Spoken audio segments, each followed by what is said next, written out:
This is The Shadow Hunter, Book 1, The Phoenix Chronicles, written by R.J. Patterson, narrated by Dwight Kuhlman. Chapter 1, Belvedere Island, California. Brady Hawk tossed a grappling hook onto the balcony overhanging the second floor. He eased the rope toward him until he felt it catch. With a gentle tug, he pulled the line taut before testing it with his whole weight. Satisfied that the rope was secure, he scrambled up it before flinging himself onto the third-floor balcony. "I'm on the third floor," Hawk whispered into his comms. "Roger that," said Alex, his wife, who was monitoring the operation from the comfort of her office in the mountains of Montana. "From the schematics, you're about 20 meters to the left of a laser security system guarding the entrance. You're going to need to be very careful." "Any guards?" he asked. "None that I can see."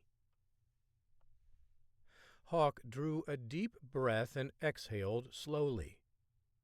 It had been 5 years since his last mission with the Phoenix Foundation, a black ops organization that worked hand in hand with the CIA whenever it was best that there was no trace of American government involvement. Since that time, he'd settled down in Montana with Alex and had enjoyed creating a new life, a slower-paced life, a private life. Hawk and Alex both decided they hated it. While they both enjoyed bringing up their son John Daniel in a stable environment, they craved the thrill of secret missions and the satisfaction of knowing that they were keeping people safe. It was what led Hawk and Alex to put their skills to use again, which was why Hawk was atop the mansion of Silicon Valley magnate Warren Frost. Inside Frost's third-floor office, his computer held records of hundreds of proprietary software codes and patents. All Hawk had to do was retrieve the files without anyone knowing he'd been there. The stillness from being perched high above the house overlooking Belvedere Cove was almost enough to lull Hawk to sleep. Aside from the faint sound of the water lapping against the rocks below, or the breeze rustling the leaves of a nearby snakebark maple tree, the only other sound Hawk could hear was his own breathing. He steadied it before proceeding toward the labyrinth of laser beams. Using a pair of special glasses, Hawk could see the gauntlet he needed to get through in order to open the door. The fatal flaw Alex had identified in the security system was easily exploited if someone was agile enough to enter the laser field from the edge of the balcony, and Hawk was more than capable. With great care, he took his time maneuvering through the beams, ducking beneath some, leaping over others. At one point, he came within an inch of tripping the system before he froze on one leg and recollected himself. After a deep breath, he continued and succeeded in reaching the door. Using a print he'd lifted off one of Mr. Frost's wine glasses the previous night at dinner, Hawk accessed the door. "I'm in," he whispered. Hawk went to work, attaching a device to the computer that allowed Alex to hack into the system. In a matter of minutes, she had identified the folder, copied all the data, and erased her digital footprint. "Nice to see you've still got it," Hawk said, in a hushed tone over the comms as he crept toward the door. "You too," she said. "The last thing I want is to be widowed right now. If I have to read that book to John Daniel every night without relief in sight, I swear, I might take a flying leap off the mountain. Hawk suppressed a chuckle, permitting only a faint smile. He knew exactly the book Alex was referring to, the one about Corduroy, the stuffed bear who wanders around a department store in search of a button before getting taken home. Like most kids' books he'd read to John Daniel, it was cute the first 50 times Hawk read the story. Then it just got old. And John Daniel had decided that he couldn't go to sleep ever again without hearing the tale of Corduroy. Hawk had tried an array of other books, all collecting dust on John Daniel's bookshelf, but none of them would satisfy him, except for Corduroy. Hawk put his hand on the doorknob, whisking him away from the familiar bedtime routine of John Daniel. Still on Mr. Frost's property, Hawk required full concentration to finish the mission. In 10 minutes, when he was speeding away from the scene, he could think about how much he still loved Alex and how much John Daniel's stubborn book choice reminded Hawk of himself and his wife. But Hawk wasn't there yet. After he turned the doorknob, he eased back outside and proceeded to work his way back through the laser beams. "How am I looking?" Hawk asked over the comms. "So far, the area is still clear," Alex said. "There aren't any guards patrolling the verandas on any level." "Roger that." Hawk secured the grappling hook once more before preparing to rappel to the ground. But just as he was about to push off from the side of the balcony, he heard the click of a gun. "If you move another muscle, I'll fill you full of lead," a man said. Hawk froze. "Alex," he whispered. "Are you seeing this man next to me?" "Negative," she said. "You're the only heat signature on the balcony."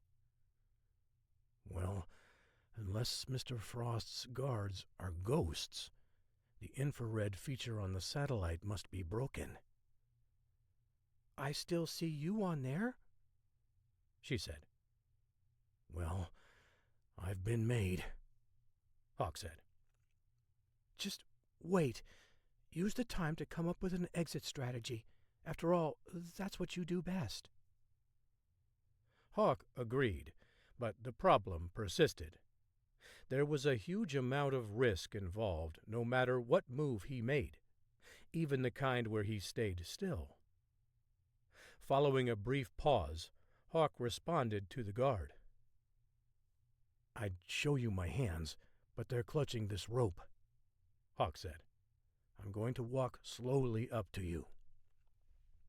"Okay," the man said, moonlight glinting off the barrel of the gun trained on Hawk. Hawk took 2 steps up the side of the balcony before pushing off and sliding toward the ground. When his feet hit the ground, he felt a pair of hands on his shoulders and a gun jammed into his head. The pale light danced on the faces of 2 men as patchy clouds swept past the moon. "Don't shoot," Hawk said. "I know Mr. Frost wouldn't want to have a mess to clean up." One of the guards grunted. "Based on what we've seen, this would be nothing to clean up." Hawk raised both hands in the air. The other guard held out his hand. "Give me the flash drive." Hawk eased into his pocket and pulled out the device. He kept one hand in the air as he dropped the device into the guard's open palm. Before the man even had a chance to inspect it, Hawk stomped on one guard's foot and punched the other one in the throat. Hawk followed up with a roundhouse kick to the first guard's head, sending him flailing until he hit the ground. Hawk sprinted toward the wall, designed to keep people out, Hawk wished it wasn't as good at keeping people in as it was. He took a flying leap and tried to get enough traction to propel him upward, but his first pass failed. Backing up, Hawk tried again, this time his hands latching hold of the iron bars protruding out of the top. He'd nearly scrambled halfway over when he heard the click of a gun. "If you so much as flinch, you're dead," another man said. "I'm done," Hawk said over his comms. "No, there's got to be a way out," Alex said. "You're almost there. Think." Hawk was done thinking. He unceremoniously rolled toward the outside of the wall. He'd almost cleared it when he felt a searing pain in his right shoulder. "I'm hit," Hawk said over his comms, followed by a flurry of cursing from Alex. "But I'm over." He staggered to his feet, only to feel a leg sweep his feet out from underneath him as he tumbled back to the earth. That was followed by a boot on his neck. "The flash drive," the man said. "And this time I want the real one." Hawk considered smashing the man in the face before noticing two other guards stepping out of the shadows with their weapons trained on him. Out of options, Hawk placed the device in the man's hand. A lanky man dressed in a gray suit stepped out of the SUV parked on the side of the street and strode toward Hawk. "I warned you that you'd never get away with it," the man said. The overhead streetlight illuminated the man's face. His tightly cropped goatee accentuated his square jaw. A pair of thick-rimmed glasses were pressed firmly on the top of his nose. Hawk sighed and shook his head. "Mr. Frost, I had no idea you were here." "Apparently, you didn't think any of my guards were here either, which was the point of this exercise." Hawk reached out and shook Frost's hand. "I must say, that kind of technology makes breaking into your house somewhat of a fortress." "Based on your near success, I'm sure you're going to recommend that I beef up my security." Hawk nodded. "It could use some work. I'd recommend switching to Quadtech's laser fence instead of the laser tripwire system. Or better yet, use a combination of the two. Even the most prepared thief will have a difficult time lugging the equipment necessary to disable both systems." "Good advice," Frost said. "Well, that's why you pay me the big bucks," Hawk said. "But these heat suppression vests your security team was using are amazing. Alex couldn't tell anyone else was here." Frost chuckled. "Now that's the kind of endorsement I wanted to hear. We've got a tentative contract to manufacture these with Colton Industries once the testing is complete." "Tell him they're genius," Alex said over the comms. Hawk tapped his ear and smiled. "Alex is particularly impressed." Frost leaned toward Hawk and spoke loudly. "Thank you, Alex. That means even more coming from you." "Well, I'm glad we could be of assistance," Hawk said. Frost nodded. "This was an incredible exercise, having some of the best operatives in the business." "Former operatives," Hawk corrected. "Yes, of course. Former operatives attempt and fail to break into my home office. Makes me feel a little more safe, even though we have some work to do." "We're glad we could be of service." "Would you like to come up for a drink?" Frost asked. "I've got a shot of 1964 Black Bowmore with your name on it." "I never refuse some of the world's best scotch," Hawk said with a grin. Just let me tidy things up with Alex. Of course, Frost said. Take your time. I'll have one of my men direct you to my study. I already know the way, Hawk said. He stepped away and reconnected with Alex, this time using his cell phone. So, what did you think? Alex asked. Were you comfortable getting back in the saddle? It's like I never left. And you? Aside from the fact that I would have gotten you killed tonight, I felt fine. Hawk took a deep breath. It wasn't your fault. It's new technology. You couldn't have known. But we failed. The point of the exercise wasn't necessarily to succeed. Frost simply wanted us to test out his innovative technology. We're still getting paid, and I'm coming home in one piece. There was a long pause before Alex interrupted the silence. You still miss it, don't you? She asked. Don't you? Hawk said. I do. But little John Daniel is my world now, and yours too. We can't take the risks we used to. Hawk nodded. I agree. And that's why we're testing private and corporate security instead of saving the world. But that's what we're really good at, she said. This stuff just pays the bills. And I know if I'm this conflicted, you are too.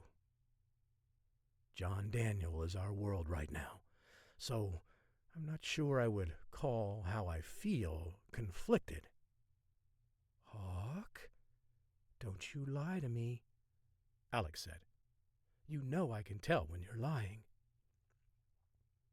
He huffed a soft laugh through his nose. You can't see if my right eye is twitching or not. Besides, we've talked about this before. I'll lose my mind if I just tend to the ranch and don't do anything else. You know I feel the same way, but I just get the sense that even doing this is going to make you want to get back into the field. Hawk stared up at the clear sky, nearly devoid of stars due to the bright moon and light pollution from San Francisco just across the water. It was practically a blank canvas, as opposed to the work of art sprawled across the Montana sky nightly. Those days are over for me, he said, trying to convince himself. You're lying, Hawk. Your twitching eye isn't the only tell you have. Well, even if I wanted to go back, I couldn't, he said. The only person I trusted in Washington is retired, not to mention that I could never return to the city, not after living in Montana. Agreed, she said. This is the perfect place to live and raise John Daniel. I'm glad we both know that. You did great tonight. I'll see you tomorrow, honey, he said, before hanging up. Hawk took another deep breath and looked skyward. He hated lying to his wife. Chapter 2. Yakutsk, Russia. Eddie Tyson wiped blood from the corner of his mouth as he collected himself after absorbing a right hook from a hulking Russian nicknamed Boris the Great. The concrete floor was cold and slick due to the sweat splashing onto the ground from the two fighters. Turning around to face Boris, Tyson set his jaw and glared at the man. The Russian had 4 inches and 100 pounds on Tyson, the expatriate who was quickly getting used to life in central Siberia. That disparity alone would likely be enough to make the fight seem like a mismatch. But at 6'4" and 220 pounds of rippling muscles, Tyson looked more like the bruiser than his less toned opponent. Boris celebrated his victories by draining kegs and patting his ever-growing belly, also a stark contrast to Tyson, who preferred to slam a single shot of vodka before exiting a jubilant arena where the crowd drank early into the next morning to either celebrate their good fortune or forget their folly. Tyson spun to face Boris, who gestured with his index finger for his opponent to come closer. If this brawl had taken place on the street, Tyson would have taken a different approach. He would have gone for the knees first, followed by a wicked throat punch. But that wasn't what Peter Smirnov, the event organizer, wanted. Maximize the pain on your opponent to earn an additional bonus, Peter had said to the two men before the fight. Peter didn't want a fight. He wanted a show. And if Tyson wanted that extra money, he knew he needed to comply. Tyson backed up, resulting in a chorus of boos from the crowd. That's when a man in the crowd put both hands on Tyson's back and shoved him toward Boris. Tyson leveraged the momentum into an unexpected burst toward Boris, who'd taken his eyes off Tyson for just a moment to soak in the adulation from an adoring crowd. By the time Boris could recover, it was too late. Tyson ducked at the last moment, sliding low and just to the right of the oversized Russian. When he reached down to swat at Tyson, Boris stumbled and fell face first onto the concrete. Tyson scrambled to his feet and delivered 3 kicks before the Russian could even push himself up. A furious flurry of kicks and punches ended the match prematurely for Peter's liking, but the crowd didn't seem to mind, chanting Eddie's name. They didn't waste any time before hoisting him onto their shoulders and parading him around the room. Even the people who'd bet on the loser seemed to enjoy watching the Russian seethe over suffering defeat. Tyson winked at Boris as he staggered to his feet. "You think this is funny?" Boris asked in English. "I know where you live." Tyson signaled for the men to stop. A hush fell over the crowd. "What did you say to me?" Tyson asked again, this time cupping his hand around his ear. "I said, I know where you live," Boris repeated before spitting in Tyson's direction. "Good," Tyson said. "I'd prefer to fight outside, where I could take you down in a matter of seconds, instead of putting on a show for the people." Boris growled and then lunged at Tyson. The American didn't flinch. "I'll buy you a drink," Tyson shouted over the crowd, which had begun singing about his victory. After a few trips around the room, Tyson was eased onto the ground. He sauntered up to the bar and ordered his customary shot. "Another fine fight," said Ivan the bartender. His surprising command of the English language made Tyson wonder if the man had been a spy in the U.S. in the past. "Spasibo," Tyson said, before throwing back the glass. The revelers crowding around Tyson all cheered before returning to their prior conversations.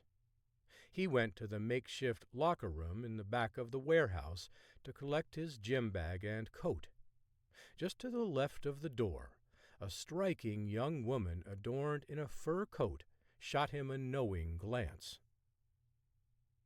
"Annika, how many times do I have to tell you no?" Tyson said. She opened her coat, revealing a sequined, low-cut dress.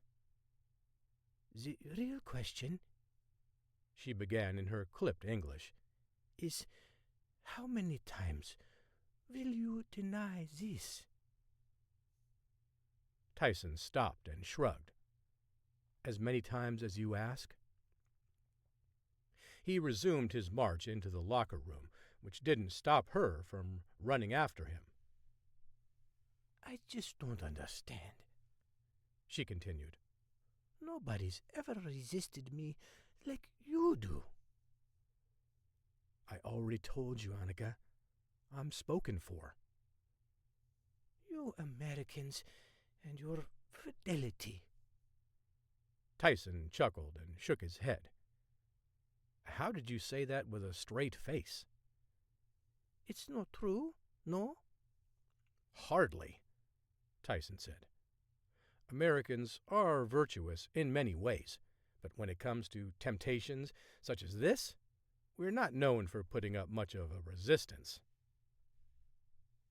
Annika leaned against the wall, easing her coat open again. So what makes me so undesirable to you? I have a wife, Tyson said. I love her very much. Annika slowly surveyed the room. But she's not here.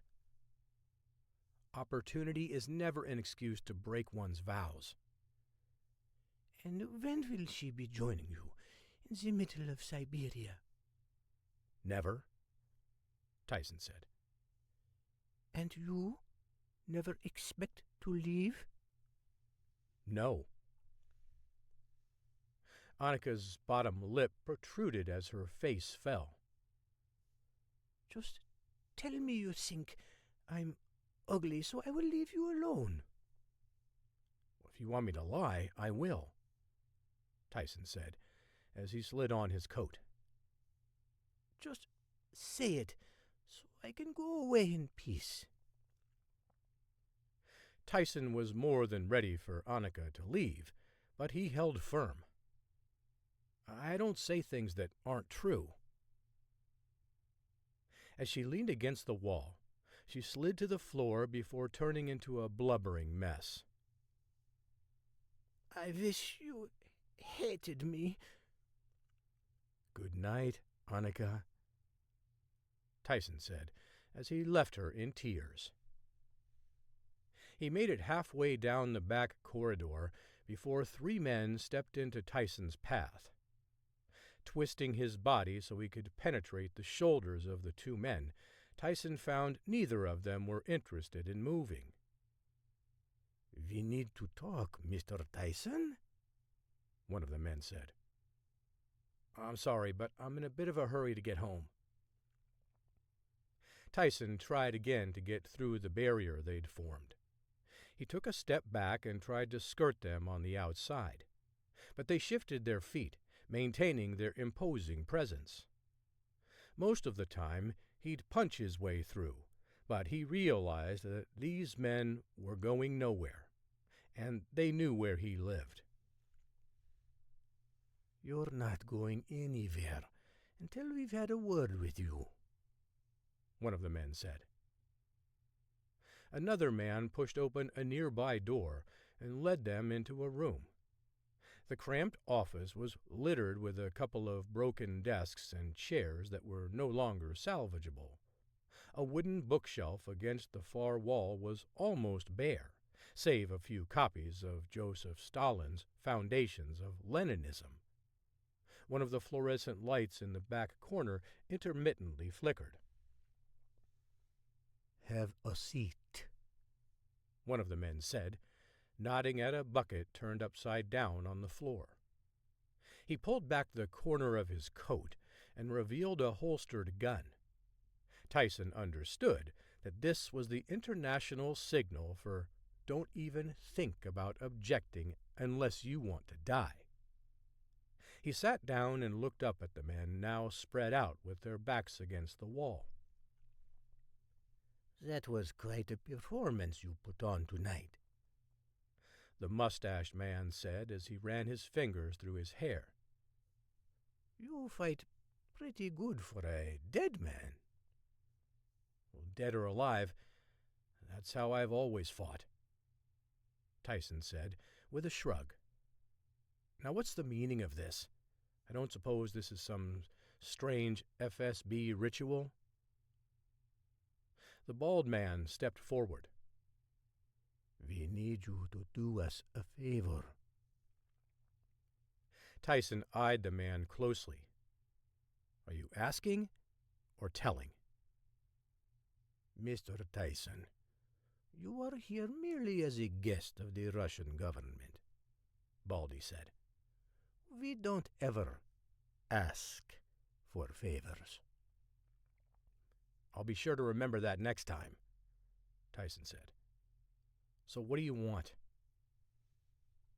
Mustache, who was sandwiched between Baldy and Mute Man, stepped forward and asserted his position as the trio's lead spokesman.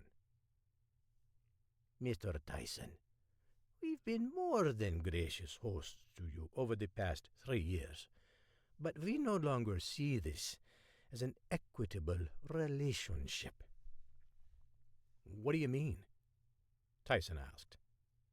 You seem to be benefiting from this situation more favorably than the Russian government, Mustache said. And that's not how we do things here. If it's not equal, Russia deserves to get the extra benefit, not you. Especially not an American, said the Mute, who Tyson noted was now Four Eyes. Tyson shook his head. Don't get me wrong, he began. I'm very grateful for the opportunity to find refuge here, but I've given you plenty of information. Mustache groaned and wagged his finger. Information that we could have found out ourselves with little digging. We need more. Tyson cringed inside, doing everything he could to resist the urge to show how he truly felt. Deep down, he despised the Russians and what they'd done to one of his former colleagues a decade earlier in Finland. They killed him when they discovered he was working for the CIA and dragged his body into the woods. 3 years passed before some hunters stumbled upon what was left of his bones, picked clean by nature and time. Tyson would never give the Russians anything actionable, even though their refuge was the only thing keeping him alive. What more do you need? Tyson asked. I've given you the names of all the agents I worked with. And they all work at Langley, Baldy said. They're untouchable for us. We need field agents. Tyson shrugged. Well, my last partner is dead, and everyone else I've worked with is either retired or left the agency. Perhaps you need to make another visit to the Yakutsk prison to refresh your memory, Mustache said. Four Eyes peered over the top of his glasses and leaned forward. I believe you could use a little dental work. I wish I could help you more, Tyson said. But I've given the FSB everything I knew. If there was more, you'd be the first to get it. Besides, you need to relax and do less, not more. What do you mean? Mustache asked. I mean, America is destroying itself from within, Tyson said. It doesn't need your help. Mustache clucked his tongue. You Americans are always so arrogant, thinking you got here all by yourself, completely unaware of what's really going on. Arrogance has nothing to do with it, Tyson said. Americans are completely capable of being manipulated and divided. Baldy grinned. We're quite aware of this. Your rugged individualism can be as much of a liability as an asset. Take you, for example, Mr. Tyson. You're here all by yourself. You have no friends. You have no life. You won't even entertain the thought of some company." "But I'm alive," Tyson countered. "And what kind of life is this, living in the middle of Siberia?" Mustache Man asked. "There could be a better life for you in exchange for better information." Tyson pursed his lips before responding. "I'll tell you what. Give me a week to think about it, and I'll try to come up with something better for you. Can you live with that?" Mustache smoothed his facial hair downward, pondering Tyson's offer. "That sounds acceptable, but we will return in 1 week, expectant of much better intel, or else there will be consequences. The kind I promise you don't want. Are we clear?" Tyson nodded. He watched the men exit the room. When they were all gone, he exhaled. He'd bought himself another week. It wasn't much, but he didn't care. The FSB was going to extract its pound of flesh sooner or later. Tyson preferred that it be later. And if a week was all he could buy, it was better than nothing. Chapter 3. CIA Headquarters, Langley, Virginia. Robert Besserman studied the report in front of him and considered how to proceed. Since he'd taken over the agency 2 years earlier at the request of President Franklin Norris, Besserman had only initiated preemptive strikes. The period of peace had been a welcome one after a tumultuous time between the presidencies of Conrad Michaels and Noah Young. Both of those administrations seemed to invite terrorist attacks. But that had all but disappeared under Norris's watch, though Besserman wouldn't have minded getting a little credit. However, in the preceding 6 months, something had shifted on the international terrorism scene. The organizations that had lain dormant during the majority of Norris's tenure seemed to be stumbling out of hibernation, searching for a target to strike and destroy.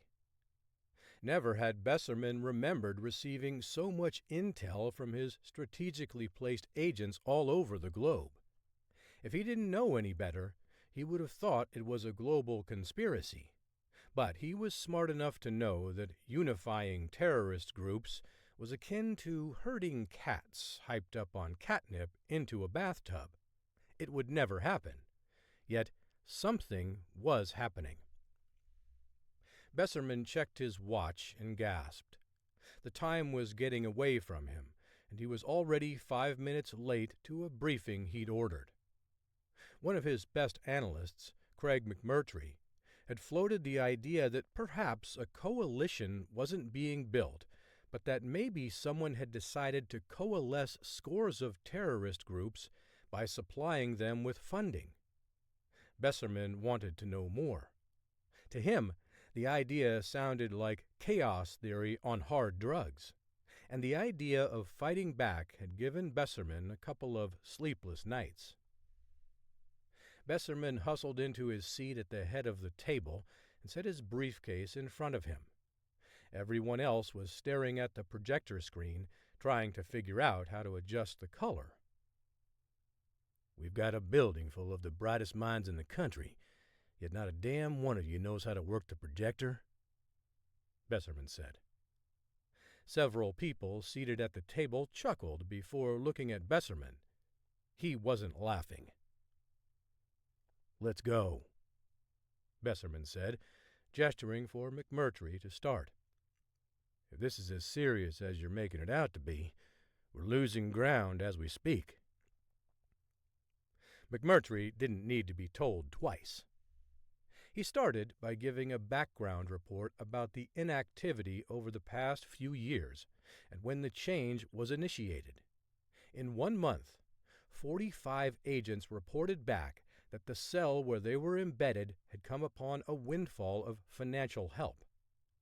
It wasn't out of the ordinary for 3 to 5 agents to share similar stories in a given time frame, but even with the economy booming, 45 was an alarming number. McMurtry explained that several of the terrorist cells with accounts they were monitoring through the unofficial channels were all receiving the money from different banks all over the world. Not one infusion of cash could be tied to the same bank, and neither could a name or organization be put on any of the accounts that organized the transactions. At first glance, McMurtry believed that highly skilled hackers were likely to be responsible, but a thorough investigation found his theory wanting. "So what's your new theory?" Besserman asked. "Well, I think this might be the work of a shadow organization," McMurtry said. Besserman's eyebrows shot upward. "One that has legacy accounts at all these banks? I find that scenario almost as unlikely as what we're already dealing with." "I agree, but just stay with me here," McMurtry said. "I think it's not as far-fetched as you might think." Besserman sat up and leaned forward in his chair. "I'm listening." "Well, a little over a year and a half ago, there was a data breach at a bank in Zurich," McMurtry said, flashing a graphic of a newspaper headline on the screen. "Now, 2 months after that, another breach at another bank in the Cayman Islands.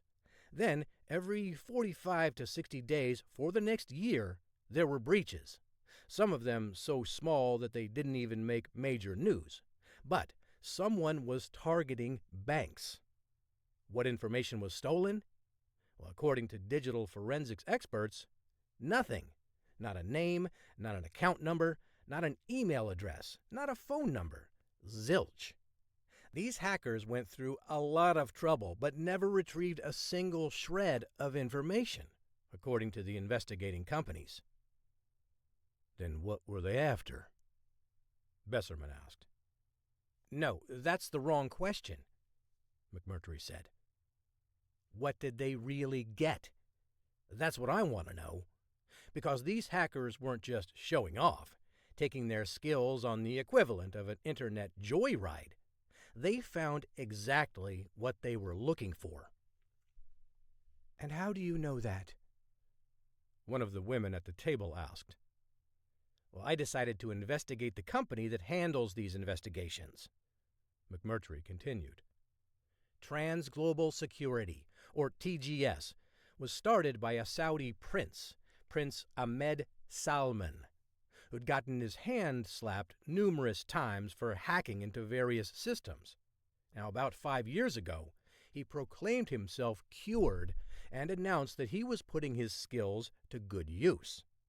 He quickly raised the capital to start a global company that hired some of the best digital forensic experts in the world.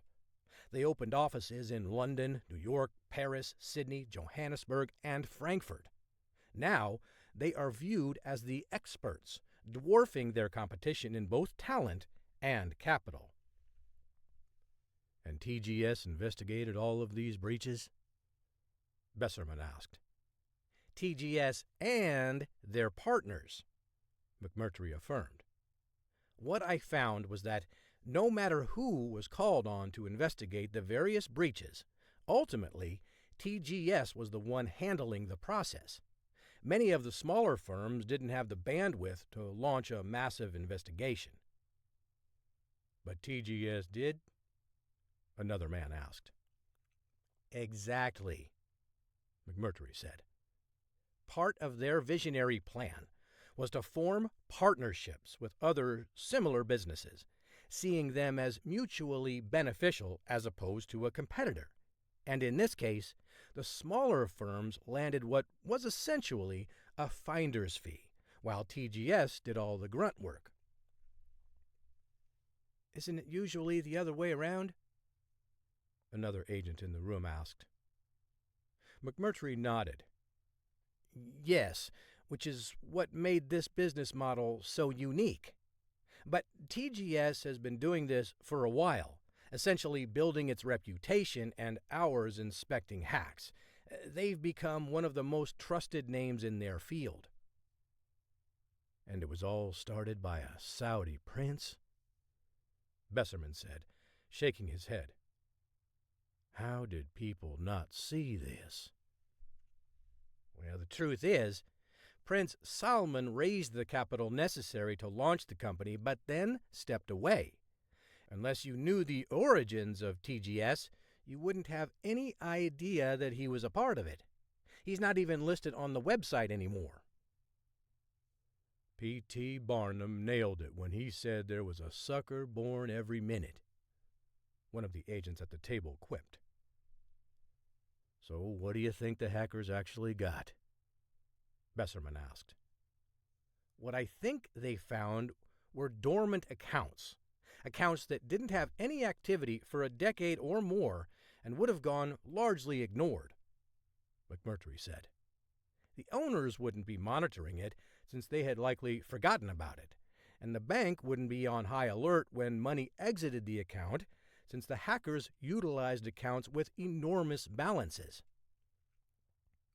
Besserman stroked his chin. And what was TGS's role in all this? Well, they covered the hackers' tracks, McMurtry said. They made it seem like nothing was gleaned in the hack, but in reality, they were merely mining for dormant accounts to siphon money from. I have to admit, I'm impressed, Besserman said. So we know the what and the how, but it's the who that we don't know. Is that correct? McMurtry nodded. I wish I could give you more, sir, but Well, this is a great start, Besserman said. You should be proud of this, Mac. This is the kind of work that gets you a corner office.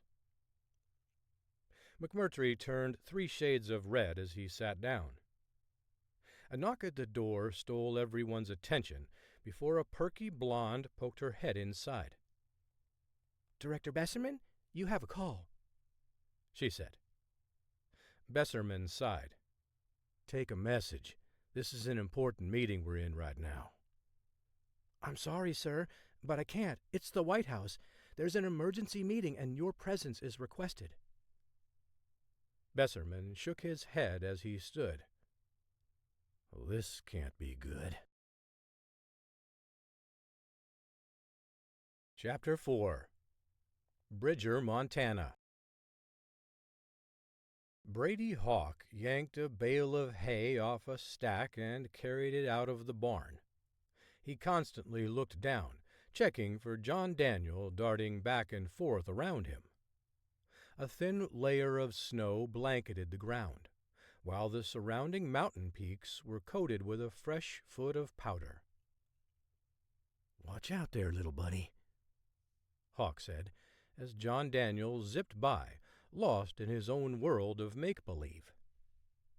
Hawk couldn't help but crack a smile, happy that his son could play in the mountains and grow up far away from the rat race that consumed Washington, D.C.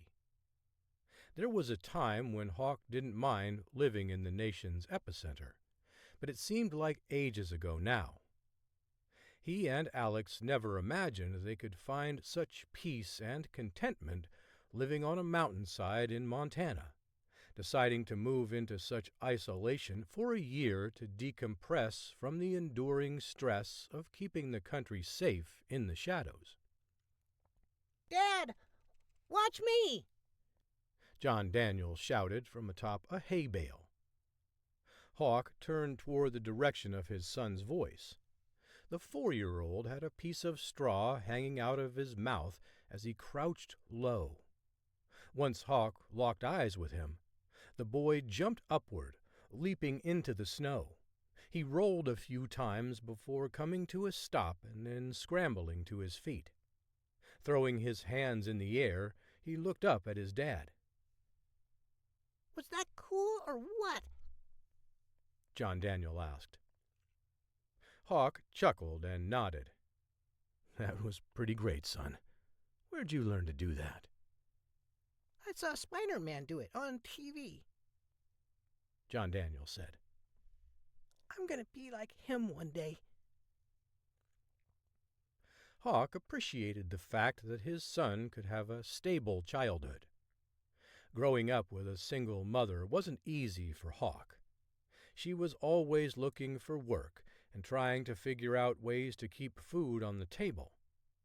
The fact that Thomas Colton, CEO of Colton Industries, was believed to be Hawk's father and helped lighten the financial burden for Hawk's mother helped as he grew older. But everything felt fragile to Hawk, as if anything he counted on could vanish without any warning. And Hawk determined that wasn't how things would be for John Daniel. Hawk smiled as he trudged through the snow back to the barn for another bale, thinking about John Daniel's reenactment of a superhero scene. However, Hawk stopped in his tracks when he looked up and saw a person leaning against the edge of the barn. Alex was walking hurriedly toward Hawk. I tried to tell her you won't be interested, but she wouldn't take no for an answer. Hawk glanced up at the woman wearing a dark pantsuit and clutching a leather portfolio. He put his head back down and kept walking toward the stack of hay bales.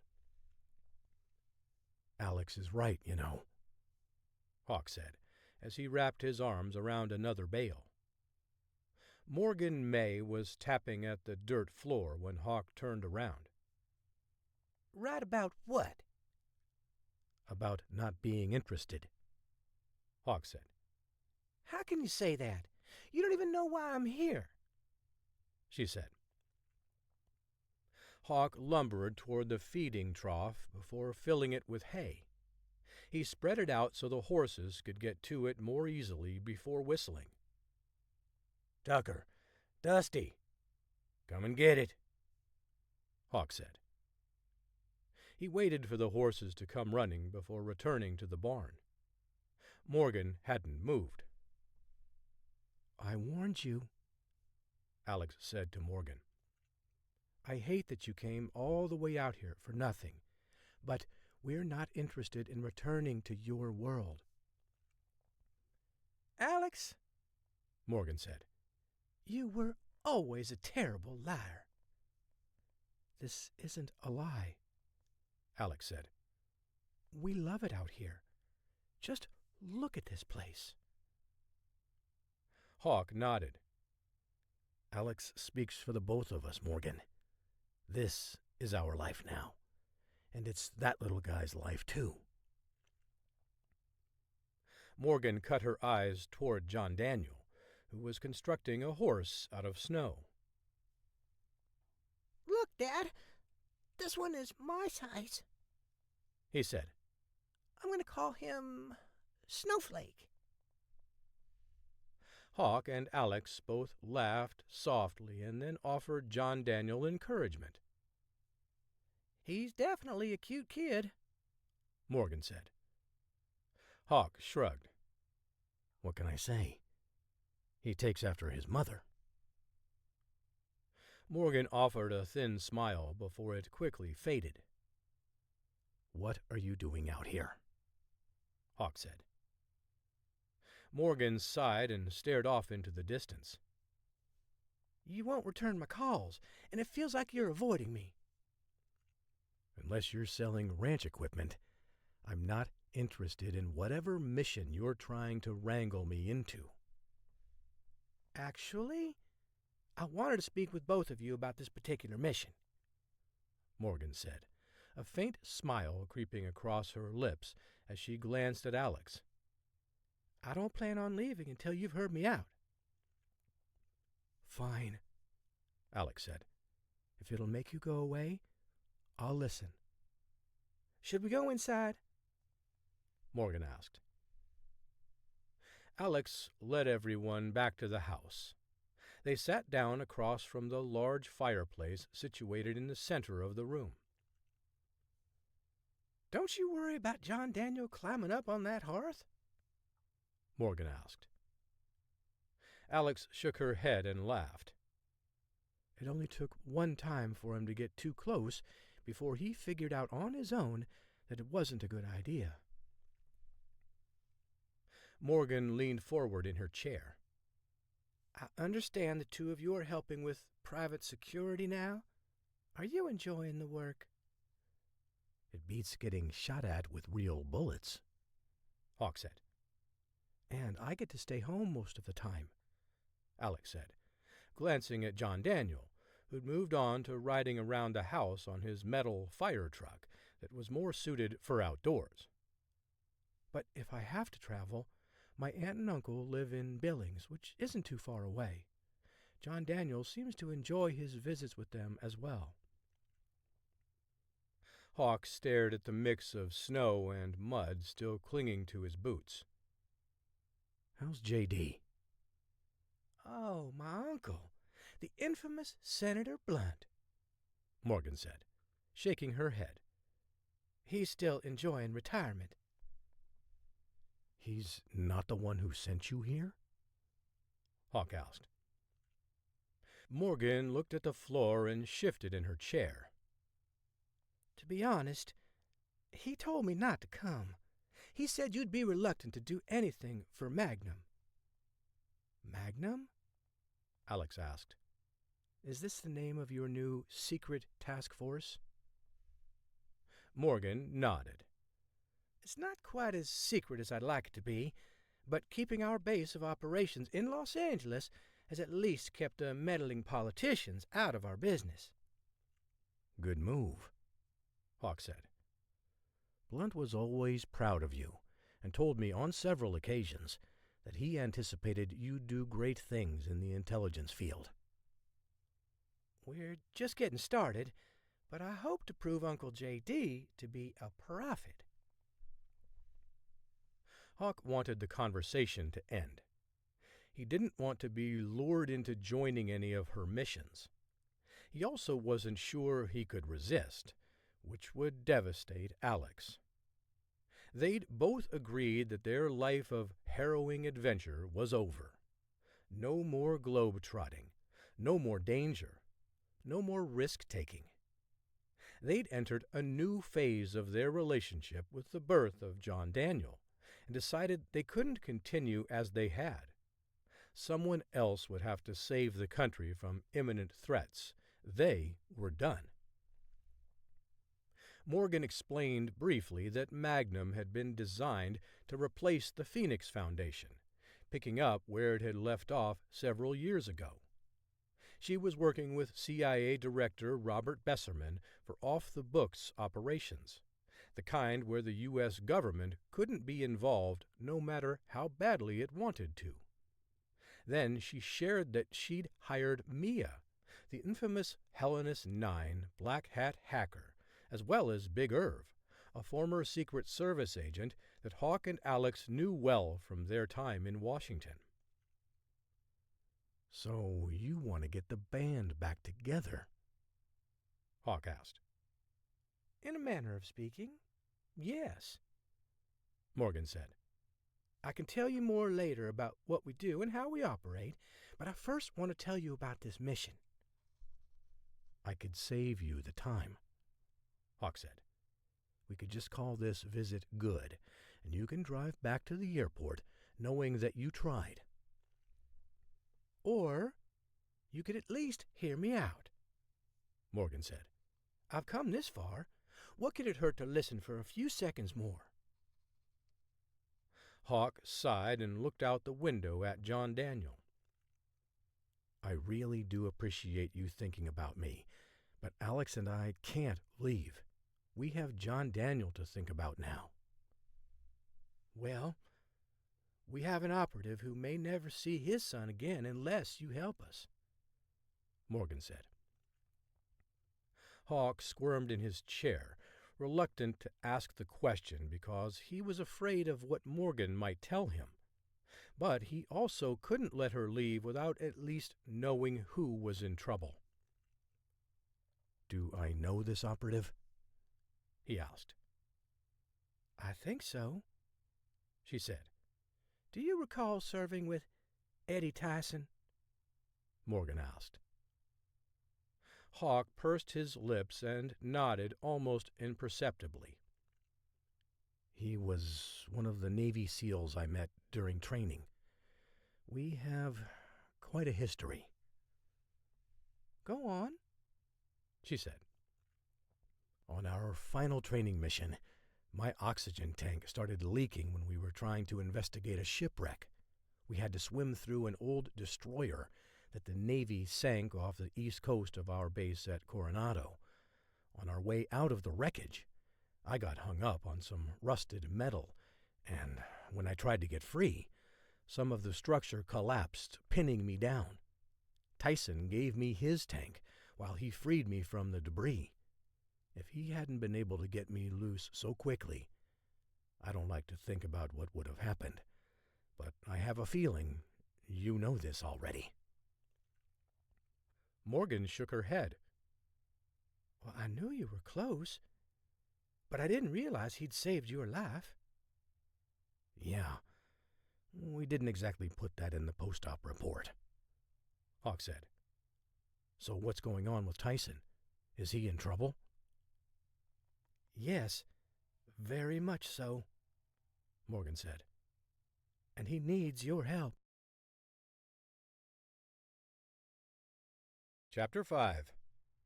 Yakutsk, Russia.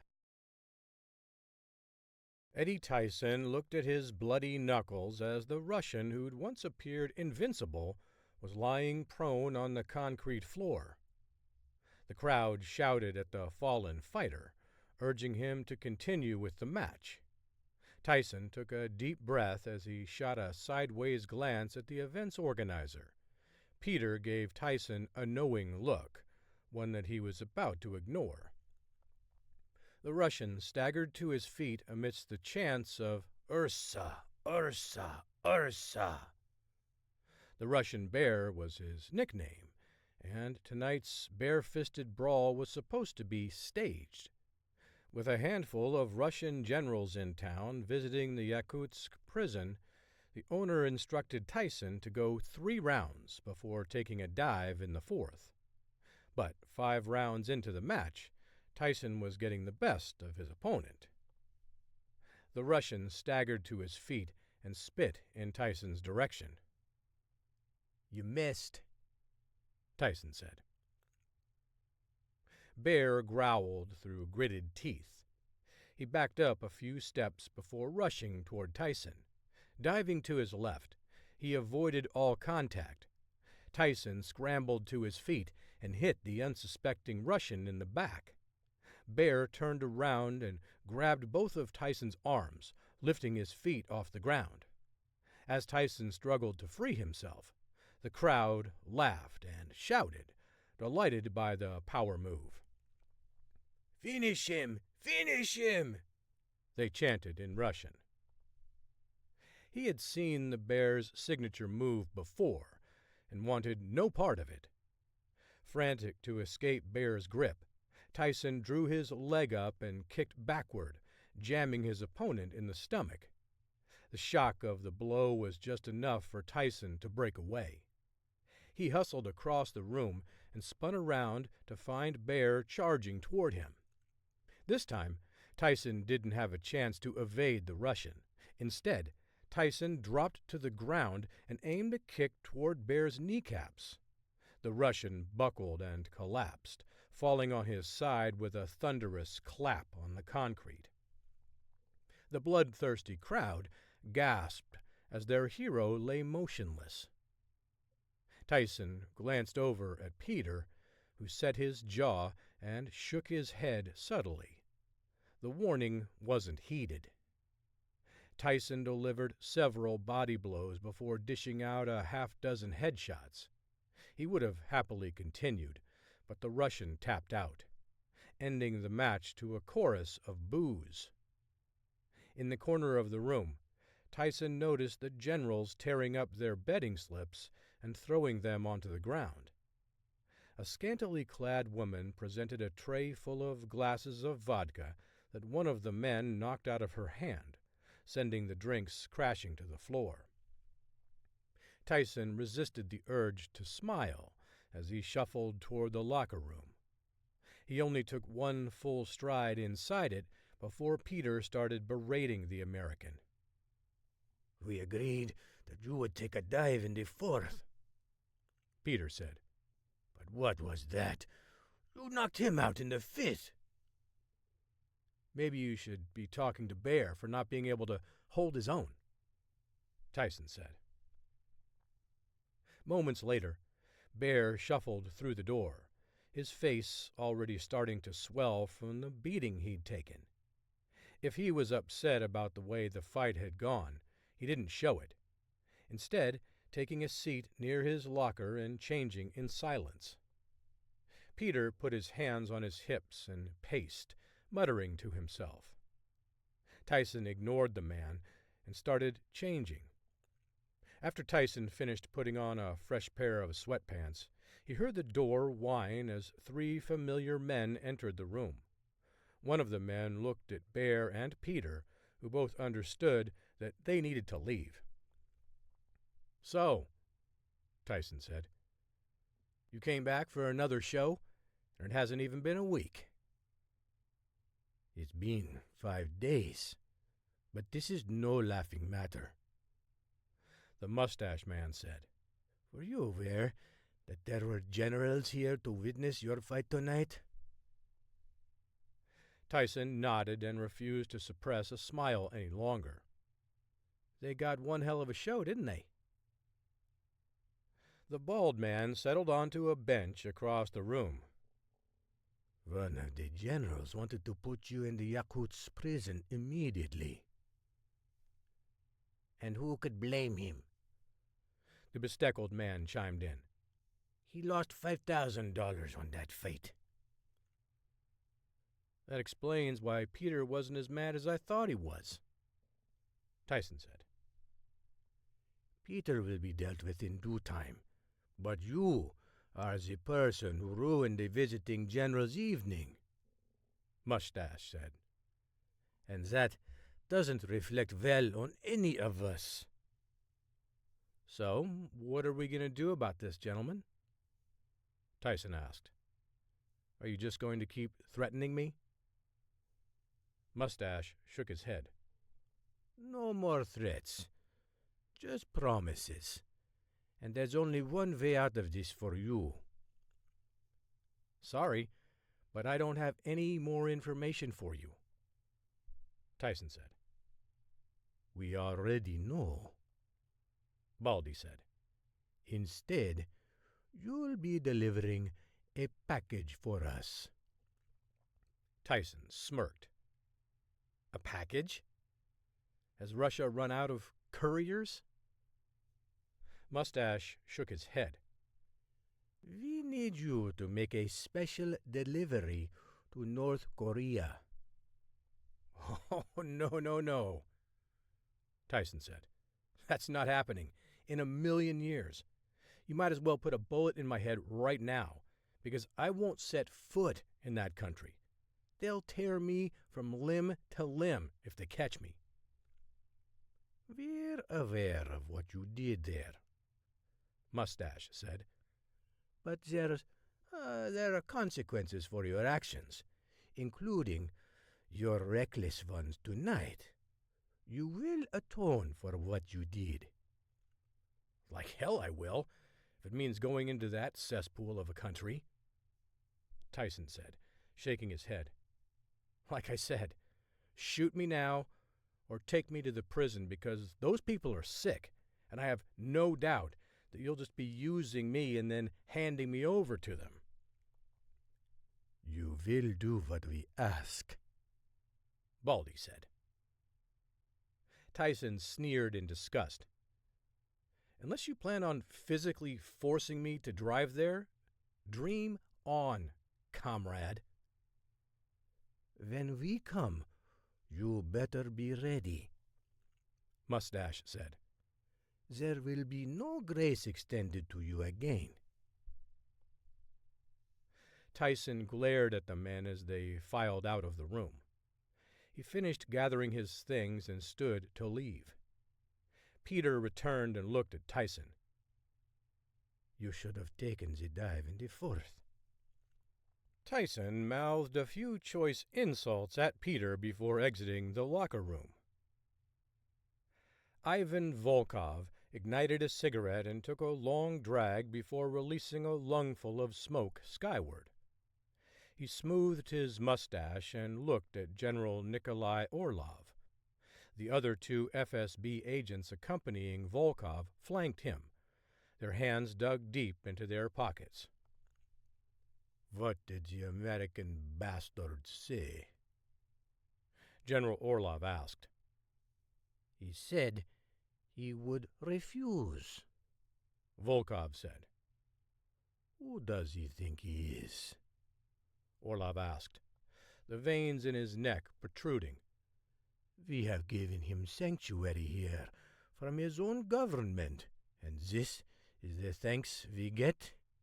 I should march in there and put a bullet in his head right now. It's what he deserves."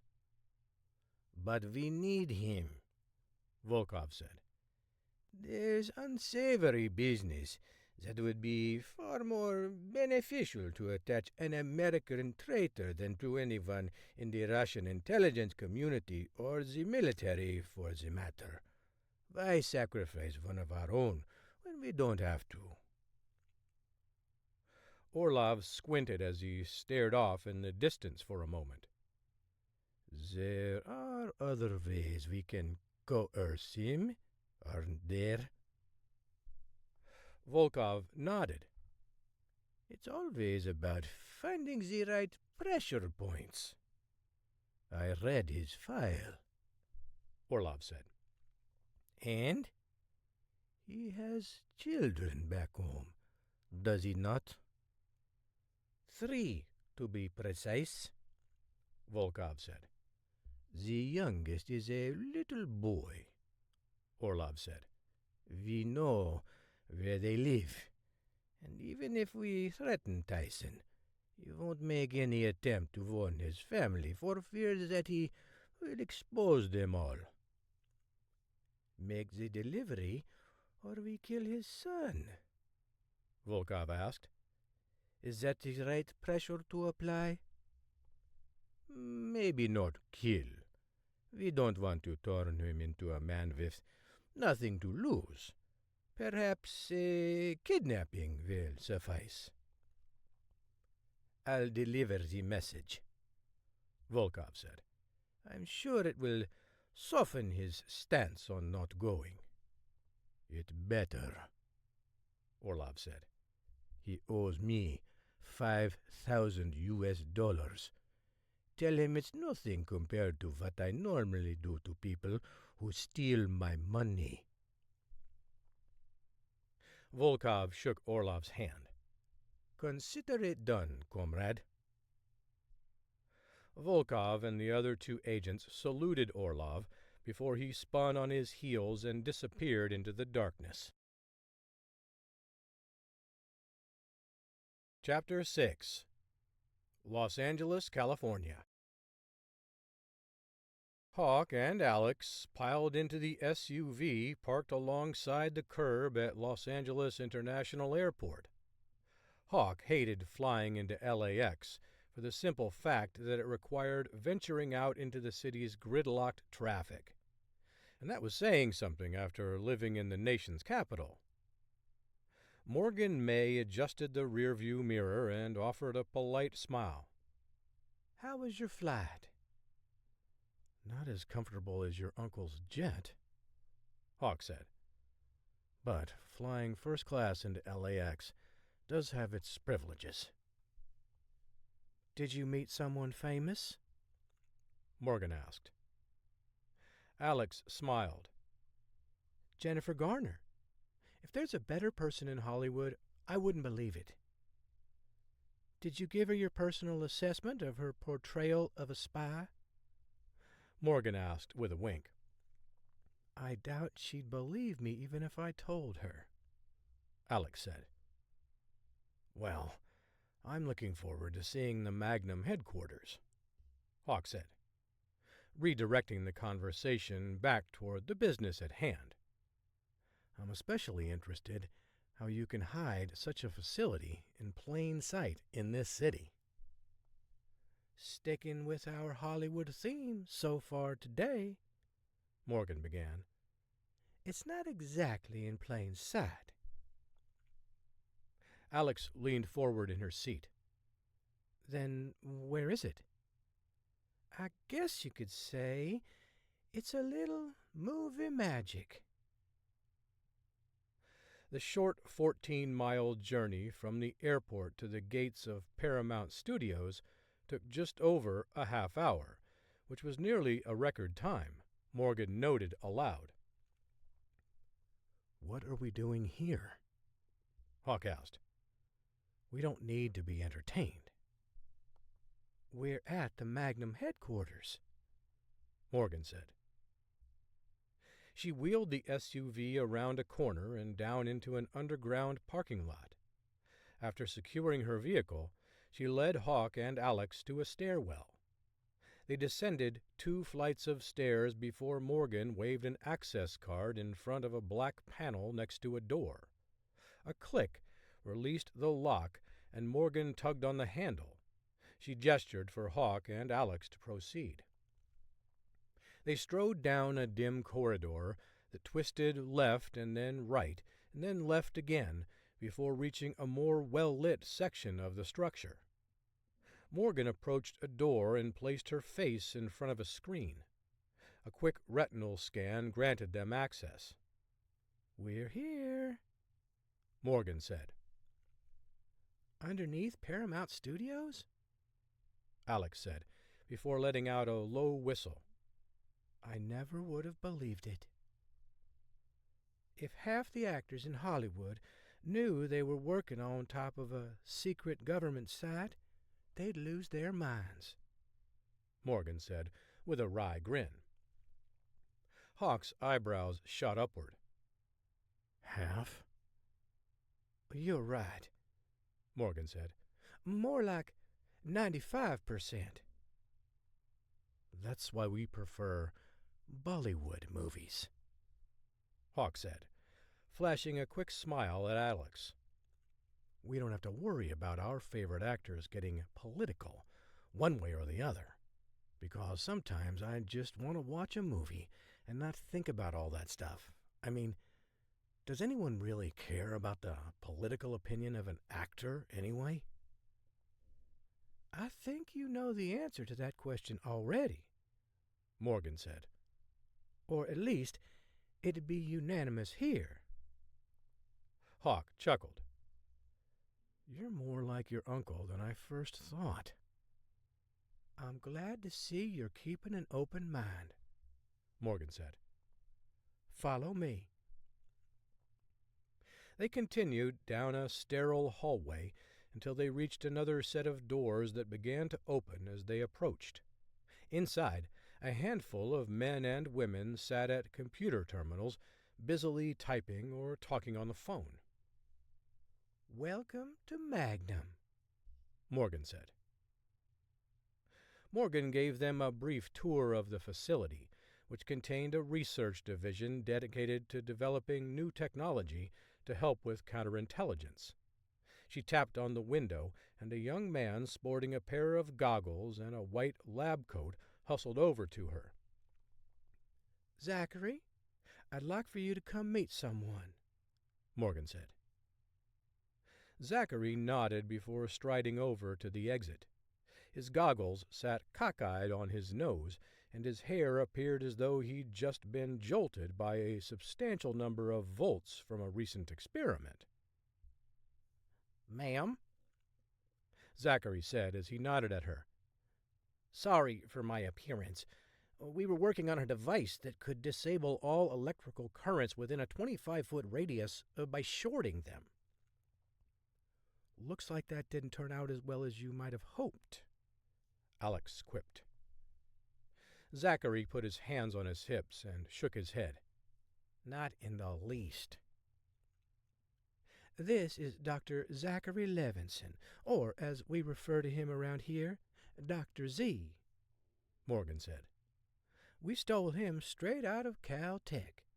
He was a valedictorian, and after only 6 months of working here, he had a dozen patents pending on our new surveillance devices. Dr. Z beamed like a child being bragged upon by his parents. He smiled and tilted his head back ever so slightly. Before Morgan could continue, Dr. Z eyed Hawk. I'm working on a prototype car that perhaps you'd like to road test for me sometime? I'd be down for that, Hawk said. Just name the time and place. We still have a few kinks to work out, but in due time, Dr. Z said. I can wait, Hawk said. I don't want my hair to ever look like that. They all chuckled before Dr. Z excused himself and scurried back into his lab. He's quite a character, Alex said. Dr. Z is the breath of fresh air we need in the intelligence community, Morgan said. One of the first things I wanted to establish at Magnum was a culture of trust. After that, I wanted everyone to enjoy working here. Spies take themselves too seriously, and while there's definitely a time for being serious, we still need to enjoy what we're doing, or else we'll get burned out. Morgan resumed their tour, leading them to the digital team, which had headed up by Mia Becker, a former colleague of Hawk and Alex's. Mia gave Alex a lengthy hug before exchanging pleasantries. I'm so excited that you're going to join the team here, Mia said. Morgan has plenty of her uncle's intelligence intuition in her, but also her own spunky style. And I hate to admit this, but as much as I loved working for Senator Blunt at the Phoenix Foundation, Magnum has so much more potential. Wait, Alex said. We're just visiting. Don't get too excited yet. We haven't agreed to join the team. Mia winked and nodded, her brown ponytail bobbing up and down. But you will. I'm sure of it. The trio caught up on the past few years before Morgan continued to show off the rest of the facility. They descended another level, which opened up into a massive workout facility. Malik Irvin, a former Navy SEAL who later worked for the Secret Service, was engaged in hand-to-hand combat training with 3 other men. When they took a break, Morgan motioned for Irvin to join them. Irvin grabbed Hawk's hand, almost swallowing it, before pulling him in for a hug. Big Irv, Hawk said, as he drew back and patted the hulking man on his bicep. Is it me, or have you grown since the last time I saw you? Well, I've gotten a little stronger, Big Irv said with a grin. And you look like you've shrunk. Probably just a combination of those 2 things. Get out of here, Hawk said. Big Irv laughed, his baritone voice echoing off the gym walls. And of course, you 2 are well acquainted with one another, Morgan said. What is this place? Hawk asked. It's more or less a continuing education for combat, Big Irv said. Close quarters combat here, and then we have a range through that door for firearm training. We have a standard shooting range as well as a long-distance one. How long of a distance? On the level below us, there's a specially designed one that's 1,000 meters, Big Irv said. It can even simulate various conditions, such as wind and cold, that will affect your shot. Incredible, Hawk said. They caught up on a few personal matters before Morgan led Hawk and Alex back upstairs. She invited them into her office and shut the door. So, what do you think? Morgan asked as she settled into the chair behind her desk. Hawk and Alex Seated side by side across from Morgan, both looked at each other and shrugged, neither one of them anxious to speak. After a few moments of awkward silence, Hawk answered first. "This is a state-of-the-art facility," Hawk said. "It's got everything an agent in a Black Ops program could dream of, plus a staff that's large enough to handle bigger threats than anything we could take on by ourselves at the Phoenix Foundation. Not to mention the technology to make it happen," Alex added. I mean, what's not to love about it?" Hawk said. Morgan leaned forward on her desk, resting her chin on her knuckles. "How come I get the feeling that there's a but coming?" Hawk sighed. "We've talked about what this would mean for us, for John Daniel, and the truth was, we don't want to raise him in Los Angeles. He's got an idyllic childhood in Montana." "But is it your idyllic life?" Morgan asked. "Just mountains and horses and trees? You guys are good with that for the rest of your life?" "You're selling us on Montana all over again," Alex said. "Frankly, we've seen the world and what it has to offer," Hawk said. "and Montana feels like home in a way neither one of us can describe. It's like entering a simpler time when we weren't all worried about terrorists and plots to kill thousands of innocent people." "But it's because of people like you that anyone can live in Montana and enjoy that kind of lifestyle," Morgan said. "Exactly," Hawk said. "And it looks like you've assembled a formidable team here already. What's another duo like us going to add to your roster that you don't already have?" Morgan didn't blink. "The best," she answered flatly. "You two are the stuff legends are made of. You took down corrupt politicians hell-bent on destroying this country. You eliminated terrorists who were determined to murder massive amounts of American citizens. You exposed shadow organizations that wanted to turn the world on its head. Not someone else. You." Morgan leaned back in her chair. She appeared satisfied, as if she was a lawyer who'd just delivered the closing arguments to a case she knew she was going to win. "Alex and I talked before we came," Hawk said, "and we almost didn't come at all, but we thought we owed it to ourselves to see what we were saying no to." "Before you say anything else," Morgan interrupted, "let me just say that you don't have to work on site. We can set you up at home, where you can operate in Montana. We'll even provide you with the money to afford a full-time nanny for John Daniel when you don't have time to drop him off at your aunt and uncle's house." "Well, it's very generous of you," Hawk said. "But we decided that we will help you for this mission, but only this mission."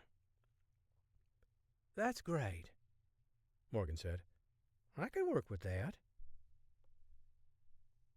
"Eddie Tyson meant too much to me to just leave him twisting in the wind in the middle of Siberia," Hawk said. "I will bring him home and give his son his father back." Morgan pulled a cigar out of her top drawer and cut off the tip. She bit down on it before tossing it aside. "I don't know how Uncle J.D. did that, but it's not for me," she said, before standing up and sauntering over to the wet bar in one corner of the room. "But we must celebrate, even if it's only one mission." Hawk patted Alex on the leg as the two of them exchanged a knowing glance. He hoped this mission would end successfully, as well as satisfy the itch he had to return to the field.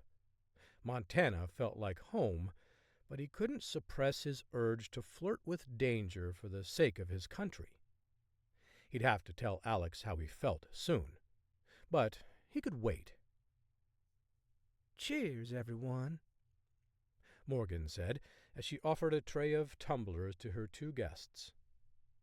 They clinked glasses before each downed a healthy serving of scotch. When they were finished, Morgan leaned on the wall behind her desk.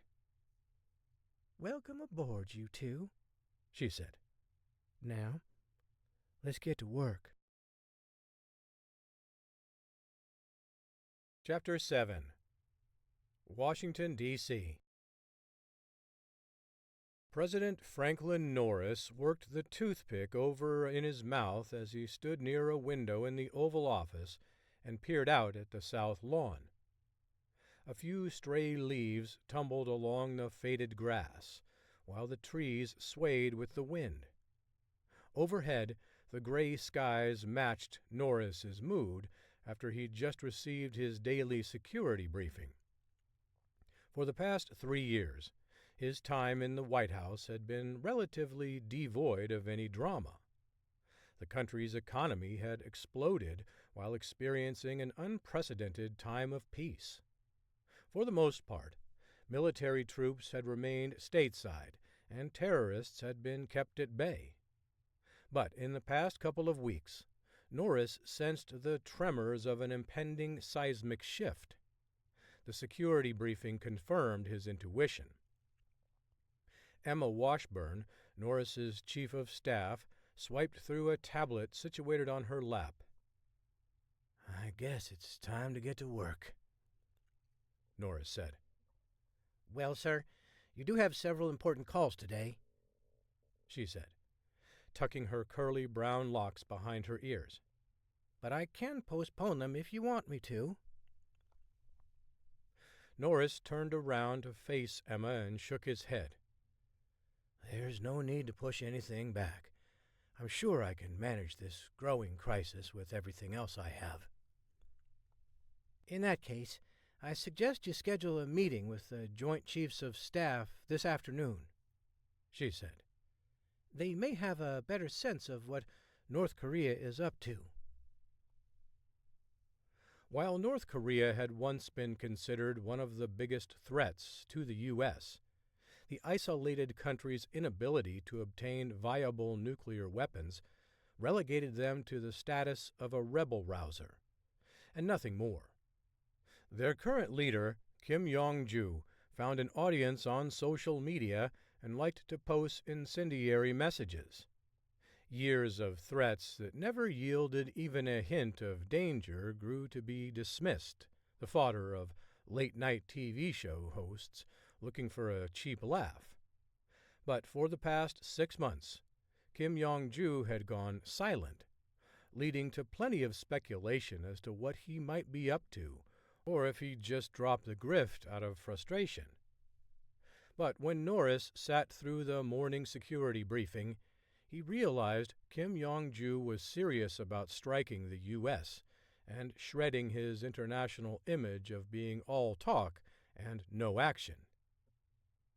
Norris had served in the Marines and had once considered military action as the most direct route to peace. But with an election looming, he wasn't sure that would sit well with the American people. Nobody wanted to be dragged into a protracted war. If he could swallow his pride and let Kim Jong-ju rattle his saber, Norris decided that a path of restraint could achieve a better resolution as well as keep his image pristine for voters. That wasn't an easy proposition for Norris, who was bent toward conflict. "I know your inclination is to fire a preemptive strike, sir, but I don't think that's going to play well," Emma said. Norris looked up at his chief of staff, her eyebrows arched upward, giving him the impression that her statement was more of a question. "Is that what you think, or are you playing a hunch here?" he asked. "Americans want peace, plain and simple." Norris nodded. "But sometimes peace is only achieved through a more violent means." "You could be right about that, But look at what's become of previous administrations that pursued peace in that manner, she said. Their legacies are left in shambles, and those presidents are widely mocked and remembered with disdain. I can't govern, worried about what others might say, Norris said, and I certainly won't let my decisions be dictated by what might get me elected. The American people put me here because they trusted me to lead them into peace and prosperity, something I've been quite adept at during my first term. And come hell or high water, I'm going to do what I feel like is best for this country. Well, that's a noble sentiment, sir, Emma said. But what happens if your great ideas are muted because of this one incident? Well, then so be it, Norris said, twirling the toothpick around his mouth with his tongue. I'm not a fortune-teller, but I do know that letting Kim Jong-ju go unchecked isn't just bad for America. It's bad for the entire world. Someone like that needs to be taught a lesson. So you want to strike? She asked. He paused and took a deep breath, contemplating the situation. Well, not necessarily. It all depends on the intel. For all we know at this point, Kim Jong-ju might be all hat and no cattle. She furrowed her brow. I'm not sure I get the analogy. Norris sighed. You've probably never seen a classic Western in your life. Would that be one of those movies with Marion Michael Morrison? Norris grunted. It's John Wayne, and yes, he's a legend. However, I'm surprised you know his real name. Emma shrugged. My father tortured me by making me listen to Ray Stevens songs. He's got a tribute song to Marion Michael Morrison, who my father told me was the famous Western actor. All hat and no cattle is a way of saying that he's got a big mouth but isn't willing to back it up. So you're going to make him back it up? Norris nodded. If it comes to that. But I'm betting that he's just yapping his gums, desperately trying to get attention like he always does. And if he's not? Well, then we'll strike, he said. For me, we just need more intel, and it's not easy for us to get anything out of Pyongyang. So just to be clear, you're taking a more passive approach? More like wait and see, Norris corrected. I'd be fine with obliterating Kim Jong-ju's ass and exposing him for the charlatan that he is, but he might do that on his own, and there's no need to get involved in protracted conflict if we don't have to. On that point we agree, Emma said. Like I said before, the more we can maintain a posture of peace, the better off we'll be when it comes to polling. Norris sighed. Americans care about two things, money and safety. If you can give both of those things, you'll be a god in their eyes. Emma stood and clutched her tablet close to her chest. Sounds like you know what you want to do, and I won't advise you otherwise. Well, put it this way. I'm leaving the option open to striking North Korea if they keep this up, but it's not going to be my first move. Understood, sir. I'll make sure to pass that along to the communications team. Thank you, Norris said, before dismissing her. He checked his watch. With only 5 minutes to prepare for his meeting with CIA Director Robert Besserman, Norris needed to get moving. Is that all? Norris asked. All for now, but let's catch up later this afternoon. I want to hear what Besserman has to say. Sounds like a plan, Norris said. I'll call you later today, and we can discuss how to move forward. Norris waited until Emma was gone before heading over to his desk and pulling out a secret stash of bourbon. The stress was starting to get to him. A few minutes passed before there was a knock on the door. It opened, and Besserman strode inside. "Getting an early start?" he said. Norris shrugged and chuckled as he stared at his glass. Well, desperate times call for desperate measures. "You're finally starting to feel the pressure of the office?" Besserman asked. Well, between North Korea's saber-rattling and the upcoming election, I'm certainly feeling something. Besserman settled into a chair across from Norris's desk. Well, considering all that this country has been through in our lifetime, I'm not sure this even registers a blip on the radar of challenging situations. Norris interlocked his fingers behind his head and leaned back in his chair. Yeah, you're probably right. That doesn't change the situation we're in. You know that Kim Jong-ju is just trying to get under your skin, right? Well, he's doing a damn good job of it. Besserman chuckled. What's so funny? Norris asked. You remember that time at Timber Lake Camp when Dick Larson threatened to tell everyone that you kissed Aubrey Chapman? Norris grunted. How could I not? That's burned into my memory like an enduring nightmare.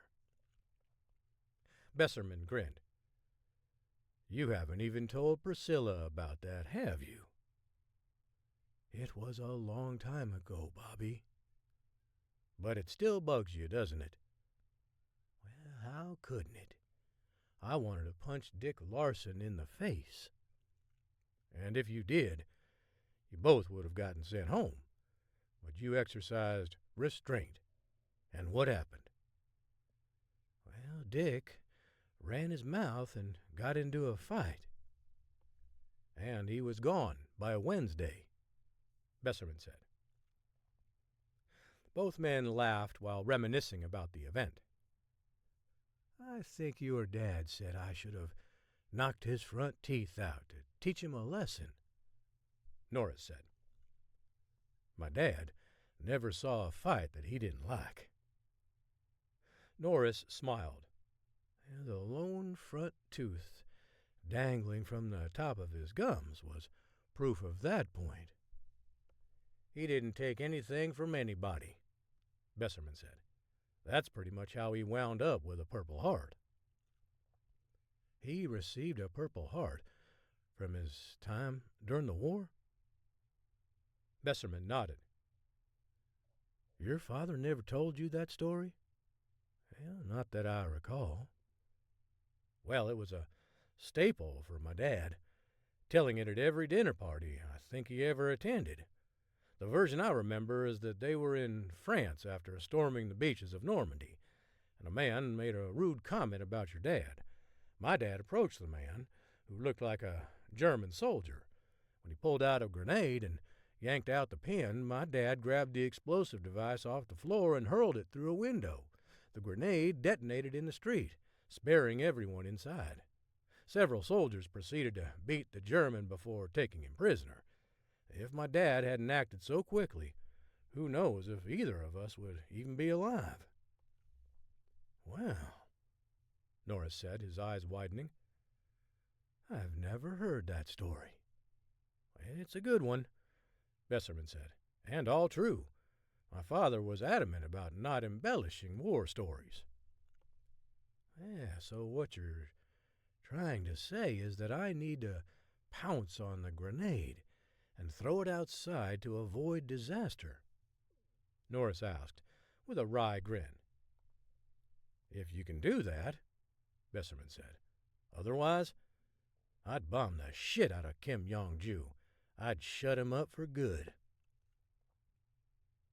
Norris worked over his toothpick before responding. Well, I'm not sure that's the most prudent move. Of course not. But it's the one that'd make you a hero to the world, if it came to that, of course, Besserman said. I'd never recommend you do that unless the situation called for it. I understand. I'd rather my tenure be one known for peace. But you don't always get that choice, Besserman said. In the meantime, the agency is hunting down the truth.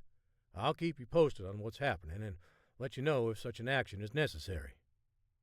Well, I'd appreciate that, Norris said. Besserman stood and offered his hand to Norris. The two men shook. It's been good catching up with you, Bobby, Norris said. You know I trust you implicitly. Besserman nodded. It's a trust I take seriously. The CIA director exited the room, leaving Norris alone with his thoughts. His presidency had suddenly become more difficult, and Norris wasn't about to back down from the challenge, whatever decision needed to be made. Chapter 8. Bridger, Montana. Hawk spread the hay out in the trough before calling for Tucker and Dusty. The two Appaloosas galloped toward him and went straight for their morning ration. He rubbed the manes of both animals before letting them eat in peace. You two better be good for Alex, Hawk said. If not, I'm going to have some stern words for you when I get back. Hawk felt a tug on his pants and looked down to see John Daniel, clad in his pajamas and slippers and clutching a blanket. Do you really have to go, Daddy? John Daniel asked. Hawk knelt next to his son before tussling his blond, curly locks. I won't be gone for that long, son, and Mommy will be here for you. John Daniel's lip protruded as he looked at the ground. But I want you to tuck me in at night. Hawk lifted John Daniel up and set him on top of the fence so they could see eye to eye. I know you like having me around, and believe me, I like being around too. Reading Curious George stories to you every night is sometimes the favorite part of my day. But there's another little boy like you whose daddy has been missing for quite some time. John Daniel furrowed his brow. And does that boy miss his daddy? Oh, very much so. And if I don't go help his daddy, he can't come home. So if I promise to come back, will you let me go? John Daniel scowled as he thought in silence for a moment. Sure, he finally said with a shrug. When Hawk lowered him to the ground, John Daniel took off running. Hawk watched his son scamper back inside the house before the sound of a vehicle rumbling up the driveway stole his attention. A black SUV came to a stop near the house, and Morgan May climbed out. She put on a pair of sunglasses and surveyed the property before meeting Hawk halfway. Welcome back, Hawk said. But I told you it wasn't necessary to come all the way out here again. If I didn't know any better, I'd start to think that you like it out here better than Los Angeles. Morgan flashed a quick smile. I'd join you out here in a heartbeat. We'd be neighbors if I could buy up some acres next to yours. But the action's in the city, and we need to have a presence in a large population center not named Washington. I'm not sure there's much difference between Washington and L.A. L.A.'s less political, she said. There aren't 100 bureaucrats running around sticking their nose in all your business. Fair point, Hawk said. She nodded. You ready to go? Let me grab my things. Morgan followed Hawk into the house, making small talk along the way. Once they got inside, they found Alex presiding over breakfast, coaxing John Daniel to eat his cereal. Morgan shook her head. Unbelievable. Supermom by day, saving the world by night. Alex chuckled. Sometimes I think it's easier to hunt down and eliminate terrorists than it is to get your kids to eat their breakfast. They all laughed before Hawk darted upstairs to grab his bag. He returned to the kitchen and gave Alex a long hug. I'll be with you every step of the way, she said. And I'm going to make sure of that, Morgan said. Expect a delivery of all the latest state-of-the-art technology. I'm having a Magnum tech deliver it in person so he can set everything up for you. It'll be like you're in the office with us whenever you're online. Thank you, Hawk said as he shook Morgan's hand. No, I'm the one who needs to be thanking you, she said. If it weren't for you, we'd have no prayer at getting Eddie Tyson back. Hawk gave John Daniel a hug. You're the man of the house now, son, and I want you to be helpful to Mommy while I'm gone. Can you do that for me? John Daniel's lips quivered as tears streamed down his face. I love you, Daddy. Please come back soon. I will, son. Hawk kissed John Daniel on the top of his head before grabbing his gear and heading toward the door. Morgan led him back to the SUV. Once they were inside, the driver wheeled around and headed off Hawk's property. He looked through the back window and saw Alex waving goodbye with John Daniel, who was wrapped up in his favorite blanket. Morgan looked at Hawk. I know this isn't easy for you, but I appreciate your willingness to help. Hawk didn't say anything. He wasn't overly emotional, but he didn't want to talk about it. If he did, he was certain he'd start tearing up. He wanted to dwell on happier thoughts. Leaving his family was about the most difficult thing he'd done in a while. But there was also an anticipation for the mission, an excitement he hadn't felt in quite some time. He took a deep breath and turned his gaze toward Morgan. Tell me the truth now. How's J.D.? Is he all right? He's still J.D., Morgan said. He's chomping on cigars and grousing about the state of politics in America today. Though there is one noticeable change. What's that? His choice of drink now is scotch. Hawk's eyes widened. Are you serious? You finally got to him, Morgan said. He's abandoned bourbon, from what he told me. Did you tell him your efforts to recruit me were successful? Morgan smiled. I must say, I enjoyed sharing that bit of news with him. I'm sure that rankled him. Actually, he said he was impressed. Didn't think I could persuade you to help out. Well, as hard as it is for me to leave Alex and John Daniel, it would have been even harder for me to live with myself if I could have done something about Tyson but chose not to. For the next few minutes they enjoyed the scenery, staring at the early morning sun spotlighting the towering peaks. Then Morgan shifted in her seat before speaking. Hawk, there's something you need to know about this mission. And what's that?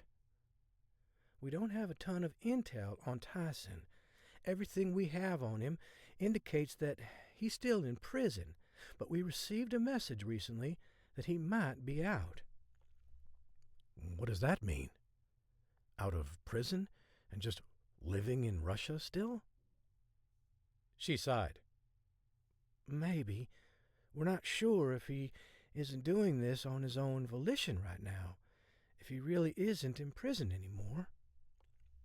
"That's crazy," Hawk said, waving at her dismissively. "I don't think I've ever met a bigger patriot than Tyson. Not to mention, he'd never walk out on his family like that." She looked out the window again, shaking her head subtly. "People can fool you sometimes." Hawk scowled. Not Tyson. He'd never betray his country. She turned to Hawk again. "All I'm saying is, don't let your friendship blind you. While it's been a motivating factor for you to volunteer for this mission, it's also been a reason why I was initially hesitant to ask you to go." "And how can I possibly let that compromise this mission?" "You need to be prepared for the possibility that Tyson may not want to come home." Hawk stroked his chin. "Are you suggesting that instead of an extraction, this might be more of a fact-finding mission?" She shrugged. "Maybe both. I don't know. But just beware that he might not be the same person you once knew. I felt it was important for me to tell you this myself before you left."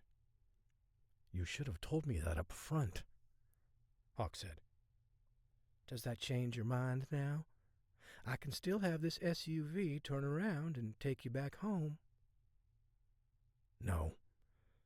Tyson still needs my help, and I owe it to him after what he did for me. Just next time, tell me everything. No more games. Your uncle would have never done that." "If I had told you that initially, would you be sitting in this car right now?" Hawk pursed his lips, pausing for a moment to consider her question. "Well, probably not, to be honest with you." Morgan smiled. "Then I'm doing exactly what my uncle would have done. He always did everything he could do to secure the best person for the job." "Maybe, but I still don't like it," Hawk said. "Just promise me you won't do that to me in the future." She arched her eyebrows. "The future? Are you suggesting that there might be more missions you'd be willing to go on?" "Let's not get ahead of ourselves," Hawk said. "I need to survive this one first." Chapter 9. 30,000 feet over northeast Mongolia. Hawk checked his comms as he prepared to make a halo jump. The pilot signaled that they were 1 minute out from the jump point. The back of the C-160 hummed as the ramp lowered, resulting in a blast of cold air. After one final equipment check, Hawk eased toward the back of the plane. "Good luck, Agent Hawk," the pilot said over the comms. "Thanks," Hawk said, before he turned and leaped out of the plane. Hawk zipped toward the ground, his face turning numb. Jumping from 30,000 feet was never a pleasant experience for him, no matter where he did it. But in the winter into frozen tundra, it was nothing short of sheer torture. As Hawk neared the ground, he pulled his ripcord, opening his chute. In less than 30 seconds, his feet sank into the fresh coat of snow blanketing the hinterlands of Mongolia. He gathered his parachute and then dug a hole. Burying his chute was standard protocol, though he wondered if it was worth the trouble in such a remote area. Once he was finished, he began a 20-kilometer hike across the border and into Russia. The sun rose over the mountains, taking away a little bit of the bite from the frigid temperature. On his journey, he didn't see a soul. The route had been meticulously plotted, providing him with unfettered access into Russia. But Hawk realized why it felt so desolate.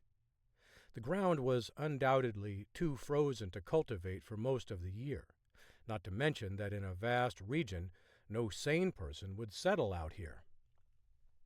By 2 p.m., Hawk had reached his next destination, the banks of the Onon River. Despite the low temperatures, the Onon flowed as it did year-round, winding a path through the snow-covered terrain. The river provided Hawk a faster and more direct route to his final stop, Yakutsk. For the most part, his trek along the river was uneventful, save for spotting a pack of wolves eyeing him hungrily as they followed him along the banks. However, the animals eventually lost interest. But if they had stuck around, they possibly would have been rewarded for their patience. Hawk went over a rocky segment of the river, but didn't escape unscathed. When he returned to peaceful waters, he noticed that the air in his inflatable was leaking. He tried to determine the source, but no hole was visible on the outside. Running his hand slowly across the sides, he didn't feel any air being forced out, but it was obvious something had gone awry. Hawk steered his vessel to the shore for a closer inspection. However, when he did, he scraped against some more rocks, and the deflation quickened. By the time Hawk was safely out of the water, his kayak had been reduced to little more than a small seat affixed to a sheet of rubber.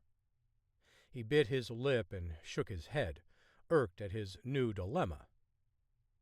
According to his GPS, he had another 10 kilometers to travel before he reached the nearest town with a highway that could get him to Yakutsk. The plan was to steal a car in the middle of the night and drive to Yakutsk. But Hawk was exhausted and knew if he had to walk to the nearest town, he'd be unable to continue without a good night's sleep. Hawk stashed his blown-out kayak beneath a tree and trudged through the snow toward the road. The Onon River would have taken him to a nearby city, where he could have beached his craft and slipped out of town in a stolen vehicle in a matter of minutes. But the journey had just become more difficult, unless Hawk changed his approach. He tried to contact Alex and let her know what he was doing, but he was in such an isolated area that his comms couldn't even link up with a satellite. I'll have to tell her later. Hawk knew she'd worry, fearing the worst. It's what she did most of the time these days, more so when they were both working for the Phoenix Foundation. He figured it had to do with the fact that John Daniel was now in their lives. Alex had grown up in a single-parent family and had expressed to Hawk on numerous occasions how she didn't want that for their kids. It was also part of why she hesitated to agree to let him go on this mission. No matter what happened, when Hawk didn't check in at the appointed time, he knew she would start to panic, running endless scenarios through her mind about how he might have died. But Hawk wanted to put Alex's mind at ease and decided there was a way he could meet both of his original objectives. It'd require just a few adjustments. If this had been normal circumstances, Hawk would have stayed out of sight as he navigated through the Siberian hinterlands. But there was nothing normal about this operation, at least for Hawk. He usually had some sort of satellite support from Alex or drone support overhead. But this was rugged and raw, man versus wild. Hawk's survival depended upon instinct and creativity in the midst of a fluid situation. Hawk noticed on the map that the Onon River flowed beneath one rural highway several times before cutting through the heart of a small village. Instead of hiking all the way to the town, he decided to hike just 1 more kilometer before trying to find someone to give him a ride to the village. From there, he'd steal a car and continue his journey to Yakutsk. It wasn't the ideal plan, but it was better than trying to navigate his way through central Siberia while running on fumes. In a country fraught with pitfalls, he needed to be mentally alert if the mission was going to be a success, and keeping Alex sane was equally important. When Hawk reached the road, He started walking toward the nearest town, thumb out, rucksack slung over his shoulder. He ambled along, straining to hear the sound of tires thrumming on the dilapidated Russian highway. While Hawk hadn't spent too much time in Russia, he never remembered the roads being so awful. Potholes the size of basketballs, both in depth and width, marred the smooth surface. Hawk could only imagine what kind of hell he was about to face while driving to Yakutsk. He didn't see a scenario where he wasn't changing at least one tire victimized by the pocked highway. After 10 minutes, Hawk had seen 2 vehicles, neither of which showed any interest in slowing down to pick him up. But that changed when an SUV rolled around the corner and eased past Hawk before slamming on its brakes. The vehicle backed up, and a man in the passenger seat rolled down his window. "You need a lift?" he asked. Hawk nodded and hustled over to the car. He got inside, and the driver didn't wait for Hawk to find his seatbelt before stepping on the gas. They started talking in hushed tones, and while Hawk was only catching bits and pieces of the conversation, he could tell the man driving wasn't happy with the decision to pick up Hawk. "It's our best chance out," the passenger side man said. "We let him take the car, and we go home." Hawk scowled and leaned forward, speaking Russian. "This car isn't stolen, is it? Because it wouldn't be good for me if you got pulled over." "Did you make the FSB mad?" the driver asked, eyeing Hawk through the rearview mirror. "Not yet," he answered with a wry grin. The angst of the 2 men's faces melted into a hearty laugh. According to Hawk's GPS, the town was about 10 kilometers ahead. "Where are you going?" the passenger asked. "Wherever you take me," Hawk said. "My boat sprung a leak, and I started walking for help. Once I get to a place where I can make a phone call, I will get someone to help me." The 2 men looked at each other and smiled. "Ask him," the driver said in a whisper to the other man. "No, you ask him." Their exchange continued for a few minutes, both reluctant to ask whatever it was that seemed so pressing. Then Hawk interrupted them. "Do you need to ask me something?" Before either man could answer, the driver muttered something and glanced in the rearview mirror. Hawk could tell something was troubling the man. The passenger then turned around and looked past Hawk and through the back window. Both men started cursing as the driver pushed the accelerator to the floorboard. Hawk jerked backward, unable to deal with the initial inertia. He turned around to see another car speeding up behind them. "Get ready," the driver shouted. He reached into the console and produced a gun. Hawk reached inside his rucksack and wrapped his hand around his gun. The SUV roared down the highway, each bump jarring Hawk. The larger the pothole, the more pain Hawk experienced when his head smacked up against the ceiling. Hawk glanced out the back again and noticed the car was gaining on them. The 2 men poked their heads and their weapons out of the side of the back seat window. "Get down," the driver shouted, seconds before a hail of bullets battered their SUV. Hawk stayed down as the vehicle swerved back and forth across the highway. The men in the approaching car continued assaulting the SUV. When there was a lull in the shooting, Hawk peered just above the back seat and fired back. His first few shots stunned the 2 men in the front as they started screaming at him. "What are you doing?" the driver said. "Those men will kill us." "Aren't they already trying to do that?" Hawk asked. "They're just trying to scare us," the passenger said. "They're not going to kill us. At least, not yet." Hawk ducked down and eyed the 2 men cautiously. "If we get them first, We won't have to worry about them doing anything to us later. You don't know who we're dealing with, the passenger said, all color gone from his cheeks. Those men are ruthless. They won't just stop with killing us. They'll make our entire families vanish. What did you do to make them so upset? Hawk asked. The two men shrugged and shook their heads subtly. That bad, huh? Hawk said before turning around and firing a few more shots. Seconds later, another burst of bullets sprayed their SUV. This time, one of them found its mark, piercing a tire and sending the SUV careening off the road. As it left the highway, it hit something on the shoulder, launching the vehicle into the air. When it came back down, it bounced and then tipped over onto its side before skidding what felt like an eternity to Hawk. He winced in pain, disoriented from the accident. Outside the closest window, all he could see was a wall of snow. That was the last thing he remembered before he lost consciousness. Chapter 10. Yakutsk, Russia. Eddie Tyson sucked a short breath in through his teeth as he repositioned the bag of ice on his leg.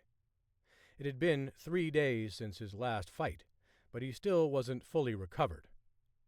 Peter had called him earlier, begging for him to come in for a match that evening. But Tyson knew his limits, which required far more recovery time now that Father Time was getting some punches in of his own. He pulled out his phone and scrolled through the list of world times. Miami was 14 hours behind Yakutsk, and no matter how well he knew the difference, it always confused him. The clock on the wall read 10:21 p.m., meaning it was 8:21 a.m. in Miami. Sheila would be getting the kids ready for school. He missed the frenetic pace of the morning and always enjoyed watching Sheila work her magic as she rounded up all the children and had them ready to leave the house looking like rock stars. When she had left him alone with the kids for infrequent trips out of town, they were lucky to make it to school fully dressed with their books and their lunches. He groaned as he hobbled over to his laptop and used his secure server to tap into the family computer located on a desk near the breakfast nook. After he connected, the image came across clear. It was almost as if he hadn't disappeared from their lives for the past year. Sheila was already put together, wearing a white blouse and skirt. Her hair looked as if she'd just walked out of a salon. The only thing missing was her lipstick, which she saved for the time she'd spend sitting in Miami's congested morning rush. Samantha was looking far too old for her age, wearing clothes that he wouldn't have approved of. Tyson had argued plenty of times about his teenage daughter's attire, which was a stand Sheila obviously didn't want to make with him gone. Joey was busy playing a handheld video game, complete with virtual reality goggles. That also was a pet peeve of Tyson's. He'd told Sheila 100 times that she shouldn't let video games be a babysitter. And as much as it inconvenienced her to fight Joey about it and listen to him whine about how all the other mothers of tweens his age let their kids play video games, she went along with Tyson's request. Whenever Joey claimed to be bored, Sheila sent him outside or gave him a book to read. But that, too, seemed to be a battle she didn't want to fight alone. Then there was Caleb. Their 4-year-old son was sitting at the table like an angel, carefully guiding each spoonful of Cheerios into his mouth without spilling even a drop of milk. Tyson smiled as he watched his son dutifully eat his breakfast. "All right, gang," Sheila said, snagging her tumbler and filling it with coffee. 2 minutes and everyone needs to be in the car. Sam, help your little brother get buckled in. Joey, take the goggles off and join us back here in reality, okay, bud? Nobody bucked her, much to Tyson's surprise. Sam whisked Caleb out of his chair, tucking him beneath one arm while toting her backpack with the other. Joey nudged his goggles onto his forehead and grabbed the rest of his things. Tyson continued watching until Sheila glided across the kitchen and disappeared. Tyson turned off the computer and sighed. The ache in his heart rivaled the pounding pain in his leg. He reminded himself that they wouldn't even have the life they were living if he dared to return home. He'd be dead within a week, and so would the rest of his family. But for now, Tyson had to be satisfied with being a ghost and catching glimpses of their life without him. Every time he logged off, he wondered if he should continue to torture himself. He wished he could just forget about them, but they were the reason he was here, and the reason they were all still alive. It was just one moment, a moment he wished he could erase from his life. But what he saw, what he knew, it scared him. He realized the immediate danger he put everyone around him in with just the simple knowledge of its existence. He'd even tried to forget it, cramming it into a memory hole. But every morning when he woke up, there it was, staring him in the face. He hobbled back to the couch and adjusted the ice pack over his knee. He closed his eyes and drifted off to sleep, but the pounding on his front door startled him awake. Bleary-eyed, he tried to focus on the clock. An hour had passed since he stopped watching Sheila. Who the hell is banging on my door at this time of night? He peered through the peephole and growled. One by one, he released a series of deadbolt locks, all of which had come with the house. When he first moved in, Tyson ignored them, but after a few weeks, he found listening to the click of each one somewhat cathartic after returning from a day out in Yakutsk. Tyson cracked open the door just wide enough to see a Russian general standing in front of him with a pair of aides. "General," Tyson said with a nod of his head, "is there something I can help you with?" "May I come in?" the general asked.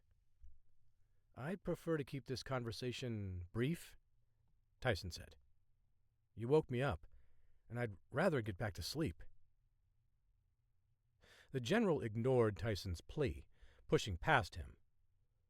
"Let's sit down and talk." Tyson sighed and waited for all three men to enter his apartment, bringing the bitter cold with them. He shut the door and followed them into the living room, where they'd all made themselves comfortable. "I'm going to get straight to the point," the general said. "Okay," Tyson said. "What's this all about?" "We know where your family is, Mr. Tyson," the general said. Tyson's eyes widened. The whole purpose of finding refuge in Russia was to avoid this type of strong-arming from powerful people.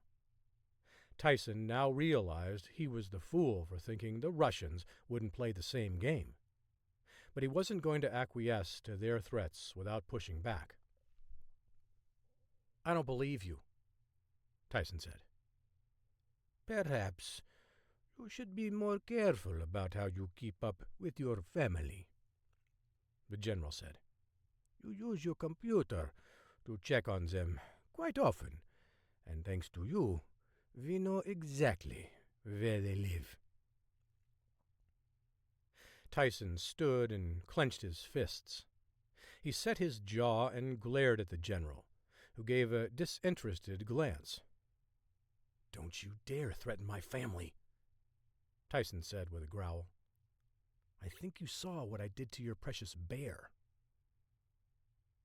The general chuckled and waved dismissively at Tyson. "First of all, I could put a bullet in your head right now if I wanted to, and you couldn't stop me. Then nobody would care since you're already dead." The general gestured for Tyson to sit down, But the American didn't move. With just a glance from the general, his two aides moved toward Tyson, who decided against fighting and took his seat. "No, I don't want to harm your family. I really don't. I have a family of my own. They're the most precious people in the world to me, and I'd do anything to keep them safe. And that's why I expect your full cooperation on the assignment we're giving you. Based on everything I know about you, keeping your family safe is your top priority, is it not?" Tyson nodded reluctantly. "So, we have an understanding, right?" the general asked as he held his palms out. "You comply with our little request, and we keep your children safe." Tyson sighed. "I understand." "Good," the general said. "Someone will return with all the details later this week. Just be ready to leave whenever we tell you to, and I suggest you start packing now. It's going to be a long trip." The general rose along with his aides, Tyson right behind them. For a moment, he considered how he might take all three of them out. But then the idea was gone, buried for good. If the general knew where Tyson's family was, someone else in the Russian military did too. "I'll have my revenge." He ushered them outside without another word and relocked the dozen or so deadbolts before going to bed. Tyson climbed under the covers and turned the lights off, lying in the dark and staring at the ceiling. "What I'd give for just one more hug from Sheila, and Caleb too." Chapter 11. Central Siberia. Hawk awoke to the odor of gasoline and burnt rubber. His shoulder ached, and he took a few seconds to orient himself. Shattered glass lay all around him, and the SUV's engine hissed as it idled. After unbuckling his seatbelt, he grabbed his rucksack and surveyed the damage.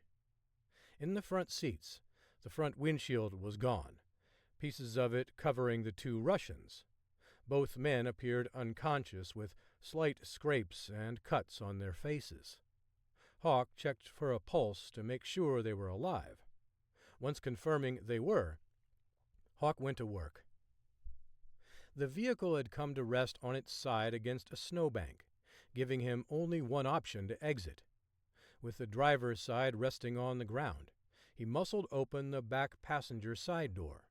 Then he dragged the driver out and moved him a safe distance away from the car. When Hawk returned to get the second man, he noticed the car starting to smoke, increasing the urgency to get him out. As Hawk was climbing out, he noticed a fire lapping up the fuel, which was leaking from the tank. He growled as he climbed out and hustled the man away from the danger. The first man started to regain consciousness, scowling as he watched Hawk pull the second man through the snow. "What happened?" the man asked in Russian. Before Hawk could respond, the vehicle exploded, sending debris in every direction. He dove on top of the two men to protect them from the shrapnel, which peppered the snow around them. Hawk peered through the smoke and noticed the outline of another man walking toward them with purpose. He held a machine gun at his waist. Once he skirted the flaming vehicle, he started spraying bullets, apparently unable to identify where the occupants of the vehicle were. Meanwhile, Hawk scrambled to get both men behind a berm of snow before setting up to return fire. He pulled out his pistol and eased his head just high enough over the snow to see the man still firing his weapon. Hawk took careful aim and waited for the man to stop shooting for a moment. As he surveyed the carnage of the wreck, he smiled to himself. Satisfied that he'd completed his task, he turned back toward his car. That's when Hawk used 2 shots to take the man down, one shot to the back of his head and another into his upper back. The man plunged face first into the snow. A few seconds later, Hawk heard the voice of another man calling for his cohort. Hawk eased along the embankment a few meters to get a better position. The moment the next man stepped into view, Hawk put him down as well with a pair of shots. While Hawk thought he'd only seen 2 men in the car tailing his, he wanted to be sure. After a couple of minutes, when he didn't see any movement, he eased over the snow and crept toward the men he'd shot. He pocketed their weapons before checking to see if they were dead. The fire from the SUV crackled behind him, along with intermittent hissing and secondary explosions. Hawk hustled over to the other car, which was still running. He got inside and drove it over to the 2 Russians. Hawk helped the 2 men into the vehicle. They were more coherent this time, though they were still foggy about all the details. "You need to see a doctor," Hawk said in Russian. "Where's the nearest hospital?" The man who'd been driving waved dismissively at Hawk. "We have our own doctor. Just take us back to our office." "I don't know where your office is." The man pointed down the road in the direction they'd been traveling before the attack. "Just drive that way." Hawk put the car in gear and started down the highway. He glanced in the mirror at the fiery scene, dark plumes of smoke still rising from the crash. "Thank you," the man from the back said. Hawk nodded subtly. He wasn't certain he'd made the right call in saving the men. Whoever they were into something dangerous, and by virtue of association, Hawk might have been at risk as well. But he needed an ally, and saving the lives of the 2 men who'd so generously picked him up was the best way to ingratiate himself to them. The driver of the SUV, who was now sitting in the passenger side up front with Hawk, turned back toward his comrade and started talking in hushed tones. Hawk couldn't make out what they were saying, but interrupted them to check for directions. "Just keep driving," the man said. "It will be a while." The Russians continued their conversation for a few minutes before the driver turned to Hawk. "Who exactly are you?" the man asked. Hawk had his cover ready. "Ivan Popova, former Russian military." The driver shook his head. "No, I don't believe it." "It's true," Hawk said. "Don't you believe me after what you just saw? I was a sniper in Special Forces." Hawk kept his eyes fixed on the road in front of him, gripping the steering wheel tighter with each passing moment of silence. Finally, the driver spoke. "Your accent. I can't quite place it." Hawk didn't miss a beat. "When you travel the world, as I have, and speak multiple languages, you tend to lose what makes your original accent distinctive." "Where have you served?" the other man asked. "Where haven't I served is the better question," Hawk said. "I have been sent on covert missions all over the world, and I've even spent time undercover in the United States." Hawk shot a quick glance over at the driver to see if he was buying the ruse, but Hawk was unable to read the man due to his blank expression. He shrugged. "I'm not sure I believe you." Hawk scowled. "I just saved your life. Do you think I'm some threat to you?" "Maybe," he said, before he pulled out a gun and trained it on Hawk. "But I know someone who's a little more discerning. You can speak to him." Hawk followed the man's instructions, turning off the road after several more miles and pulling onto a long asphalt driveway. The surface surprised Hawk after enduring a stretch of teeth-rattling potholes, courtesy of a communist highway department. The road was also clear of all snow, providing a smooth ride. However, Hawk didn't notice any structures in his line of sight, which extended all the way to the sugar-frosted mountains. "Where does this lead?" Hawk asked. "Just keep driving," the man said. "You'll see soon enough." After a couple of minutes, the road banked to the left and down into a small valley. The drive snaked around the back of a rock and up into the mountains. Hawk glanced in the rearview mirror, watching the plane disappear as he entered the forest. "If you're going to kill me," Hawk began, "there's no need to make me drive all this way. I'm sure no one will find my body." The two men chuckled. "Who said we want to kill you?" Hawk looked at the gun. "You are pointing a weapon at me." "It's just to make sure you do what I tell you to do," the driver said. "I'll only kill you if he tells me to kill you." "And who is that?" Hawk asked. "You'll meet him soon enough." Once Hawk thought he couldn't go any higher, he crested the mountain and found himself on the backside of a sprawling estate overlooking the valley on the opposite side. Ancient pine trees soared overhead, their limbs limp from the weight of the snow. They framed the picturesque three-story Tudor house, which was both grand in size and style. "I must be about to meet a famed Russian oligarch." Hawk parked where the driver instructed before following the two men into the house. Armed guards stood near the door, nodding at the men as they entered. "What happened to you two?" one of the guards asked, squinting as he studied their nicked faces. "Nothing, but you should have seen the other guy," the driver quipped. Inside, servants scurried around the room, offering to take the trio's coats and give them a drink. However, the driver waved them off from assisting Hawk.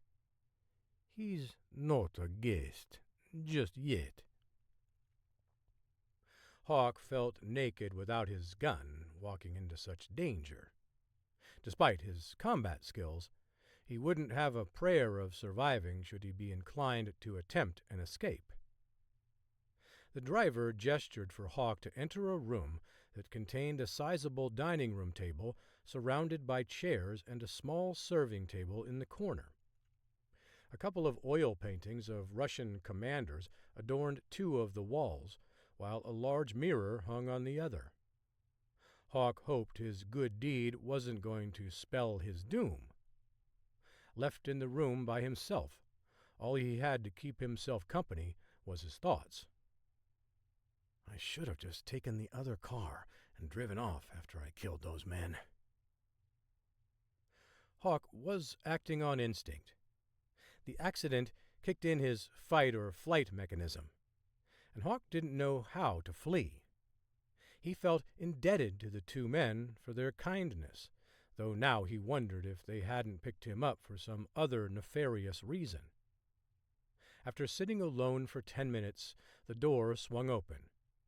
Hawk turned around in his chair to see who was entering. His eyes widened when he recognized the man. He felt his stomach drop. It was Andrei Orlovsky. "Well, well, well," a grinning Orlovsky said as he strode toward Hawk. "It looks like someone brought me a most unlikely gift." Chapter 12. Bridger, Montana. Alex positioned her cell phone between her ear and shoulder as she poured John Daniels cereal. 2 minutes into a meltdown, he was screaming because the first bowl she poured had too much milk. On the other end of the line, Morgan May tried to calm Alex about the fact that Hawk hadn't spoken to her since his halo jump, and his tracking beacon had suddenly gone offline. "I'm not sure it's because of the satellites over that part of the country," Morgan said. "The companies running those things don't want to waste money extending coverage into barren stretches of land." Alex sniffled as she tried to hold back the tears. "But I need to know he's okay," she said, emphasizing each word. "I understand," Morgan said. "I'm as concerned as you are." "I doubt that," Alex snapped. "I don't hear any screaming children in the background where you are." "Just relax and give it some time. He'll show up sooner or later, and I'm sure he'll be just fine when he does." Alex slammed the cereal box down on the table and sat down.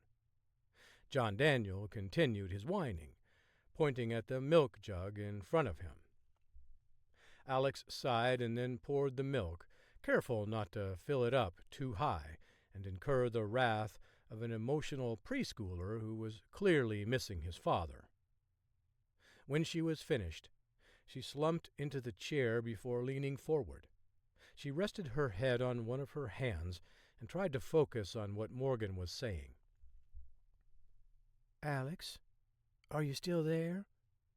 Morgan asked. "Yeah, I'm still here. Are you all right?" "Define all right," Alex said, before bursting into tears again. John Daniel shoveled 2 spoonfuls of cereal into his mouth before declaring that he was full and wanted to get out immediately. "You sound like you have your hands full," Morgan said. "I can let you go if you—" "No," Alex said. "Don't go. I need to talk to someone right now, and I can't very well tell anyone around here what I'm doing." "Well, if you need to vent, by all means, please vent." Alex didn't wait for Morgan to ask twice. For the next couple of minutes, Alex covered a wide array of topics, ranging from her struggles as a single parent for a few days, to fear of Hawk getting killed, to her desire to return to work. "You want to return to the team full time?" Morgan asked. "Maybe," Alex said, forcing a long breath through her nose. "I don't know. It's all so crazy right now." "What is?" "My life. I live in isolation on a ranch with my husband and a 4-year-old son, and I was a good analyst at one point, able to identify openings by which to accomplish certain objectives, both on the fly and with plenty of time to study. Now, my analyst skills are reduced to estimating when we should buy diapers next and how many. Don't underestimate the power of a woman who can manage a busy home." "But that's the thing," Alex said, throwing her arms into the air. "I'm not even busy. Half the time, I just want to curl up in a chair on the front porch and read the latest Nora Roberts novels. And I've done it so much lately that I'm not sure I can function under all this stress. And what's bizarre is that I used to thrive off stress. Now I can't even handle the slightest bit of it." "Well, if you'd like some busy work, I've got plenty of that too," Morgan said. "Maybe it'll help you take your mind off things." "No," Alex said. "I don't find busy work interesting enough to take my mind off of it. I need real work, the kind that requires me to be on top of my game." "Well, that's in short supply around here," Morgan said. "But I'll see what I can do." Alex hung up and despaired as she scanned the mess John Daniel had made. "How did you do that so quickly?" Alex felt if she could answer that question, she'd write a book about it and have enough money to retire to an island somewhere in the South Pacific. Parents the world over would be begging her for advice, asking her to speak at conferences and go on television programs.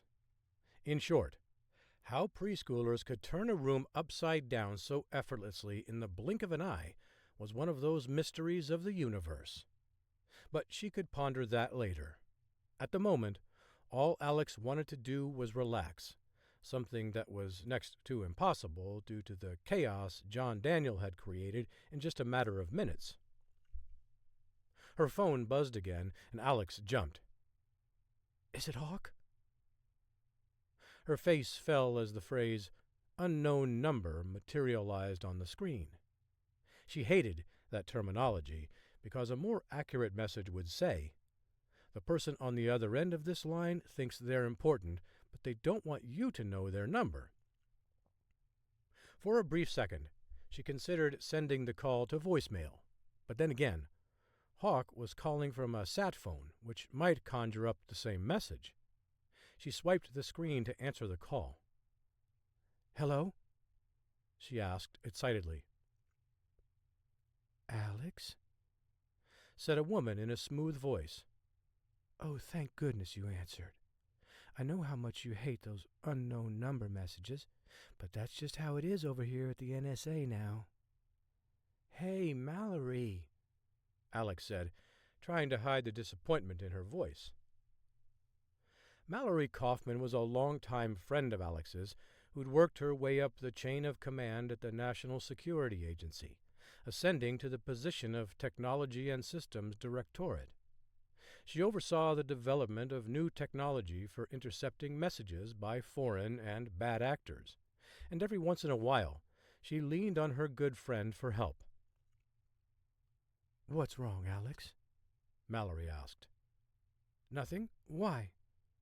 Don't try to brush me off, Alex. I know we haven't seen each other in a while since you moved away, but don't act like we're not friends. I can tell when something is bothering you. I'm not really supposed to say. Mallory sighed. I have a higher security clearance than you, and I'm calling from a secure line. I doubt it's not something I don't know about. Well, I can't really divulge any details, but Hawk is on a mission, and I haven't heard from him in a while. Oh, Mallory said, sounding surprised. I didn't realize he was operational again. Well, he's going to help a... Alex caught herself, pausing before continuing. He's in a remote area, and I'm supposed to help him when I can, but at the moment, I don't even know if he's alive. I know that can't be easy for you. I'm sure he'll get in touch soon. Isn't that how he always works? Well, I guess so, but that was before we had John Daniel, and I don't want to be raising this kid alone. He needs my full attention right now, but my nerves are shot, and I'm worried sick. Okay, just relax. Are you sure I can't help you? Yeah, there's nothing anybody can do right now, unless you want to retask some satellites for me. Mallory chuckled. Just like the good old days, huh? Well, now that you mention it, I always hesitated to get you to help because I didn't want you to get in trouble. But now that you're in a director's position... I'll do it, Mallory said. Just tell me where to point it. Oh, I can't, Alex said with a sigh. Unless you're working with Magnum, you can tell me anything. Alex remained silent. Okay, that explains it, Mallory said. I won't press anymore, but I can't redirect any satellites unless you tell me where. Alex hesitated, unsure if she should reveal the name. He's in the center of a large, cold country. Not sure if that gives you any idea, but that's where those satellites need to be aimed. Consider it done, Mallory said. Thank you, Alex said. Now, what was it you wanted? I'm sure you didn't just call to see if you could help me out. Actually, I was calling to see if you could help me, but I can tell you've got a lot on your plate right now, and I don't want you to trouble you. No, it's fine. In fact, maybe it'll help me get my mind off things. Are you sure? Mallory asked. Yes, of course. I need something to distract me, and I'm sure whatever you're about to give me will do just that. Great, Mallory said. We've got a mystery going on over here, and we could use your analyst skills. Alex glanced over at John Daniel, who was dragging a couple of blankets across the living room floor in an attempt to build his third fort of the day. She sighed and shook her head, yielding the battle for the time being.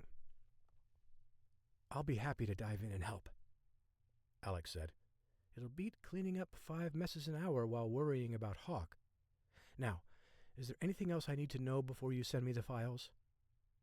Right now, we don't have a whole lot to go on, but it's quite obvious that someone has access to these cables and is sharing them openly with certain people in the international community.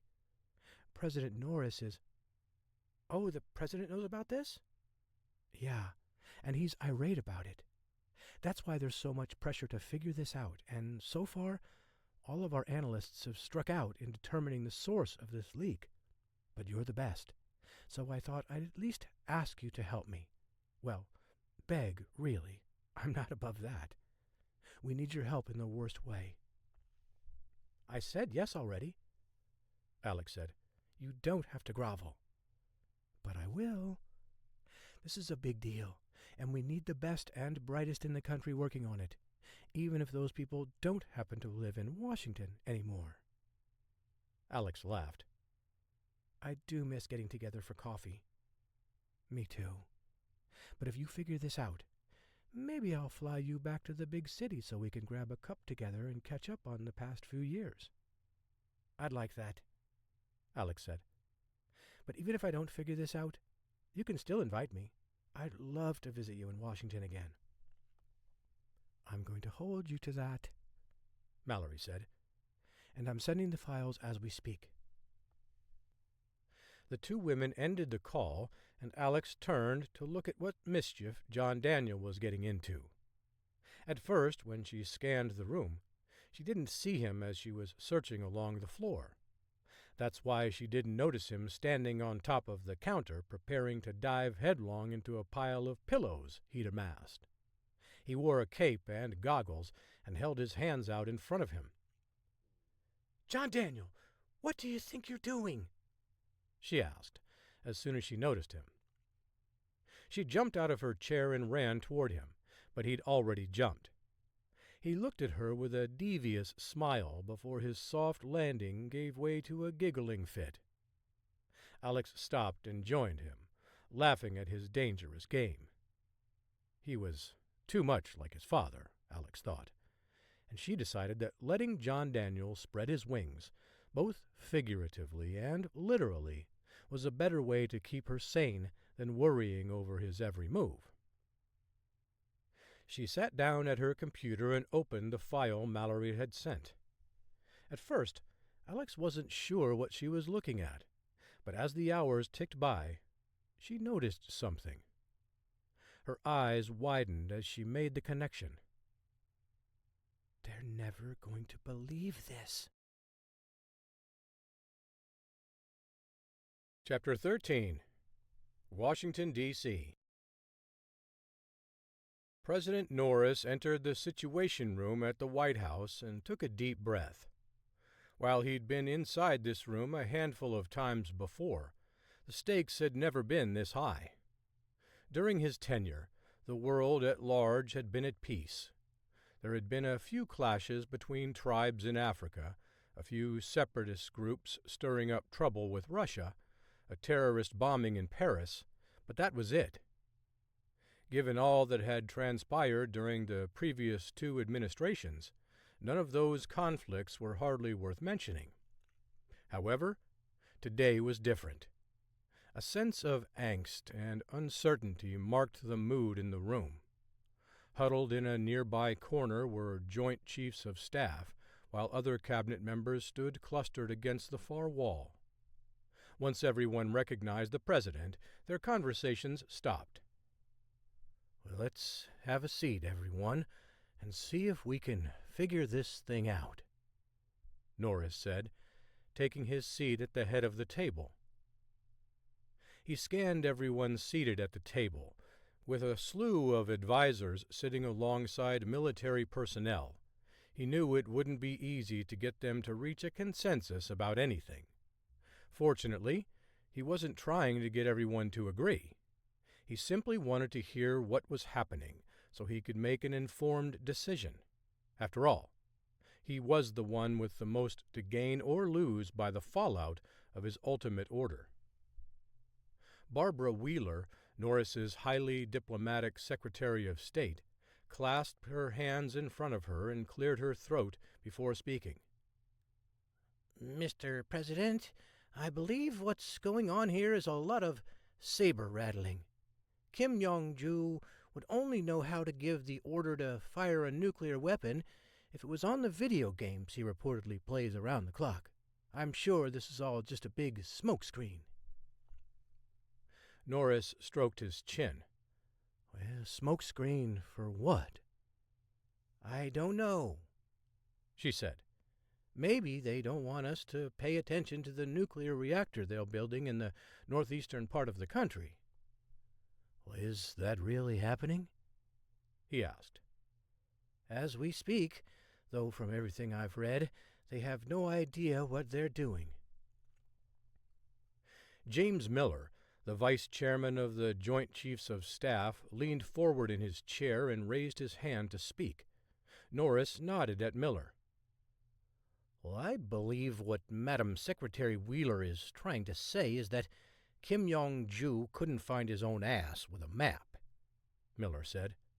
But we don't have any intel that can confirm or deny that North Korea is in possession of nuclear warheads. Therefore, I'd recommend that we launch a preemptive strike. Well, if they're bluffing, we'd just be starting another conflict that no American wants, Norris said. Brent Gaston, the naval chief of operations, templed his fingers and shifted in his seat. None of us want another conflict, including General Miller, he said. But this one might be necessary. We need to make sure the tail isn't wagging the dog here. A quick strike would remind Kim Jong-ju who's the real world power today and end these shenanigans. I think if we used a strong show of force, he'd back down and think twice about puffing his chest out, even if he never intended to throw a punch. Wheeler shook her head. I think that's a mistake. North Korea should be ignored until they decide to play with the rest of the world. Wasting our military's time on them only validates Kim Jong-ju's opinion of himself. He's not interested in a war, but just being recognized as a member of the world's leadership might be enough for him. Norris scowled. Well, but we can't let this become a precedent that every rogue leader will follow in the future. Well, of course not, sir, Wheeler said. We can find a way to help Kim Jong-ju save face while not appearing to bow to his tantrums. And how do you propose we do that? Norris asked. Well, I have a few ideas, starting with an initiative we've launched with several countries in that part of the world to work together on innovative technology ideas, she said. We could invite North Korea with the caveat that they back down from the warmongering rhetoric and stop threatening our ships in that region. Miller tapped his pen on the table and exaggerated a sigh. Sir, diplomacy doesn't work with the North Koreans, especially Kim Jong-ju. If you let this slide, he'll try to play you again, and every time he shares a message or a video that hints that he might have a nuclear weapon or a WMD, we'll be jumping. If you let this game begin, I can promise you that it'll be something that haunts you all the way to the ballot box next November. Norris stood and paced behind his seat as he considered both sides. Anyone else have a different perspective they'd like to share? He asked. A few other cabinet members offered support of either Wheeler or Miller's ideas, but nothing fresh or innovative emerged. Well, this situation can't be that black and white, Norris said. There has to be a way we can keep the peace without instigating a protracted conflict. Miller chuckled. Is something funny, General? Norris asked. You act as if anything about a conflict with North Korea would last any length of time. We could send a wave of bombers into Pyongyang and we'd never hear from Kim Jong-ju or any other North Korean leaders for a long time. I'd say we could send them back to the Stone Age, but I'm pretty sure they're still living in it. Norris waved off Miller. Well, as the world's peacekeepers, we have a tremendous responsibility to respect every nation's sovereignty, not to mention make sure that our conflicts remain between military might and avoid civilian casualties at all costs. Sir, with all due respect, if North Korea has nuclear capabilities, your virtuous stance won't bring much comfort to the thousands of Americans that will die and the millions more that will be grieving such devastating loss. Well, at the end of the day, everyone in this administration has to sleep with the choices we make. Norris shot back. And defaulting toward war every single time we sense a threat would be a grave mistake. Miller placed his hands palm down on the table and pursed his lips. Well, sir, exactly how many times have I recommended we engage the enemy since I've been a part of your Joint Chiefs of Staff? Norris shrugged. Well, I guess I can't remember any specific occasion. Well, that's because I never have, Miller said. I didn't suggest taking action when the Russian carrier ships were cruising closer than they should have to Alaska. I didn't suggest action when China was caught selling weapons to militants in the Middle East. And I didn't even think it was worth a 10-minute discussion when Venezuela chose to announce it was developing nuclear capabilities to defend itself against the imperial aggressors to the north. So if I'm suggesting we take some action, it's because the situation warrants it. Wheeler shook her head. This is what I was talking about earlier, sir. The General has been searching for a reason to justify those huge military expenditures in the most recent budget. Miller set his jaw and glared at Wheeler. Our military is why Americans don't worry about getting bombed in the middle of the night and experiencing a nuclear winter. We're keeping this country safe, and I'm sorry if you think that's a waste of taxpayer dollars, but I happen to think it's the best money we spend. Wheeler narrowed her eyes and leaned forward. Now you listen to me. Knock it off, you two, Norris said. Do I need to remind everyone that the reason you're here is to advise me? You gave me your ideas and suggestions, and then I decide. That's how it works. You've both made your position clear, and now I'm going to tell you what we're going to do. A hush fell over the room. The tension was palpable. Norris took a deep breath and then sat down. Well, here's what we're going to do, he said. General Miller, I want you to put together a plan for a preemptive strike, and I want it on my desk by 4 o'clock this afternoon. Understand? A faint smile crept across Miller's lips. Yes, sir. Secretary Wheeler, you can work on a backup plan in case I change my mind, Norris said. As much as I don't want to do this, I feel like it's the best course of action. Now, everyone, let's get to work. General Miller nodded at the president and gave him a faint smile, along with a fist pump. Wheeler, however, remained in her seat. Barbara, are you all right? Norris asked her as he prepared to leave the room. She bit her lip and stared at the wall in front of her. You can't listen to Miller. He'll lead you astray. Well, come on, Barbara. You know what I'm facing here. I don't want the last thing people remember before they go to the polls later this year is that I'm weak on national security. She sighed. You can't use polling numbers to govern. The people put you in this office to make decisions, not bend whichever way the wind blows. Grow a backbone and be a leader, and that starts with you standing up to Miller. If you're worried about how people will perceive you now, just wait until you put us in another Vietnam, an unpopular, unwinnable, and unnecessary war. Well, like I said, Barbara, write up a plan, and if I like it better than Miller's, I'll reserve the right to change my mind. I could give you 1,000,000 ideas, she said, and all of them will be better than trying to win a contest between two leaders trying to show who's more macho.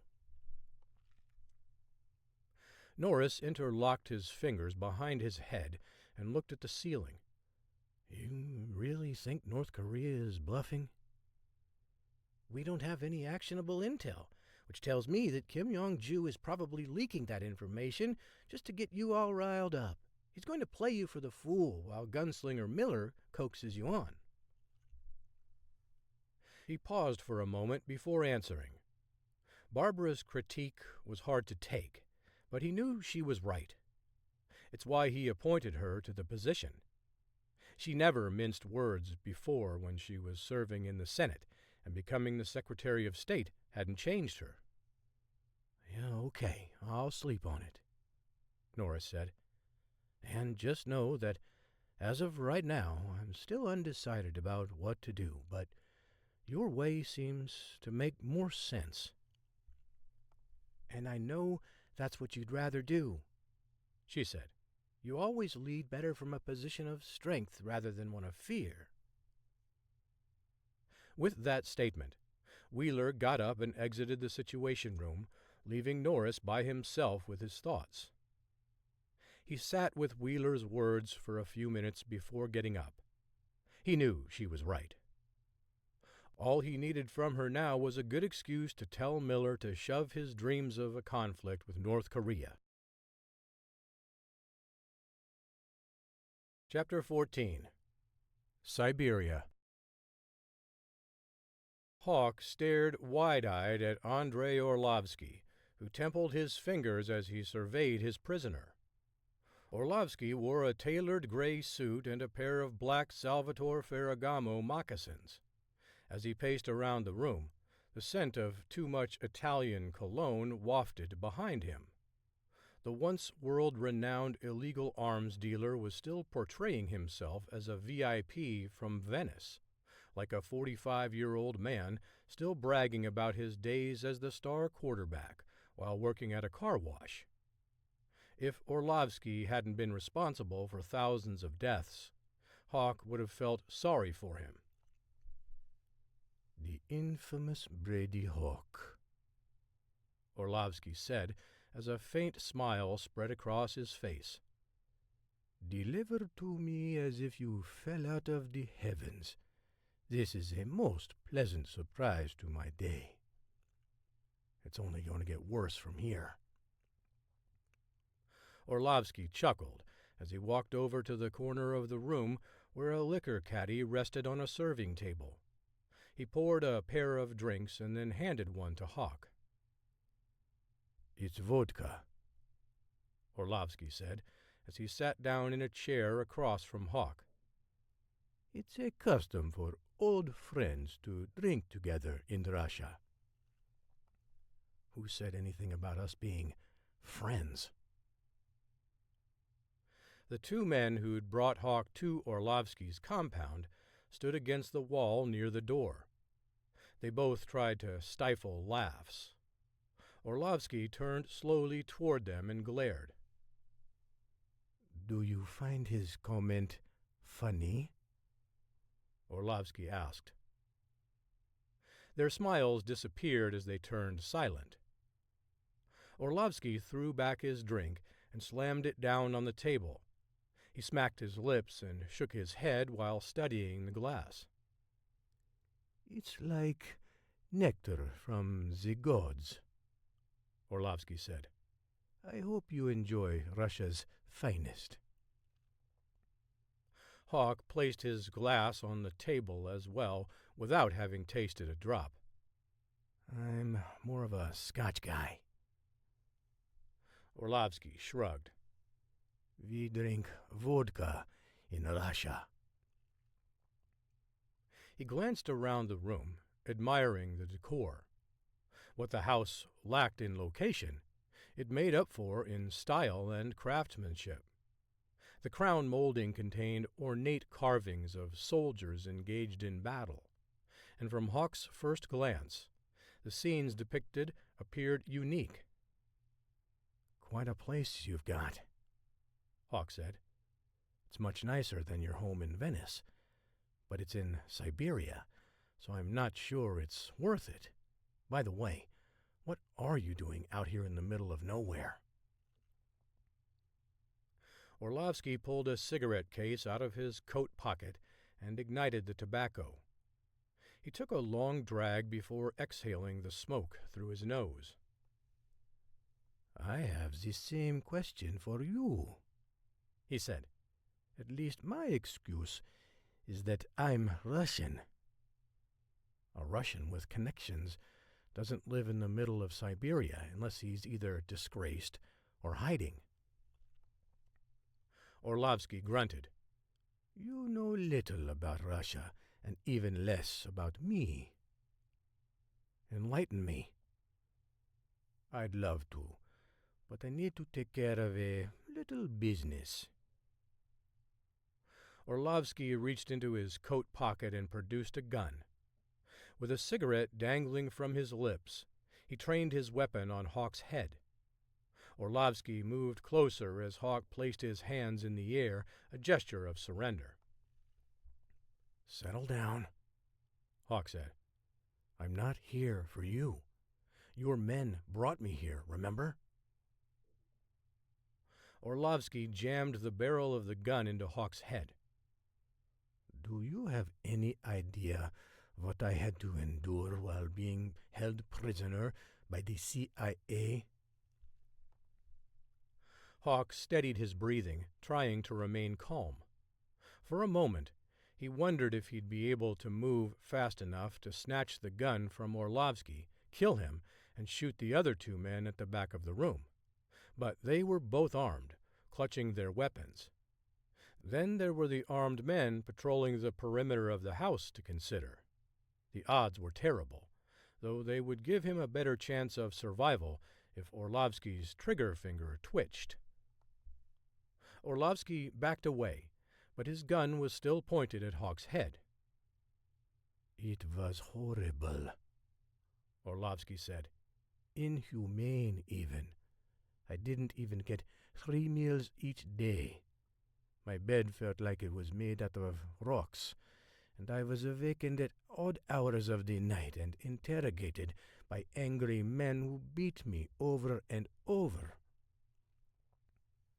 Hawk sighed and shook his head, remaining quiet.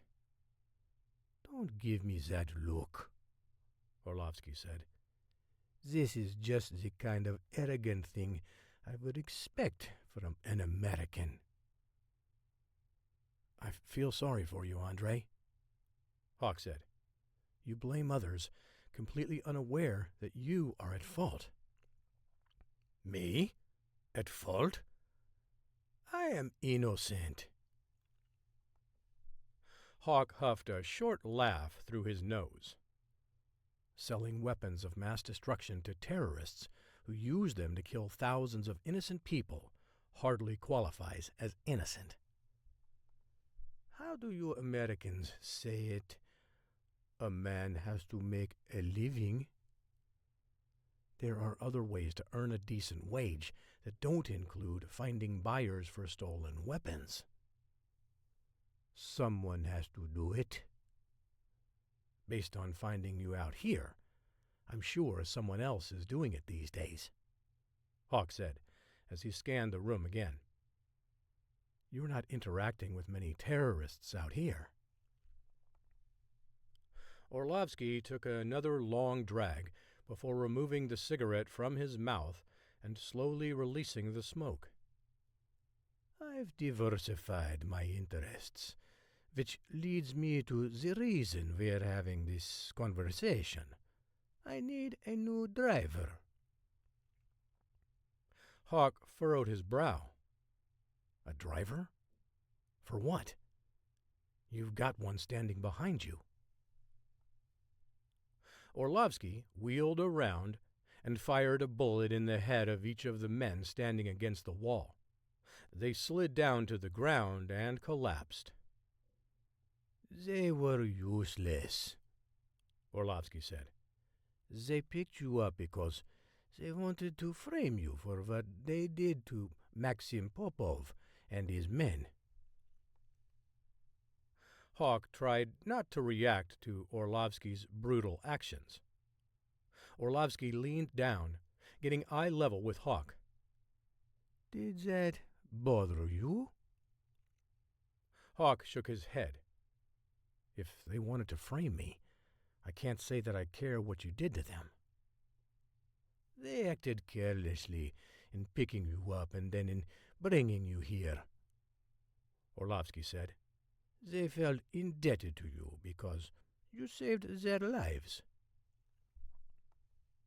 Hawk glanced at their bodies, blood still pooling around them. And apparently it was all for naught. That's where you're wrong, Orlovsky said, wagging his index finger. They shouldn't have brought you here, but I'm glad they did, because I'm in need of someone with your skill set. Hawk's familiarity with Orlovsky centered around his dealings with Middle Eastern terrorists in search of weapons and retrieving information about the clients. However, Hawk's interest in Orlovsky hadn't extended much beyond that. But Orlovsky seemed deeply interested in the man he'd been swapped for in a prisoner exchange 5 years ago.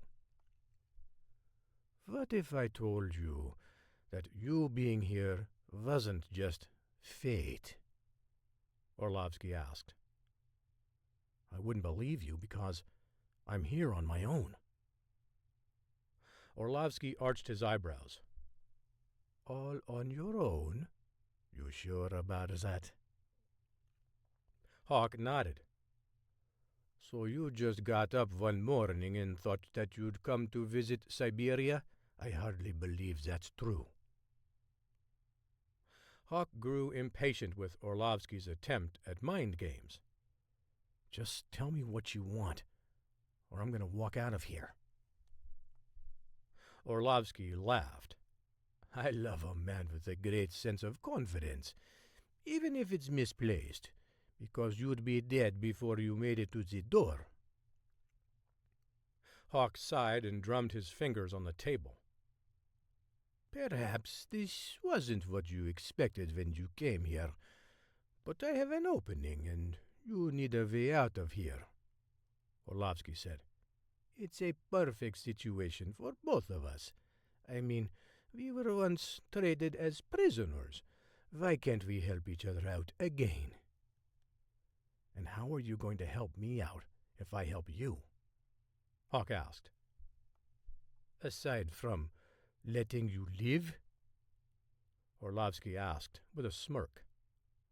According to my men, you claimed to be needing a ride. I'm willing to give you one of my cars if you make one delivery for me. Whenever something is too good to be true, it probably is, Hawk said. I have no reason to believe you.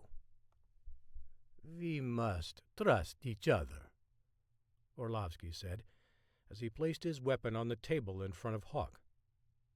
Surely you must know that Russians don't share their vodka with their enemies.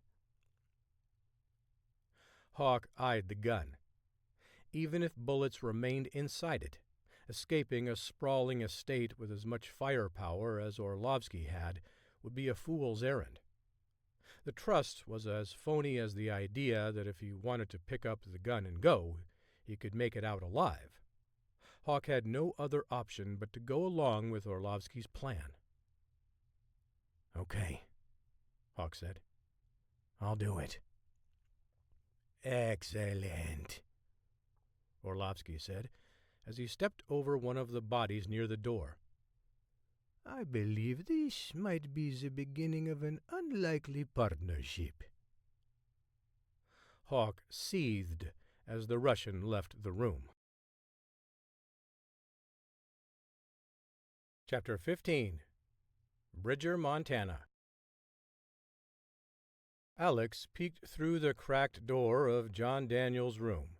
He was lying on his back, clutching the corner of his blanket in one hand and a Star Wars X-Wing fighter he'd built with Hawk out of Legos in the other. John Daniel had crashed just after lunch, blissfully unaware that his father was missing halfway around the world. Alex was certain she detected a slight smile on her son's face. During the peace that fell over the house when John Daniel was napping, Alex wanted to join him. She resisted the urge to curl up on the couch and sleep by a roaring fire. But without Hawk around, she didn't have time to waste. Dusty and Tucker needed to be fed, and Alex had work to do. Besides, she knew if she laid down, she'd probably never fall asleep, despite her exhaustion. Not knowing where Hawk was created an underlying level of angst that wouldn't dissipate until she'd heard from him. She put on her boots and traipsed out to the barn, pulling a hay bale into a wheelbarrow. She delivered the afternoon feeding to the horses. Dusty and Tucker galloped over the snow and went after their food as if they hadn't been fed in a week. Alex had noticed that the colder it was, the more ravenous the horses acted. "Good boy," she said, stroking Dusty's mane. The horse gave a quick snort as he snatched the hay with his teeth. She gave Tucker some attention before retreating into the house. With Mallory Kaufman's assignment waiting, Alex turned on her computer and began analyzing the material. While working with Firestorm and the Phoenix Foundation, she had come across moles buried deep within the government's labyrinth of bureaucracy several times. As clever as they always thought they were, they couldn't hide from the fine-tooth comb of a skilled analyst. Everyone left a trail. Whether it be a paper trail or a digital one, even the most careful spies would take a risk at some point. The more challenging cases weren't solved by someone acting carelessly, but by someone acting too carefully. Even a government employee who was above board on everything would make a mistake at some point, sending an email to the wrong person or purchasing an item using the wrong budget code. Those were natural mistakes, errors that didn't suggest anything further was wrong. But those who were worried about someone digging through their every move would move with such caution and precision that the perfect picture they painted would cast them as a larger suspect. As Alex perused the files, she cross-referenced them with intel that was supposedly leaked. Her search focused on who knew what information and when they knew it. Once she established that, she was able to sift through the emails to determine who was sharing the information. The problem the NSA analysts ran into was that the intel stolen never seemed to be passed along using digital means. Someone had been very careful to ensure that whatever they learned wouldn't be disseminated in an easy manner. Alex concluded the mole had to be sharing whatever they had gleaned through old-fashioned spycraft. Perhaps it was through a brush contact or a handwritten note planted at a drop site. Due to the limitation of her research in Montana, she couldn't determine the how. All Mallory wanted was the who, and Alex was certain that she'd figured it out after a few hours. The NSA team had pinpointed what information was being stolen, which made it easy for Alex to narrow down who the mole was. However, she still couldn't say definitively, but she'd done this long enough to know that there were rarely coincidences. And the person who appeared to fit the profile with access to the information was a U.S. State Department employee named Victor Edgefield. At 37 years old, Edgefield had plateaued in his career at the State Department. Working in public affairs as an information officer, he was involved in policy meetings and worked on a team responsible for crafting the messaging the Secretary of State desired. Edgefield had been hired after an injury cut short his CIA career, but he'd been passed over for promotions several times over the past few years. Around that same time, Edgefield inexplicably started gambling. Based on the sums of cash Alex noticed he started pulling out of his account, the gambling had started a little over 6 years ago. However, he was detained during a raid on an illegal gambling ring where he'd been playing poker. While he avoided charges, he didn't avoid his name getting put into a report. Alex also noted on Edgefield's phone records that he'd contacted a local prosecutor at this time, who promptly dropped the charges against a man named Manuel Diaz, the alleged owner of the operation. Apparently, Edgefield's debts were large enough that his favor didn't result in forgiveness of the money he owed. Alex found more large sums of cash withdrawn until they suddenly stopped. Within a week after he stopped withdrawing cash from his bank account, the NSA team identified the first instance of sensitive information being leaked. Even more puzzling was who Edgefield was giving the intel to. The leaks appeared to be random, sometimes showing up in newspapers and on major television news programs. At other times, the intel would appear in chat rooms on the internet or gossip columns on random blogs. There didn't appear to be any rhyme or reason to the leaks other than to make the White House nervous. But that changed when an embarrassing cable between the U.S. ambassador to the Philippines and Secretary Wheeler was shared on several websites. While the intel inside it wasn't all harmful, the frank assessments of other countries' public officials was at the least embarrassing, at the most diplomatic suicide. The result was a new determination from the White House to expose the source and shut it down permanently. Alex finished compiling a brief report before she sent it to Mallory, who immediately called Alex back to thank her. "This is excellent work, Alex," Mallory said. "I don't know how we missed it. Using the cash withdrawals with the arrest report to affirm the suspicion that Edgefield was gambling proved to be a great piece of detective work." "Anything to keep my mind off Hawk being gone," Alex said. "Glad I could help," Mallory said.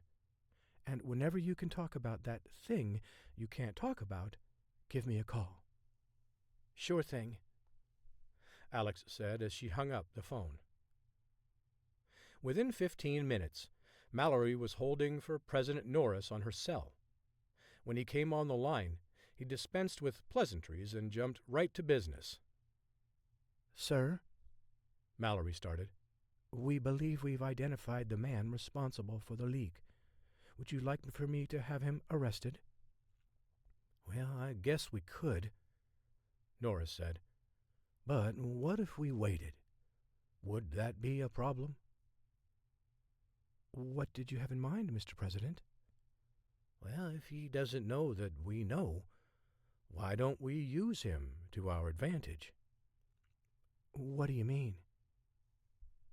Norris sighed. "Well, I think I know who's ultimately behind all this, but there's only one way to find out." Chapter 16. Central Siberia, Russia. From the passenger side, Hawk looked up at the Verkhoyansk Mountains, their jagged peaks casting a dark shadow on the valley. As he continued to survey the area, he squinted at the small dirt road he noticed winding up the hillside and disappearing around a bend. "This is where you take over," the Russian man driving said as he pulled the truck over onto the shoulder. "I will expect you to return within 2 hours. If you don't, I will assume you are dead. Are you clear on the instructions?" Hawk nodded as he opened the door. He walked around to the driver's side where the man stood. "Good luck, Mr. Hawk," the man said. "I will be right here waiting for you. Just follow the road and you'll be fine." "See you in 2 hours," Hawk said as he slid into the seat and gripped the wheel. The man shoved the door shut and gave Hawk a military salute before hustling over to a vehicle that had been trailing them. Hawk wasn't sure if the gesture was meant for good luck or condolences. Hawk eased the truck onto the snow-covered road. The studs on the tires dug into the frozen terrain and didn't seem to have any problems with traction. And Hawk found that to be a big relief, since his task required him to drive up a steep mountainside. The task was somewhat simple in nature. Orlovsky wanted Hawk to deliver a shipment to another man, Igor Kalinsky. While Orlovsky didn't divulge the contents of the large package, Hawk could only assume it consisted of some sort of drugs. In preparation for the journey at Orlovsky's estate, Hawk gathered that Orlovsky's illegal arms trade business had dried up, and so he'd moved on to other lucrative opportunities, though ones that required more work. Hawk discovered that the estate was also the manufacturing facility for Orlovsky's operations and contained a handful of meth labs in the basement. The aging mansion had been updated with new ventilation systems that kept the lab's noxious gases from catching fire. And while no one had told Hawk exactly what he was delivering to Kalinsky, Hawk figured it out. Hawk fiddled with the dials on the radio, which could only tune into one station. It consisted of a mix of static and an upbeat style of polka he wasn't familiar with that included auto-tuned voices and synthesizers. Listening to this is a special kind of hell. He turned off the radio and focused on the rugged terrain. After he had driven for about 15 minutes, the road narrowed.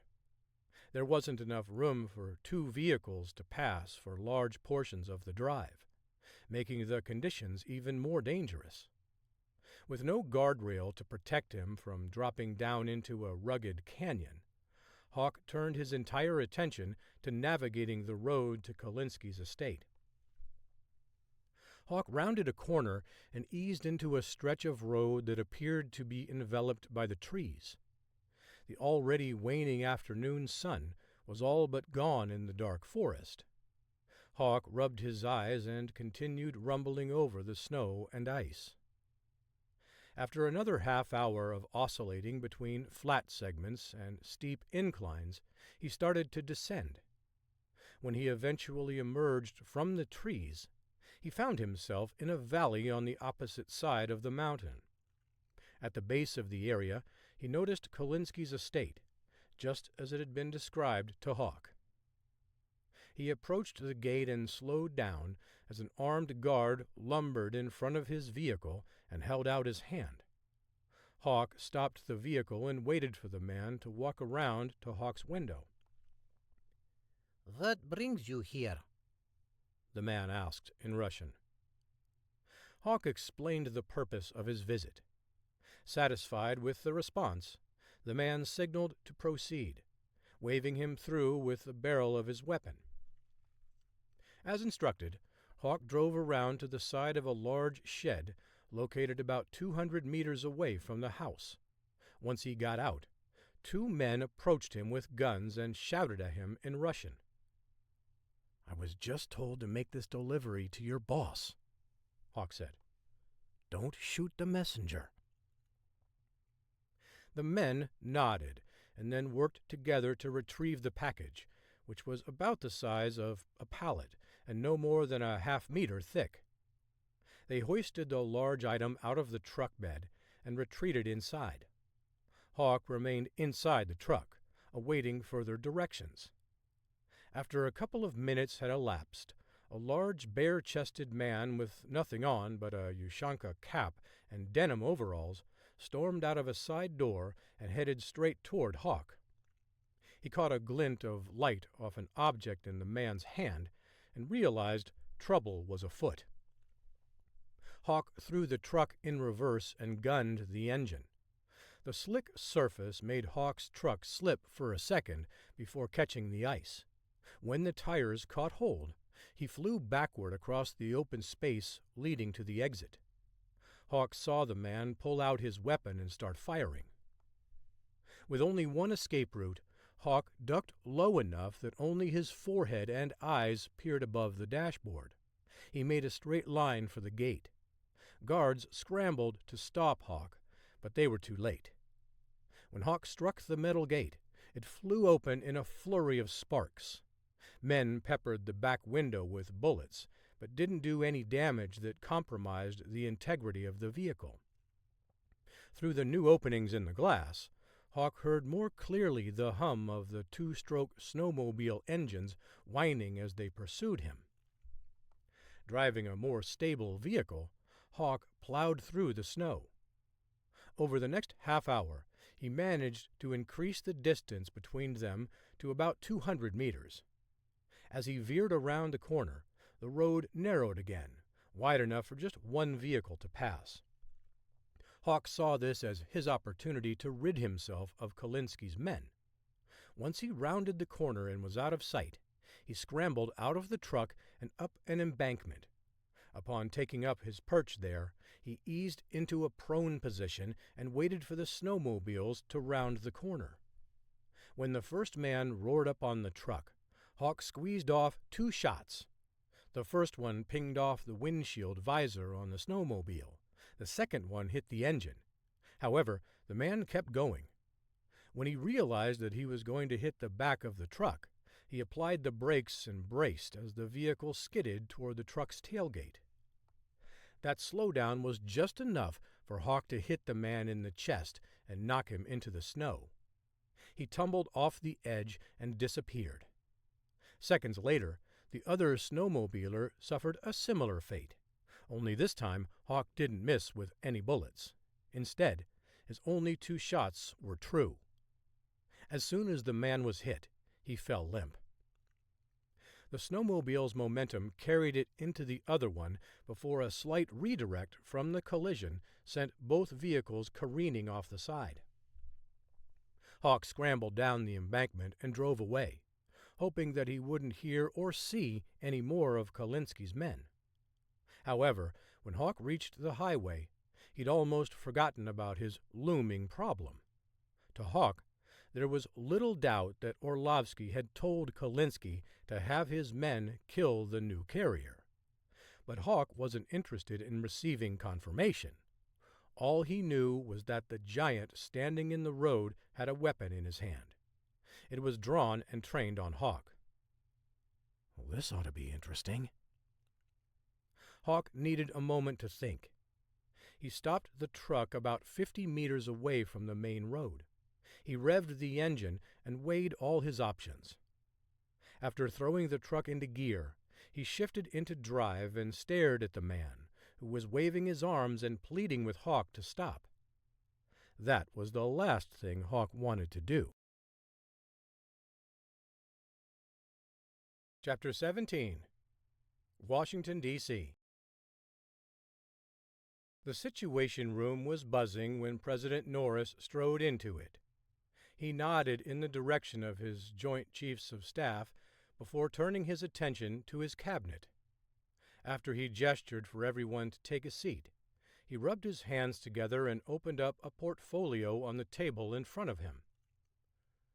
Well, as you all know, we've been dealing with a precarious situation with North Korea," Norris began.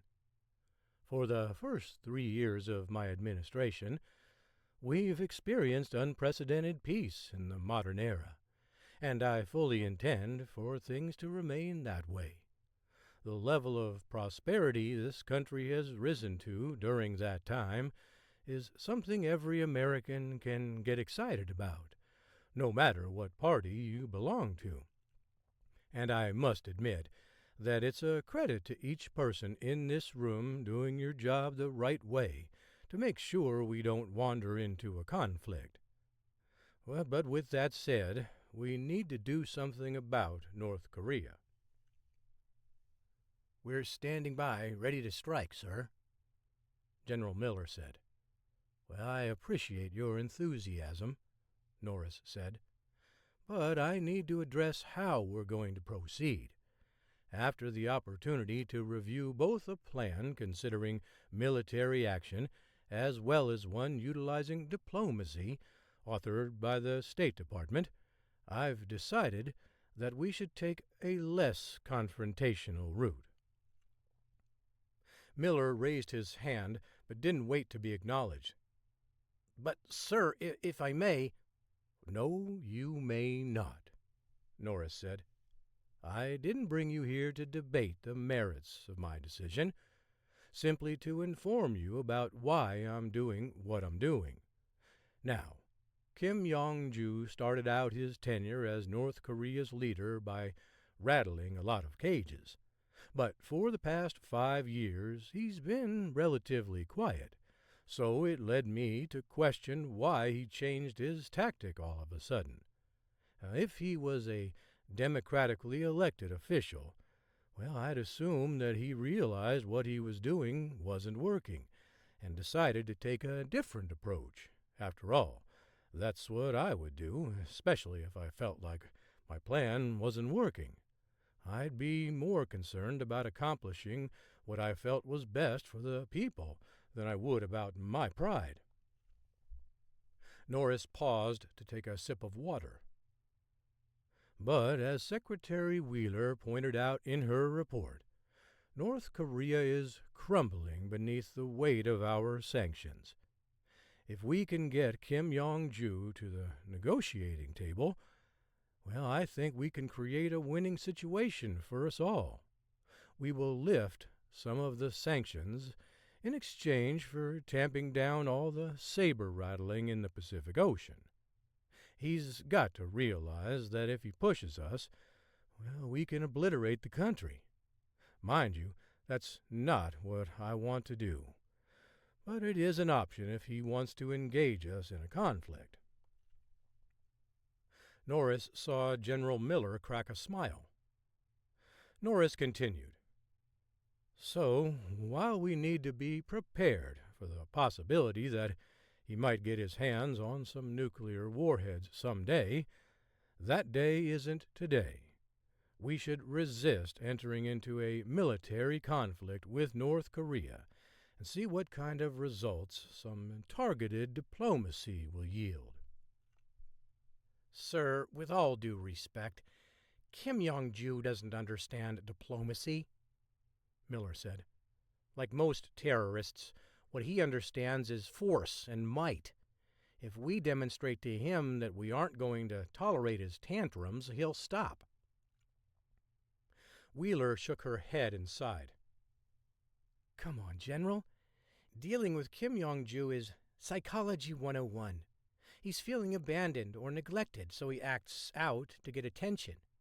We can do things to alleviate the suffering for the innocent people of North Korea without yielding our position of strength. He can sell it as a win to the people, but the rest of the world will know the truth and be safer for it. We're not the only country that can get spooked by Kim Jong-ju's actions, so keeping him at bay should alleviate that potential pitfall as well."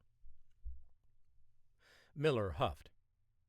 "So we're going to treat him like a 2-year-old who gets rewarded for throwing a tantrum.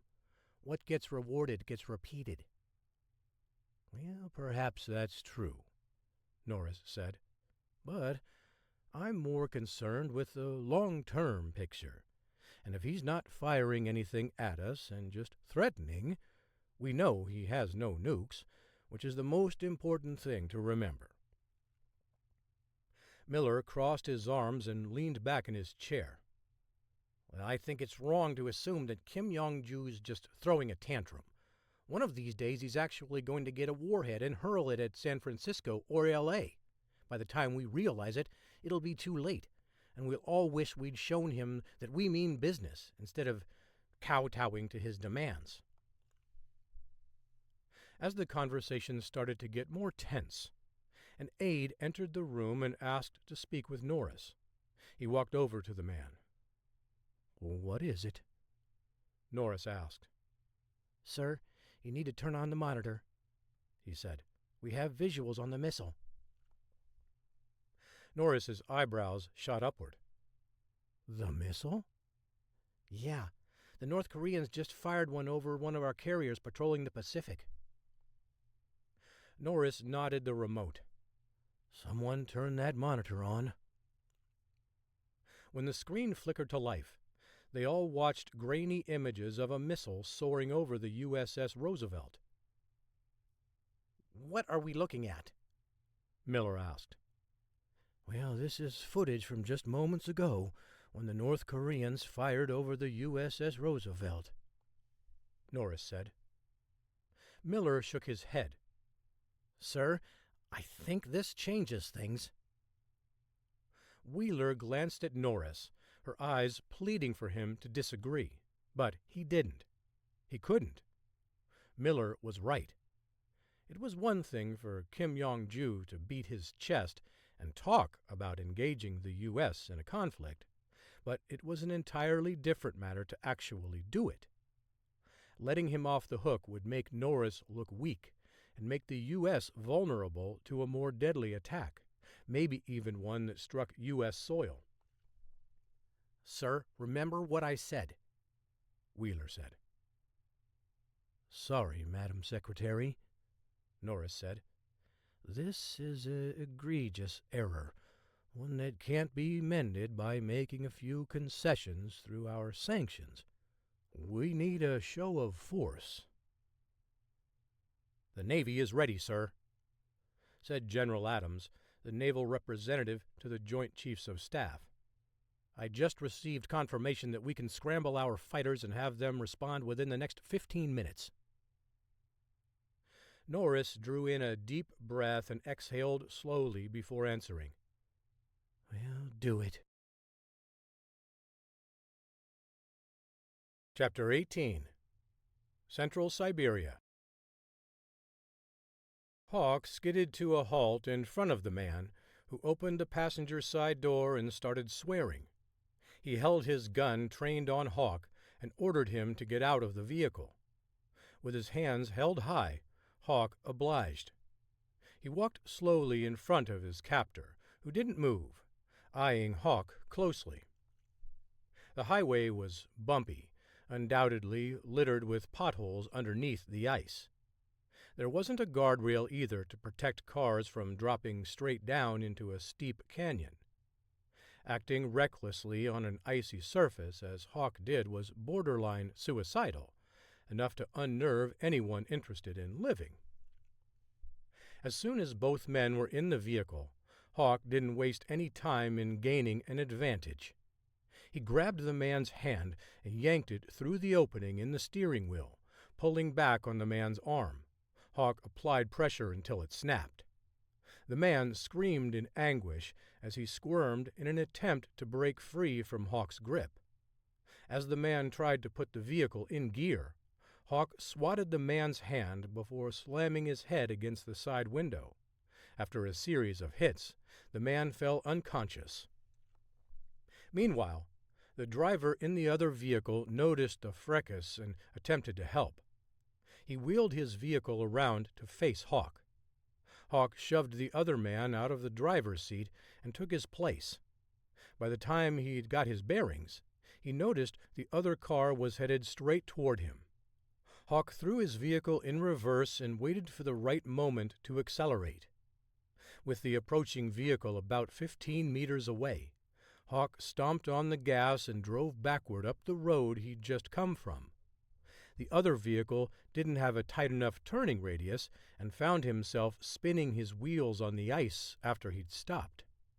Hawk seized the opportunity, accelerating straight toward the stalled vehicle. Metal crunched as the grill from Hawk's vehicle smashed into the passenger side of the other car. The momentum from Hawk's SUV drove the car sideways until it stopped a couple of feet from the edge. The other driver rushed toward the passenger side to get out, but then stopped when he opened the door and looked out. "Adios, comrade," Hawk said, before revving the accelerator and then nudging the car farther toward the edge. Seconds later, the man returned to the driver's side window, pressing his hands against the glass and pleading for Hawk to stop. But Hawk ignored him before shoving the vehicle into the craggy canyon. Hawk got out to inspect his work, certain that he'd succeeded. He peered over the edge and saw the car already on fire. As he turned around, he heard footsteps fast approaching. He didn't wait to assess the situation, instead darting toward his vehicle. The other man had regained consciousness and was sprinting toward him with his weapon. Hawk ducked as bullets peppered the windshield. Keeping his head down, Hawk navigated back onto the road. Noticing the man pulling out his phone to make a call, Hawk drove toward the man before whipping the backside of his SUV into him. He hit the ground hard and slid on the ice, dropping both his phone and his weapon. Hawk scrambled for the gun and snagged it first. The man climbed over Hawk and went for the phone, but he didn't make it more than a couple of steps before Hawk put a bullet in his back. The man groaned as he tried to get to his feet, but Hawk shot again, this time dropping the man for good. Hawk pocketed the cell phone before dragging the man's body over to the edge and rolling it into the canyon with the rest of the carnage. He took a deep breath and surveyed the area. He couldn't see anyone in the vicinity. After one final sweep for any clues that a major struggle occurred, Hawk eased behind the wheel and headed north on the highway toward Yakutsk. He glanced at the cell phone to make sure it had a strong signal. Being dark for so long, he didn't want to call Alex only to have a call drop within a few seconds. Once he was satisfied that he could hold a call, he dialed her number and waited for her to pick up. On the fourth ring, she answered. "Hello?" "Alex?" he said, unable to get out another word before she expressed her relief. "Thank God, Hawk," she said. "Are you all right?" "I am now," he said. "What happened? I was really getting worried about you." "Pretty much nothing has gone right so far. From my kayak getting a large hole in it, to getting kidnapped by some Russian mafia, to Andrei Orlovsky forcing me to do some dirty work for him." "Wait, you just saw Orlovsky?" Hawk sighed. "Yeah. He made me drop off some drugs for him, and then had his goons try to kill me." Well, obviously they didn't succeed." "Yeah, they're in the bottom of a canyon right now, along with one of their vehicles." "Did you get hurt?" "Nah, just a few scrapes and bruises. I'll be all right in the morning." "What are you doing now?" "I'm driving to Yakutsk to finally find out what the hell is going on with Tyson. What about you? How's life on the farm? John Daniel?" "I'm much better now that I know you're okay," she said. "I was really hoping we could do this together." "Me too. Things always seem to run a little bit smoother when I've got you in my ear, walking me through everything." She laughed. "I'm not sure that wasn't a pipe dream anyway, with John Daniel running around." "That bad, huh?" "The little guy misses you," she said. "But he's living on the edge, just like his daddy. He's leaping off beds, climbing to the top of bookcases, and pushing the limits. there's no doubt he's your son. Well, give the little man a hug for me. I'll give you an update when I can. The problem is I need to ditch this phone before Orlovsky uses it to track me. I'll get a burner when I get to Yakutsk and call you again. Sound good? Yes, but please make that a priority, she said. Hawk, if something happened to you, I just don't... I know, Alex. Just remember that we're doing this so another kid can be reunited with his dad. I haven't forgotten, she said, but that doesn't make it any easier. Anything else? He asked. Yeah, get out of there as soon as you can, she said. There's some trouble brewing in the Pacific. Major trouble. North Korea? Yeah, and they're talking about nuclear war now. Hawk grunted. That's not what I wanted to hear. You and the rest of the world. I miss you, he said. I love you. See you soon. Love you too. Be careful. Hawk disconnected the call and then tossed the phone out of the window and into the canyon below. If Orlovsky could track the phone's location, perhaps he'd think that Hawk drove off a cliff. As Hawk turned on the radio, breaking news bumper music interrupted the anchor. Then he proceeded to read a report about the tension between North Korea and the U.S.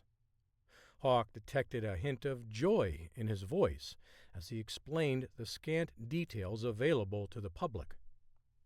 After letting out a string of expletives, Hawk returned his full attention to the winding roads. He needed to be in Yakutsk yesterday. He just hoped Tyson would be there upon arriving in the Central Siberian outpost. Chapter 19. CIA Headquarters, Langley, Virginia. Victor Edgefield rubbed his knee and grimaced in pain. Since suffering a severe injury jumping from a bridge 8 years ago, all the hours of physical therapy hadn't helped him recover. He sucked a breath through his teeth as he eased back from his desk at the U.S. State Department. When he was forced out of the field, he lost his passion for the agency.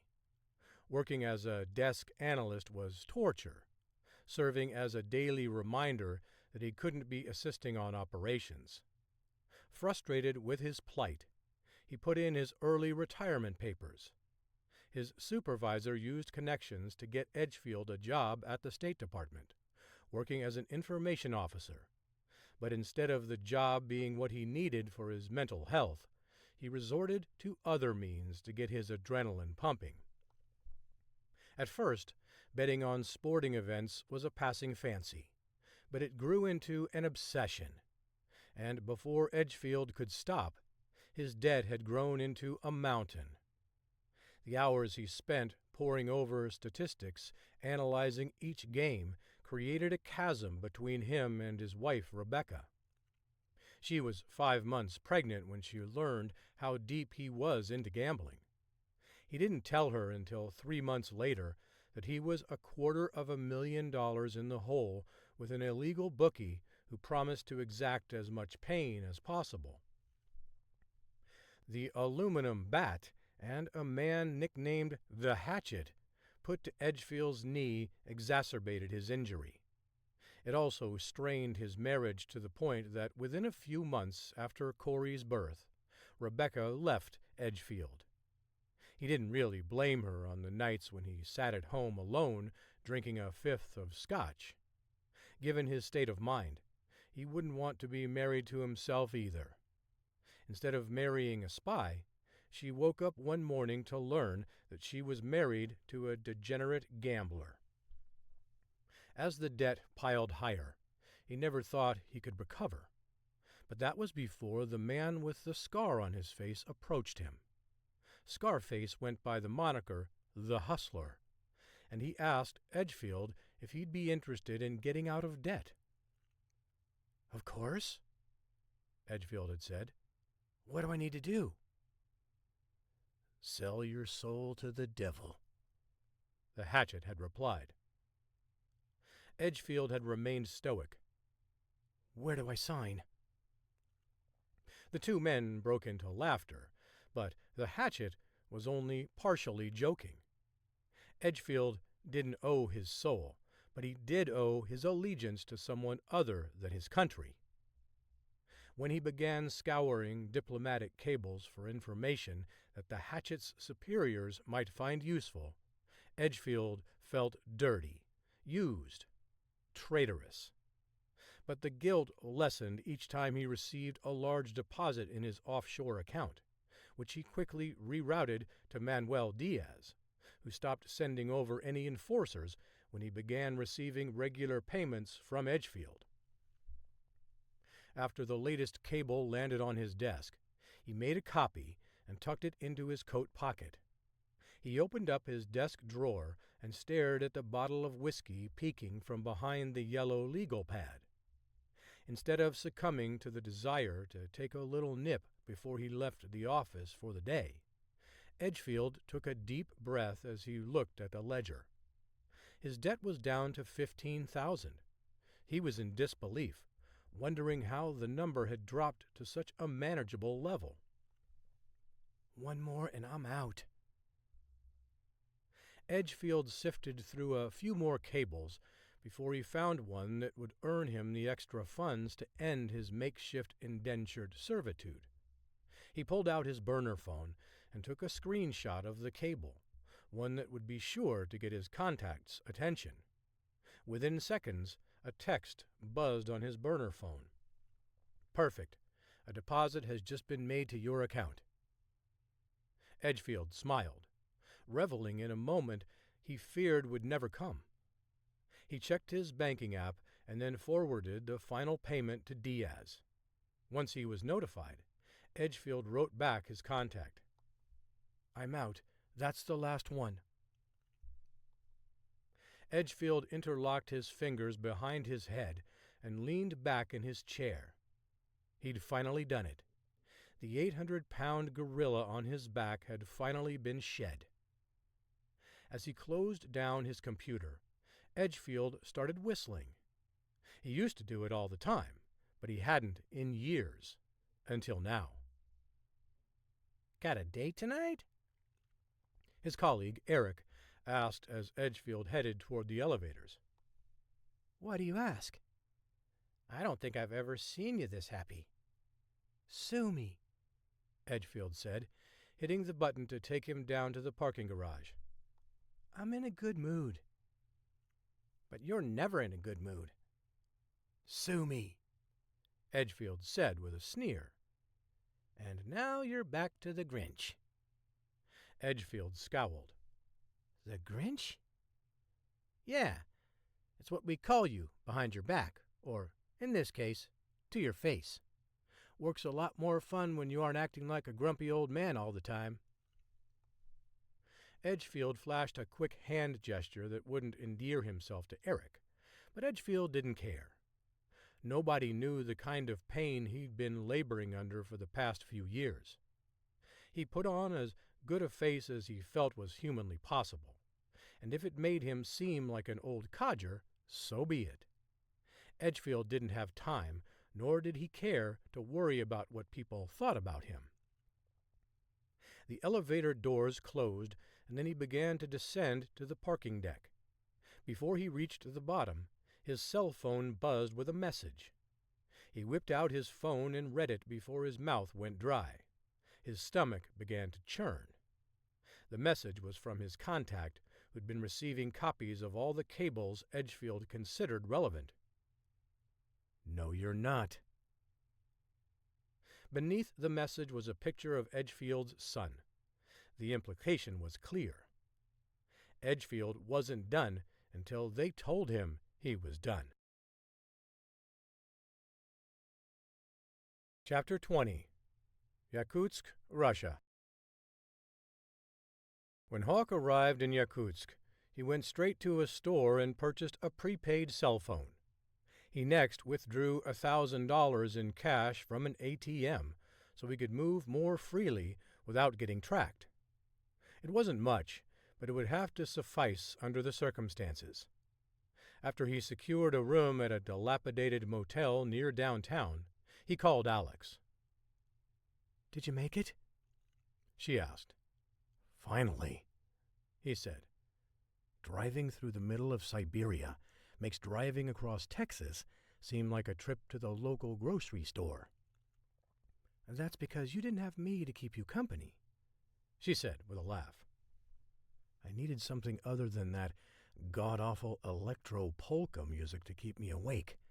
I swear, I'd tell the Russians anything if they made me listen to that garbage for hours on end." "Do you at least have Bollywood movies on your pay-per-view in your hotel room?" she asked. "Motel room," he corrected.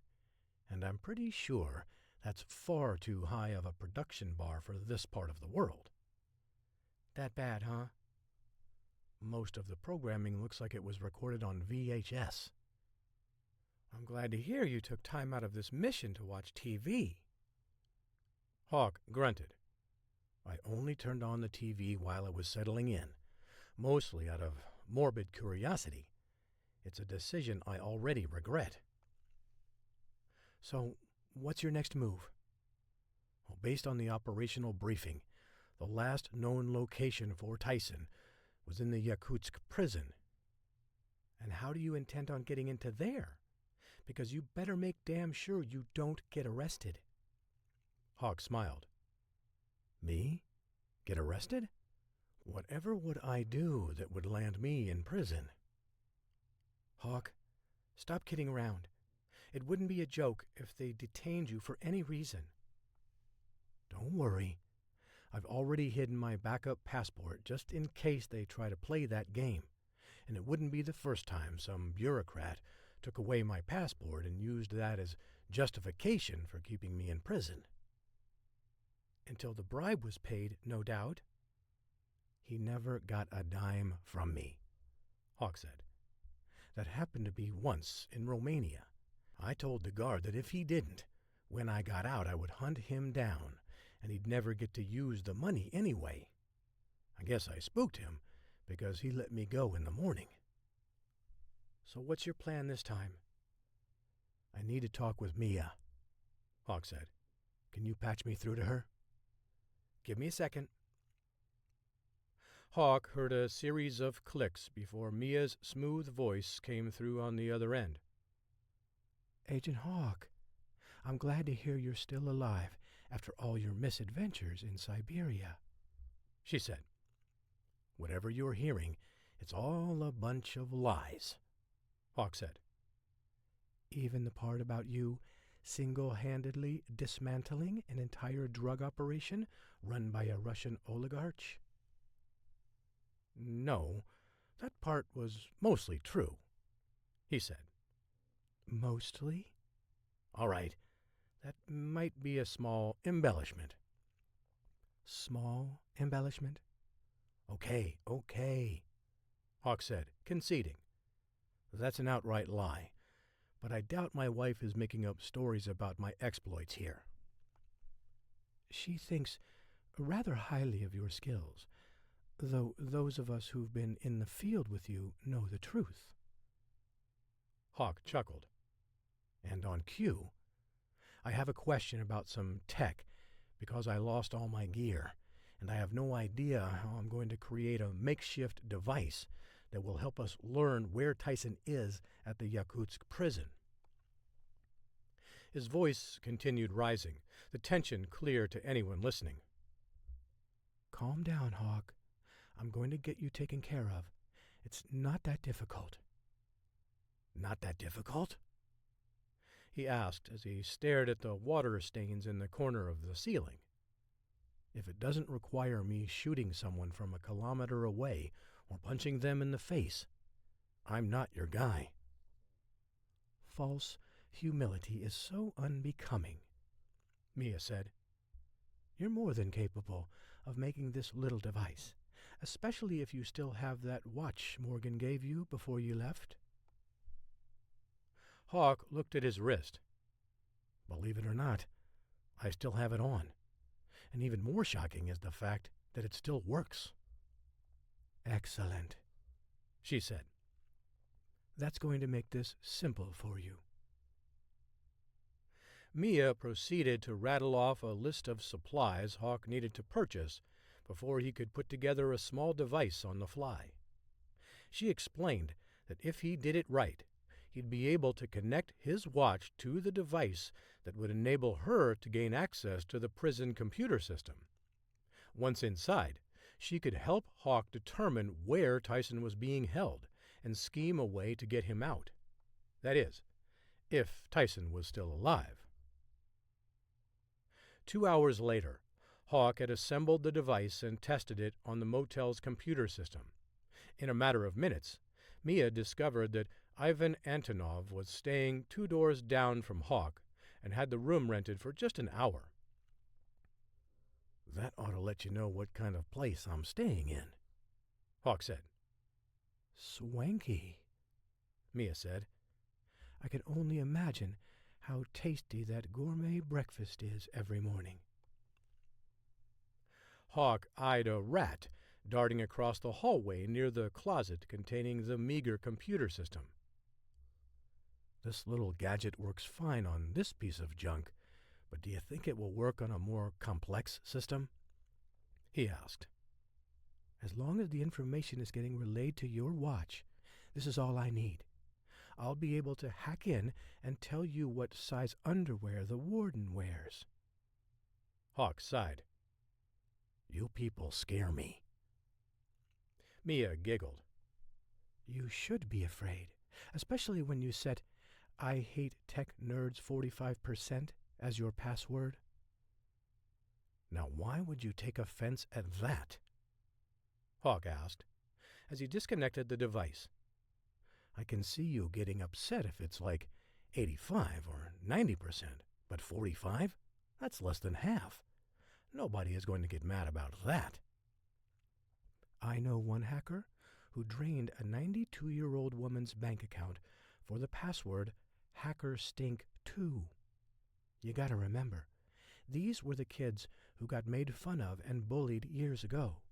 Now, they can use their skills to capture any little piece of information about you that they want. You really should be mortified and never use a computer again. "Case in point, what we're about to do at the Yakutsk prison," Hawk said, as he unlocked the door to his room.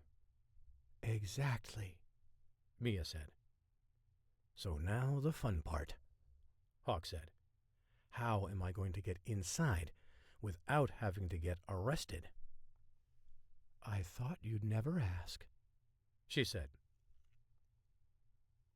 The next morning, Hawk crouched behind a dumpster in a back alley, waiting for the Federated uniform van driver to emerge from the building before sunrise. After about 10 minutes, just as Mia had promised, a young man shuffled to the door. Hawk grabbed him from behind, placing him in a sleeper hold. Once he was out, Hawk shoved the man into the van. When they arrived to their motel room, Hawk fastened the man to a chair, blindfolding and gagging him. Hawk proceeded to drive to the prison, taking over the man's route. His first scheduled stop was at a bakery on the outskirts of town. After he'd gathered all the dirty linens from there, Hawk drove to the famed Yakutsk prison. It was known for its remote location, making escaping an exercise in futility. Even if someone managed to break out, there wasn't anywhere to go, and Yakutsk wasn't big enough to hide forever. Eventually, someone would report the escapee to the authorities and earn a large bonus in the process. When Hawk arrived at the prison, he flashed the man's badge and was waved through without even a second glance. His hat was pulled down low across his face, his profile darkened by the shadow cast by the cap's bill. Once he pulled up to the loading dock, he was greeted by one of the prison staff, who rolled a large basket teeming with uniforms. Hawk was prepared to enter, but not to handle an interloper that could spoil his operation. With the window of opportunity closing, Hawk realized he had to act fast. "Excuse me," Hawk said in Russian. The warden said he had a special garment he wanted us to pick up for him. Can you fetch that for me?" The man nodded before turning around and lumbering down the hallway. Once he disappeared around the corner, Hawk entered the prison and hustled down a long corridor until he reached the server room. The area was packed with wires connecting various servers to each other, while a large bundle of wires ascended into a small hole cut out of a ceiling. Hawk whipped out the device and attached it to the wire. After activating his watch to initiate the connection, he called Mia. "Are you in yet?" Hawk asked. "Almost," she said. "Give me 3 more seconds and done." Hawk peered into the hallway to see if anyone was heading toward him. He eased the door shut and waited for Mia to perform her magic. He leaned against the wall and strained to listen to the approaching footsteps outside. By the pace and heavy footfalls, Hawk determined it was the staff member who'd just helped him, likely returning with the news that the warden didn't have anything to collect. Come on, Hawk said. "Still looking for it," she said. "Just hurry it up, will ya?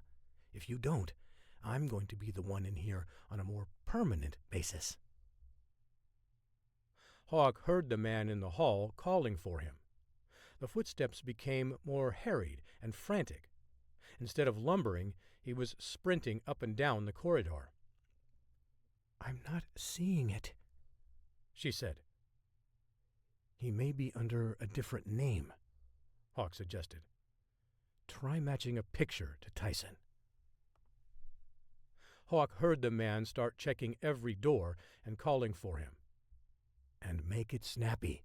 I'm about to get caught." Based on how loudly the doors were shutting, Hawk guessed that the man was 3 doors away. "Okay, I got it," she said. "His new name is Dmitri Sokolova, and he's not imprisoned anymore." "Then how the hell am I going to find him?" Hawk asked. "This file just so happens to have an address for him," Mia said. "He's in a special group called Fight Night." 2 doors down now. "Text it to me," Hawk said, his heart in his throat. "I have to go." He ended the call and then disconnected the device from the computer.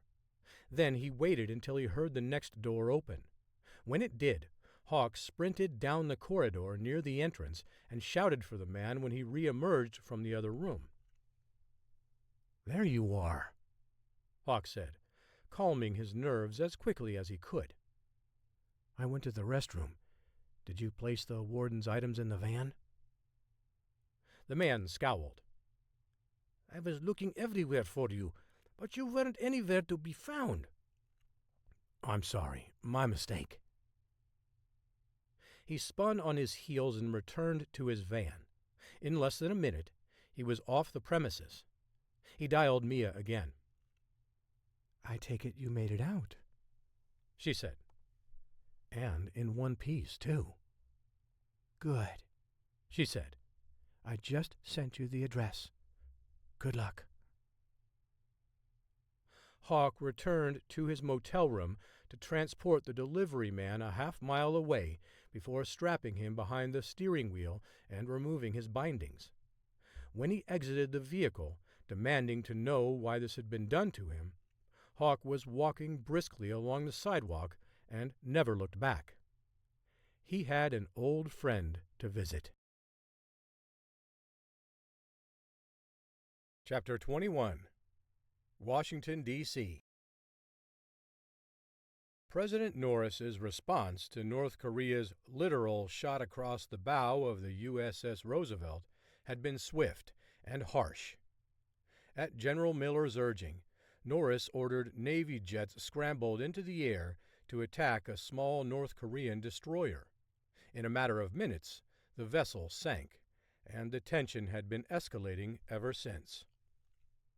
As Norris convened a cabinet meeting along with the Joint Chiefs of Staff in the Situation Room, he pondered if he should go through with his plan. In such a grave moment, engaging in spycraft seemed like a foolish move, but he couldn't have someone leaking all of the inner workings of his administration, especially with the election looming. Someone was not only trying to take him out politically, but they were also trying to undermine what authority he held for the rest of the term. The former struck at his pride, but the latter would hurt the American people, which was not something Norris would ignore. Since the sinking of the North Korean destroyer, a standoff developed in the Pacific Ocean between the U.S. and Kim Jong-ju's troops. No more shots had been fired, but naval vessels from both countries had grown. This development had General Miller frothing to initiate more action. "Sir, I'd like to begin by saying that I think you're doing an excellent job of directing our military in these uncertain times," Miller said. "I believe striking back was the right thing to do and apparently called Kim Jong-ju's bluff." Norris wagged his finger at Miller. "Well, let's not be so quick to declare anything definitively at this point. It's only been a little over 24 hours since this all began, and I suspect our friends in North Korea aren't inclined to let this be the end of it." "Well, their military is a house of cards," Miller said. "We could obliterate them right now." "Well, of course we could. But just because we can, does that make it right?" The President turned toward Barbara Wheeler. "What do you think, Madam Secretary?" "I think we need to tread lightly here, Mr. President," she said. "Looking at this through the lens of diplomacy, I see two heavyweight fighters who've—" "There's only one heavyweight in this fight," Miller interrupted. "North Korea is more like a flyweight fighter trying to step into the ring with a behemoth." Wheeler glared at Miller. "Are you finished?" An awkward silence filled the room before she continued. "I see two heavyweight fighters who've both landed the punches they hoped to in the opening seconds of the round, but for various reasons, neither wants to go on the offensive. For North Korea, it'd be a great shame for Kim Jong-ju to lose to the U.S. military, which is exactly what will happen should he engage us. For the U.S., the world would view us as a bully, with nothing to gain through a military victory. I propose we consider another route." "I'm all ears," Norris said. "I think we can leverage this situation into a big win for us, diplomatically as well as militarily," she said. "First, we invite Japan in to broker peace between us and North Korea. That will score us points as far as letting another country with a vested interest in peace in that region lead the talks. Second, we make great concessions to Kim Jong-ju as well, enabling him to save face with his people and appear to drive a hard bargain. He'll be able to boast about his negotiating skills to North Korean citizens, and we'll get the benefit of having avoided an unpopular military conflict." Norris placed a toothpick into his mouth, acting as if he was pondering her suggestion. The truth is, he'd already made up his mind long before he entered the room. Deep down, he felt a little guilty for calling a big meeting in the Situation Room for a charade. But he had to make sure there wasn't any way the cable his office was about to send could be construed as fraudulent. "Sir, with all due respect," Miller began, "this seems like a giant step backward to me. We have North Korea where we want them. They're shaking in their boots, fully aware that picking a fight with us is a losing proposition. There's no need to concede any ground to them." Several other generals echoed Miller's comments, affirming his position.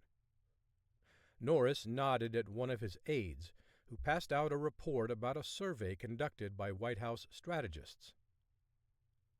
While you're studying these numbers, keep in mind that our goal is to serve the interests of the American people," Norris said.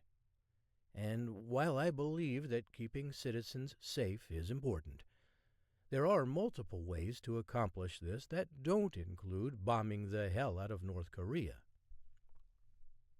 One of the other generals shrugged.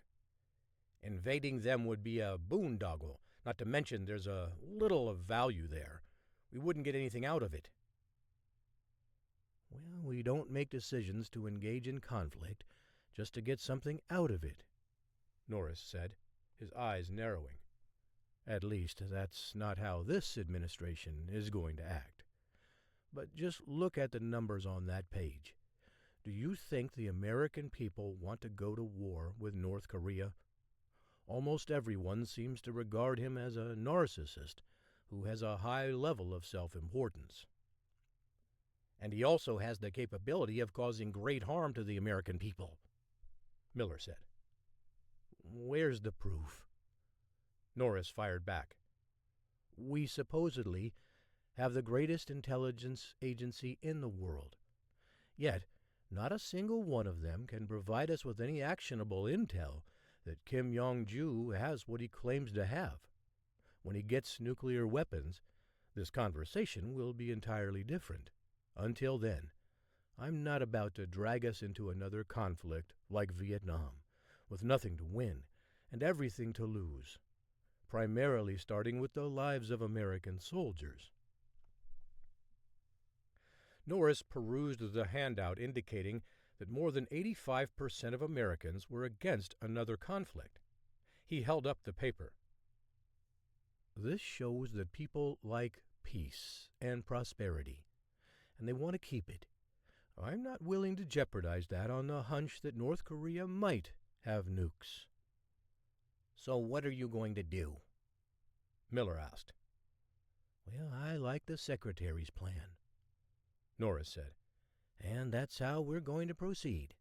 Engage North Korea with peace talks in Tokyo." Miller scowled.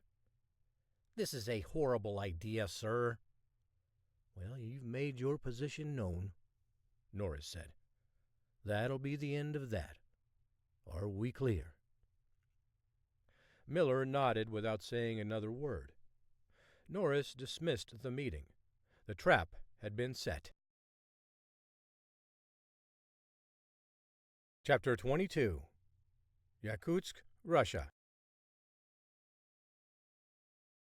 Eddie Tyson unlocked the series of deadbolts to his apartment and then slid his gym bag across the floor. He relocked the front door and collapsed onto the couch in the living room, closing his eyes and relaxing for a moment. When he got up, he stumbled over to the light switch and turned on the overhead fixtures. Tyson shrieked as he noticed the man sitting in a lounge chair on the other side of the room. "Holy hell, man!" Tyson said. "You almost gave me a heart attack." Brady Hawk grinned. "How are you, T-Bone?" Tyson shook his head before returning to the living room.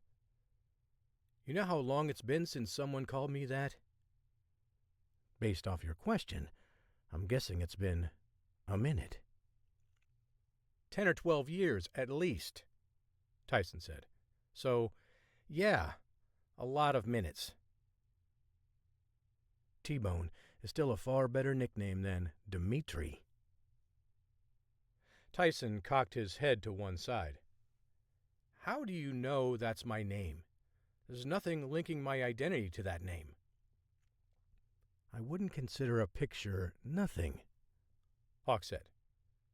"How did you—" "T-Bone, you think I just walked away from the SEALs with all that training and got a desk job in a place like Topeka processing mortgages?"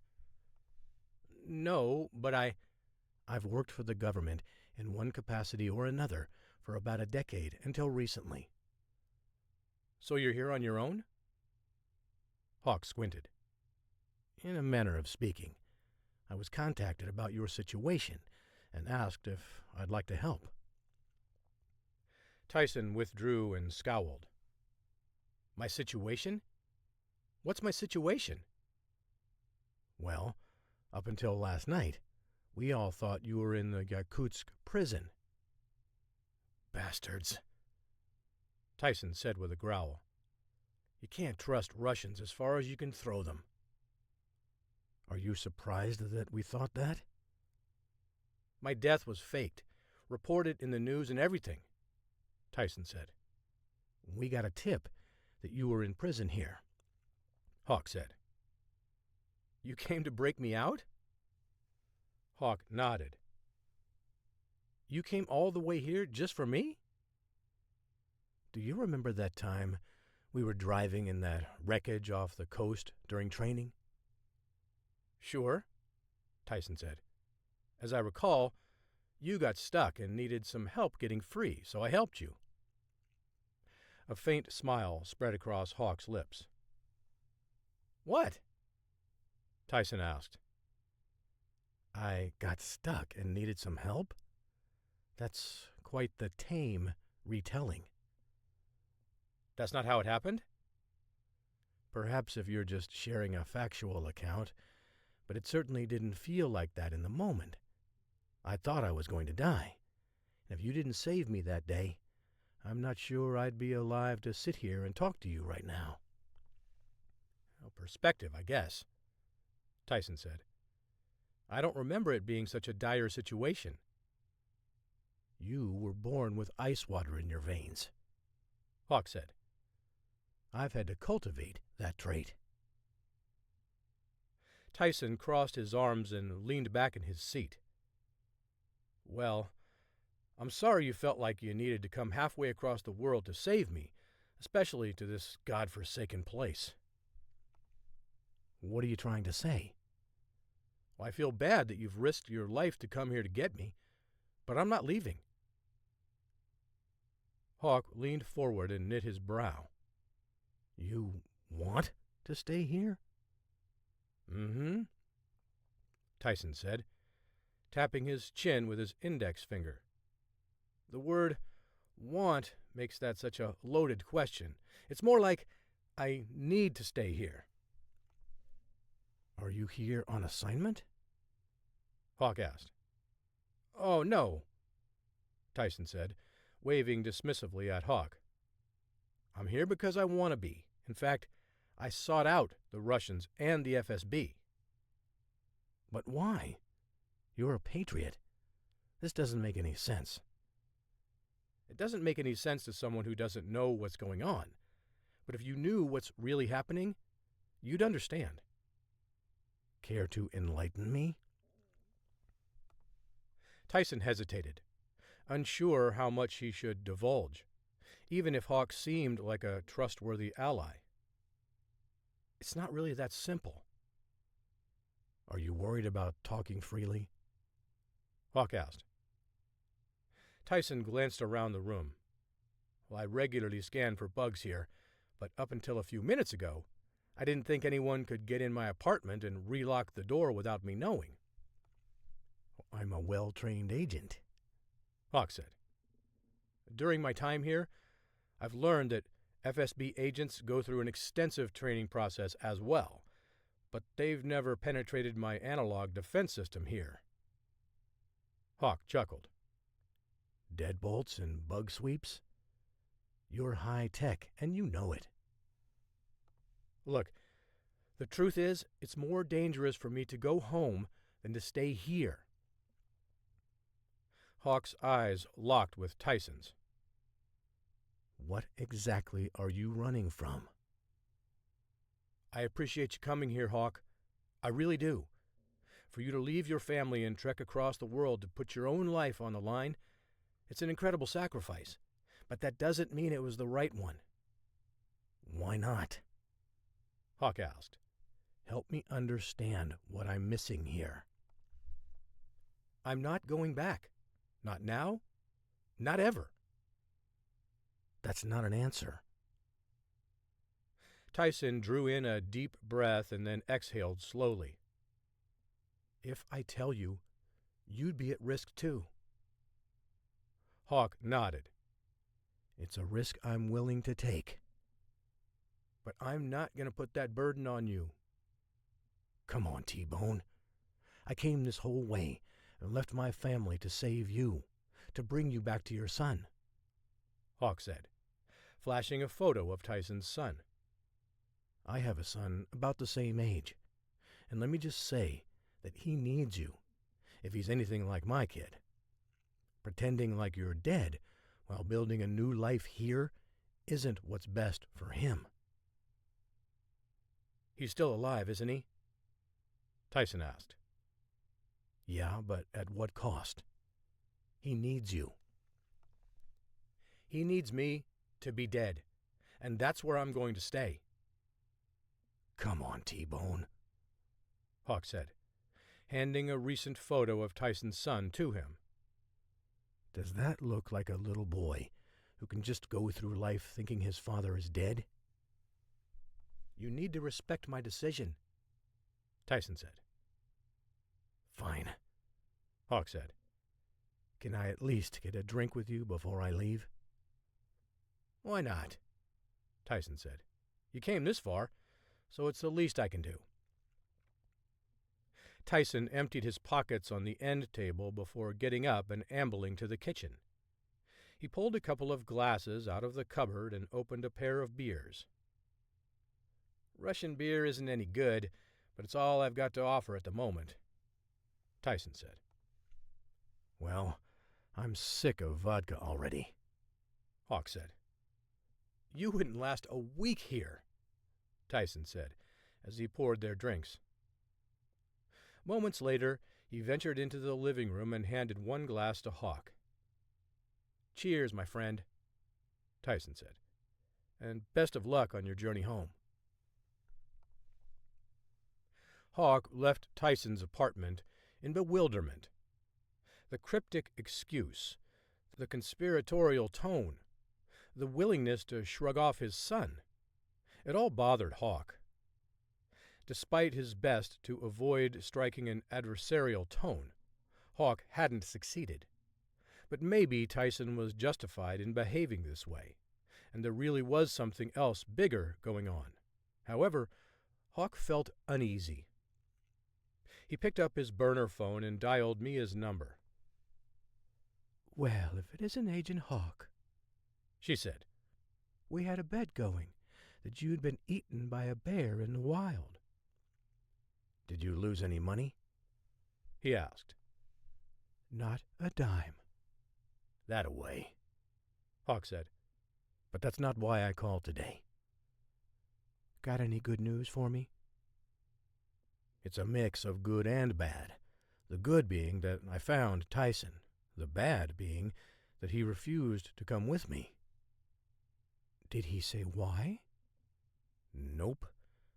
But I slipped that device Dr. Z gave me to the bottom of the end table in his living room. That ought to at least get you access to his phone and computer. I'm hoping you can then clear things up for us." "I'll see what I can do," she said. Hawk hung up, unsure if he'd just risked his life for a Russian defector. Chapter 23. Washington, D.C. Victor Edgefield took a picture of the email before sending it to his contact. Even as he watched the image vanish from his device, Edgefield cringed. He wanted to be done.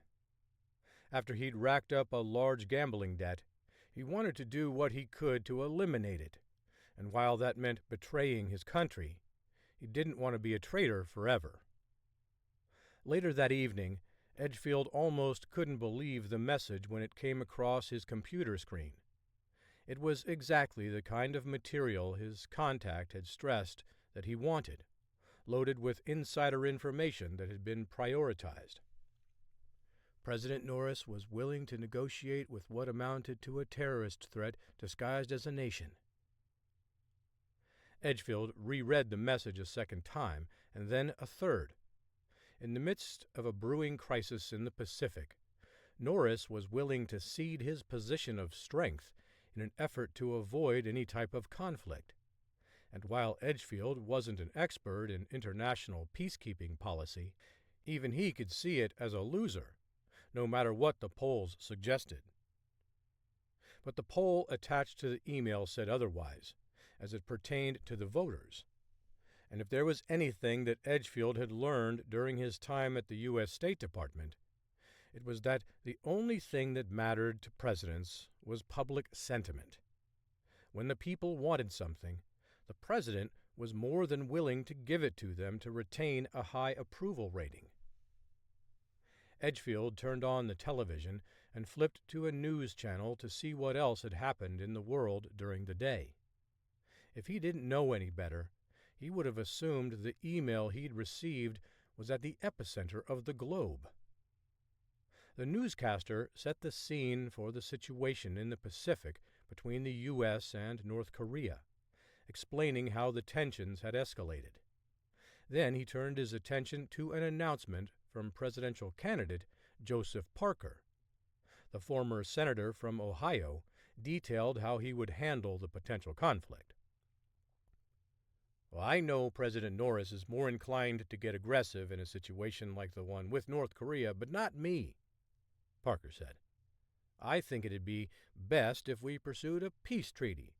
Japan is best situated to broker a deal between the U.S. and North Korea. I think our allies there could help create a situation that was beneficial to everyone involved." Edgefield laughed out loud. The idea was preposterous. Kim Yong-ju wouldn't listen to anyone, especially the Japanese. He was so prideful and narcissistic that if he didn't come up with the idea himself, he wouldn't even consider it. But the newscaster pushed the idea as if it was incubated in nothing less than a genius mind. Within seconds, the station's social media page was awash with people dismissing the idea as sheer lunacy. Edgefield chuckled, realizing that his contact had been duped, fed a complete lie. Whoever had been responsible for the email had almost surely wanted Parker to see it, and Edgefield had made sure that happened. While the concept made him smile, it almost made him nervous. Someone had figured out his role in feeding administration intel to Parker's team and used him to do so. At the end of the day, that meant that Edgefield had been compromised, which wasn't a good thing. When Edgefield first started, he wasn't sure who he was ultimately working for, nor did he care. The opportunity to rid himself of the crushing debt made him reluctant to ask questions. He justified agreeing to help. "What would it hurt anyway? It's not like I'm giving away state secrets." And they weren't state secrets that could compromise national security. Edgefield's contact had wanted specific information related to policy moves. As time passed, Edgefield's hunch about who was receiving all the information grew stronger that it was someone connected closely with Joseph Parker, the man poised to challenge President Norris for the White House and possibly unseat him. That put Edgefield at ease, making him even slightly eager to assist in passing along what he learned from his position at the State Department. If truth be told, Edgefield wasn't exactly a fan of Norris or his policies. The president seemed spineless, easily swayed by prevailing opinions of the day. But from what Edgefield knew about Joseph Parker, he was far more principled. Nevertheless, Edgefield knew he could lose his job if he got caught. A probe would undoubtedly lead back to him, and that'd be the end of his career in Washington. Not that he was too concerned about it. He tolerated his job, but he wouldn't shed a tear if he was fired. He'd already lost almost everything he cared about, everything but little Ollie, his 6-year-old son. Ollie was the only reason Edgefield hadn't moved halfway across the country and started over again.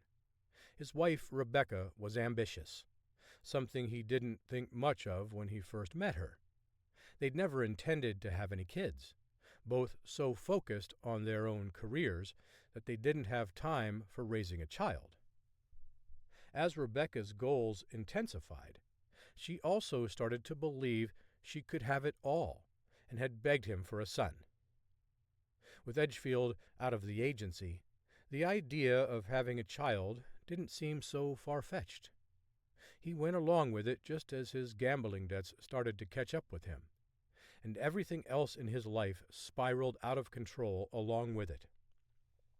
But not Ollie. He kept Edgefield grounded and determined to stick around for every birthday party, school play, and t-ball game, even if Rebecca didn't hide her resentment toward him. And while he could have spent more time with his son, Edgefield wondered if cutting ties with the hatchet would bring more freedom, creating more father-son moments. Edgefield was jarred back to reality when his burner phone buzzed. He glanced at the name on the screen. It was the hatchet. "I take it you got the information I sent you?" Edgefield said after he answered.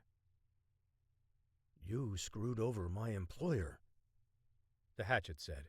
"In fact, you made him look like a fool." "I don't tell you what to do with the intel I give you. That's up to you. You just asked me to pass it along." "You played us, and now you're going to pay a price." The hatchet ended the call abruptly, leaving Edgefield alone with his thoughts. "Pay a price?"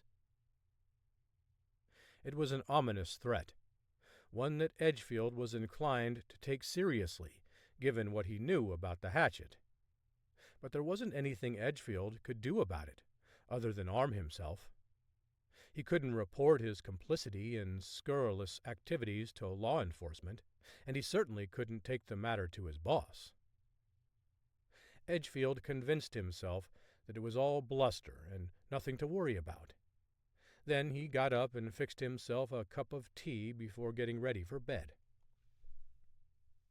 As Edgefield climbed under the covers, he revisited the hatchet's conversation again, replaying it in his mind. "Pay a price? What does that even mean?" He pondered how he might handle any future confrontations. He checked the drawer in his nightstand for his pistol before turning off the light. If anyone tried anything on him, he could handle himself. After all, he'd worked for the agency and was trained in how to deal with any attackers. But all the training he'd endured didn't prepare him for the rude awakening he'd receive an hour later. A large hand clamped down over his mouth mere seconds before a needle pierced his neck. Edgefield fought off the man, breaking free. Then he went on the offensive, rushing toward the man. But Edgefield took 3 steps before he collapsed, crashing face first onto the floor. Chapter 24. Yakutsk, Russia. Hawk situated himself on the floorboard behind the passenger seat and covered himself with a blanket. He was counting on Tyson not noticing him hidden in the shadows of the dark parking garage when he got into the car. By Hawk's estimation, Tyson would need to be in the vehicle in the next 10 minutes if he was going to make the checkpoint on time. Before the mission, Morgan had given Hawk a vague warning about Tyson perhaps being resistant to return home. And while he had offered a plausible explanation, Hawk figured there had to be more to the story. He couldn't conceive how a patriot like Tyson could go from wanting to protect his family to outright betraying his country. And Hawk was intent on getting some answers and stopping Tyson. Hawk's muscles burned as he remained still, crammed into the car. It had been a few years since such dedication to his craft was required.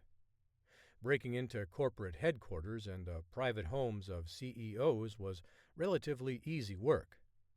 His life was never in jeopardy, and long stakeouts weren't necessary. But on this mission, Hawk found himself tested at every turn. forced to survive and improvise. Now he faced a more arduous task that wasn't something he was accustomed to doing. Even when he was the best asset at the Phoenix Foundation, Hawk needed to turn to someone. And just hours earlier, Hawk hadn't imagined it'd be something he would have to do. When he broke into Tyson's home, Hawk bugged the apartment. He also attached a small fiber optics device to Tyson's phone that allowed the Magnum team to intercept phone calls and texts. Dr. Z had invented it, tucking it in a small compartment in Hawk's watch. The intel gathered from the device was why Hawk knew to hide in Tyson's car. Mia snagged a text message to Tyson that gave him coordinates to deliver the code. She wasn't sure what that meant when she initially read the note, but she plugged in the coordinates and saw that it was located in North Korea. Warning bells went off for her. Based on all the tension between the U.S. and North Korea, she figured it couldn't just be a mere coincidence that the Russians were having an American deliver a secret code to North Korea. When she'd told Hawk, he recognized the masterstroke the Russians were attempting to make, a proxy war. For all their pride and bluster, Russia knew it couldn't defeat the U.S. in a war. But letting someone else without such awareness engage the Americans in a conflict? That was a job a delusional leader like Kim Jong-ju would embrace unwittingly. By the time he realized he was a pawn for the Russians, it'd be too late. His impulsiveness would take North Korea into the throes of conflict without a second thought. Meanwhile, Russia would take pleasure in seeing the U.S. military weakened and the superpower pilloried by other nations for bullying such a poor country. While this was the theory Hawk had cobbled together based on his knowledge of geopolitics, plus everything he'd gathered from Tyson's place, it was a plausible one. After thinking through everything, Hawk floated his theory by Morgan, who struggled to poke holes in it.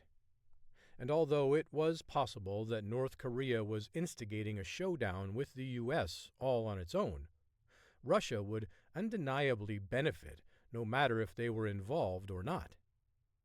If the Russians happened to catch wind about North Korea, Hawk was convinced that the two nations would partner together in some fashion. And what better way to stoke the fires of war by using an American operative to help make it happen?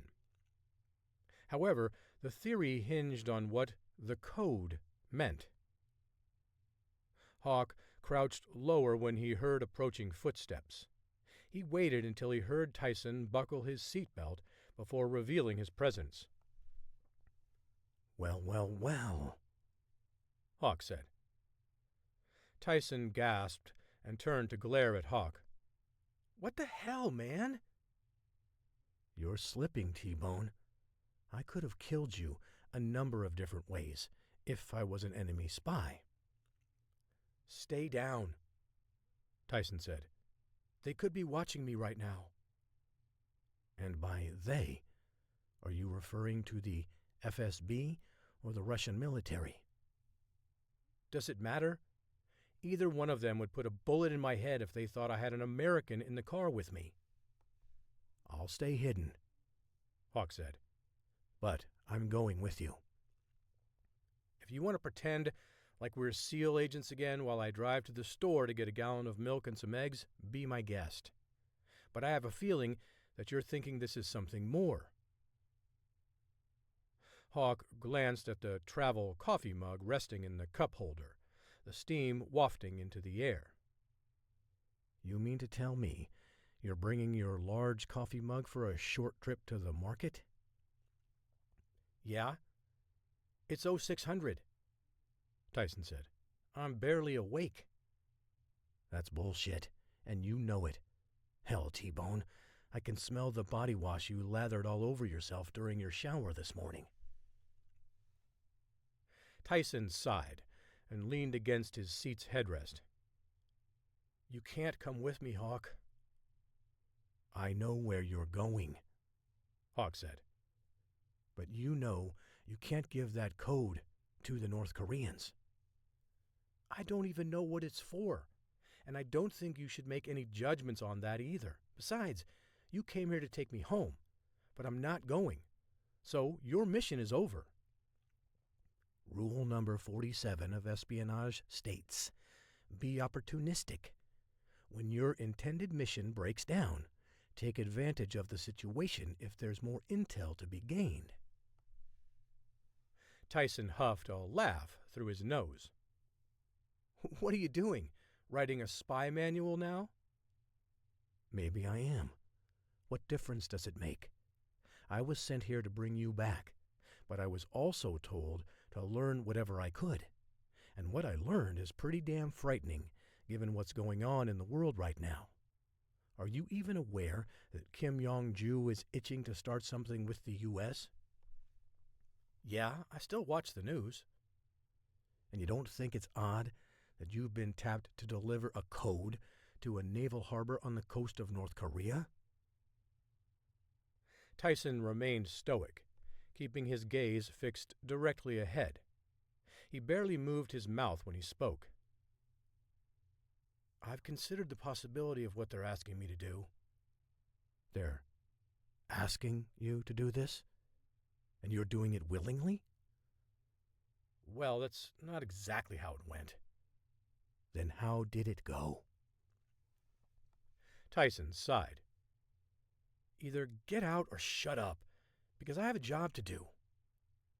You can't do this, T-Bone. I really don't want to have to hurt you. Tyson chuckled and threw the car into reverse and backed out of the space. He idled for a moment. You have no clue about what's going on, but if you don't want to get dragged out and shot, or worse, imprisoned here in Yakutsk, I suggest you stay down. The car lurched forward, the tires barking on the parking's garage's slick pavement. Hawk, who dropped back down into his hiding spot, banged his shoulder against the car door as Tyson whipped the car out onto the main road. You really want to come all this way with me? Tyson asked. I didn't get out, did I? Nor did you shut up. No seal left behind, remember? Hawk said. Well, I can guarantee if you make it out of Russia alive, you won't be bringing me with you. Please help me understand, Hawk said. And I don't care if it puts me in danger. If there's someone with that much power, I want to know about it so they can be addressed properly. Hold on, Tyson said, before going silent for the next few minutes. Eventually he pulled onto the side of the road and told Hawk to get into the passenger seat. Hawk sat up and furrowed his brow. Are you sure this is safe? We're literally in the middle of Siberia, and there aren't any cameras for hundreds of miles. Not to mention, this drive is going to take us 2 days. If I'm going to tell you everything, you should at least be up here to keep me company. Fair enough, Hawk said, before he hustled out of the back and into the front. Once Hawk was buckled in, Tyson returned to the road. He took a deep breath before he began. Have you ever heard of the Alliance? Tyson asked. Hawk pursed his lips and stared out at the snow-covered landscape. I can't say that I have. Well, neither had I, until I was working on a little reconnaissance project for my commander. Hawk asked. Which one? Tyson sighed. I'd rather not say at this point, but I don't think you know him. Anyway, when I found out some information about the Alliance, I went to him with it. He told me to forget that I ever saw it. And that didn't fly for you, did it? Hawk asked. Tyson resolutely shook his head.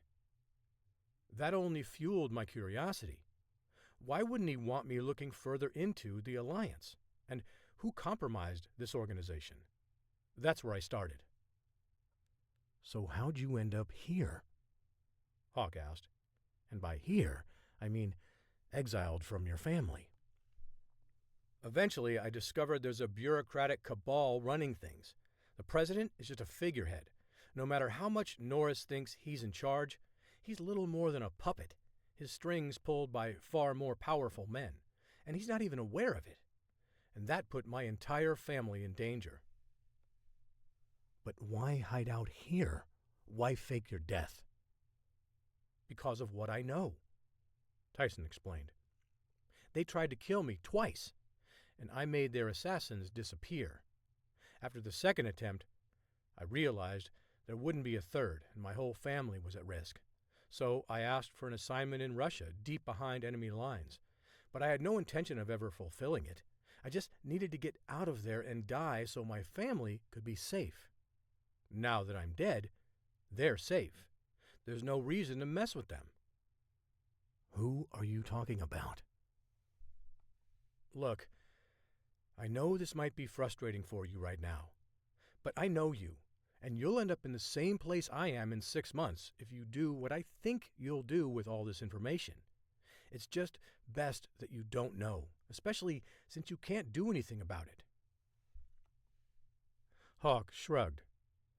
I'm more capable of doing something about it. If it's someone who needs to be eliminated for the sake of the country, I won't hesitate to do it. I appreciate your patriotism, but this isn't just about one man. It'll be an endless game of whack-a-mole against well-connected people with deep pockets. It'd be like charging alone into an army of 1,000 men, like the Vikings of old, with nothing but your sword.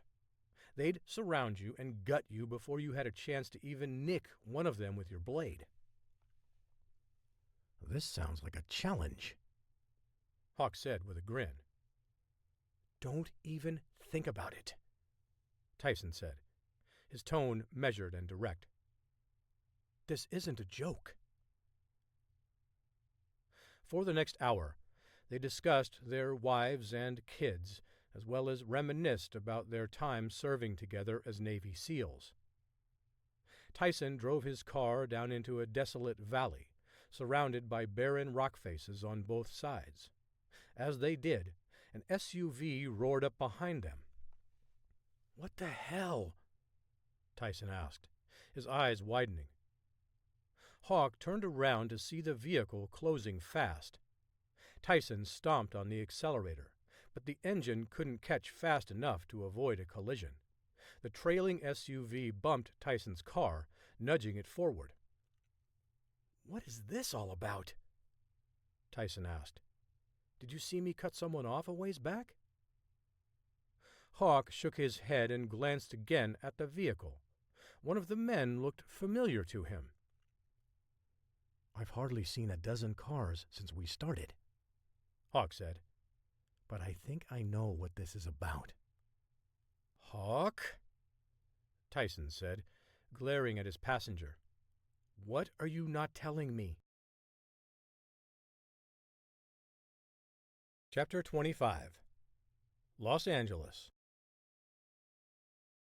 Morgan May tapped a pen on her desk as she read Mia's report on Hawk's progress with Tyson.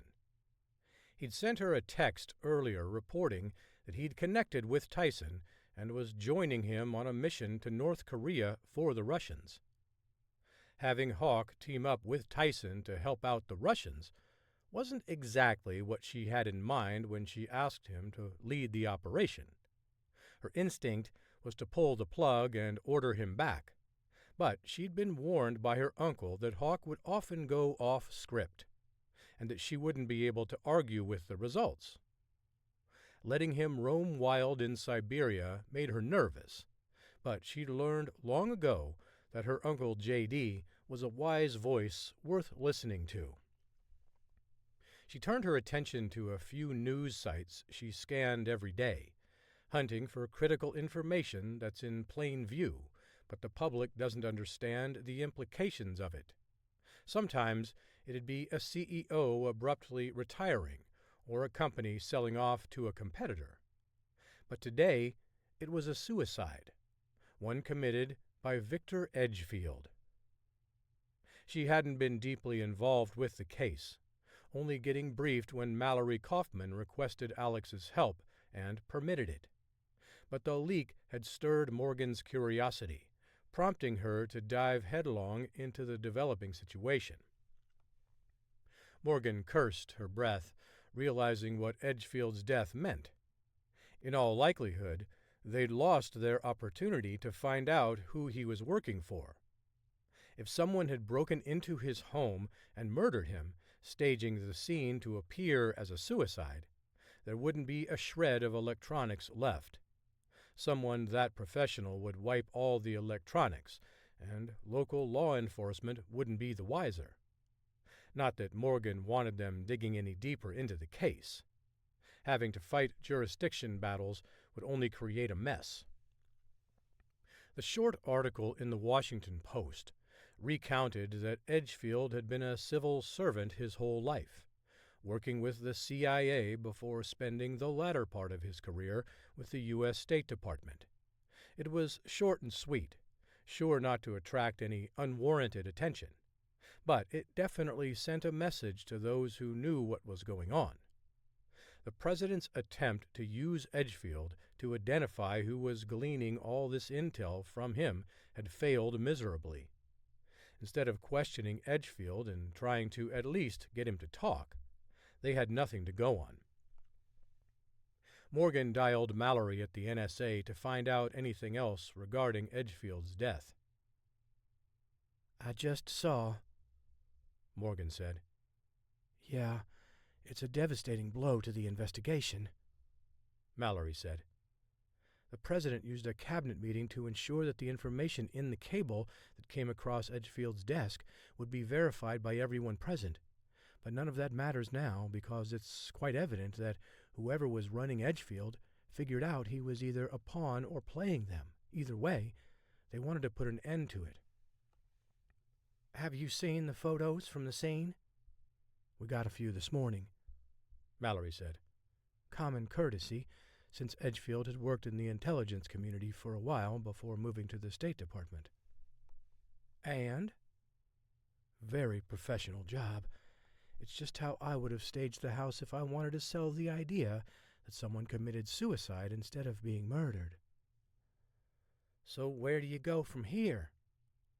"I'm not sure right now. We're going to search his office and home and see if there's anything we can find to link him to his contact, but I'm not hopeful." "Understandably so," Morgan said. "I think it's pretty clear that somebody didn't want Edgefield talking."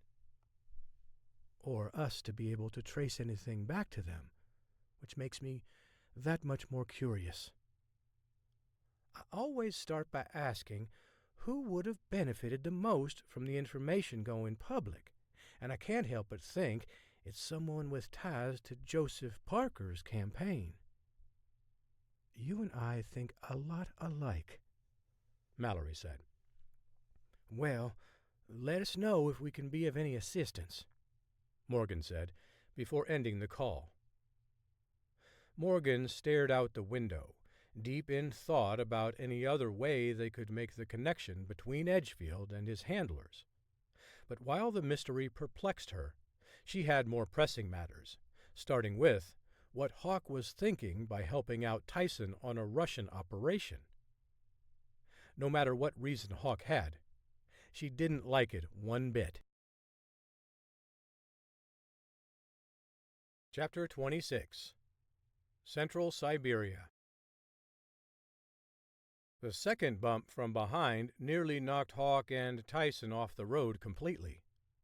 Hawk held tightly to the handle over his window as Tyson handled the wheel as best as he possibly could under the circumstances. The patches of ice across the road created challenging conditions, causing the car to fishtail. But despite the vehicle absorbing a pair of jarring hits on the bumper, Tyson maintained control. However, the third hit sent them into a spin. Hawk tried to focus his vision on objects outside the car so he wouldn't get dizzy. In the moment, He wondered if they would ever stop. Mountains, road, barren plains, road, mountains, barren plains. The cycle felt like it repeated endlessly. In actuality, the spinning probably lasted no more than 15 seconds, but that was far more time than Hawk liked to surrender command of anything in his life. Tyson let out what amounted to a drawn-out expletive during the entire episode.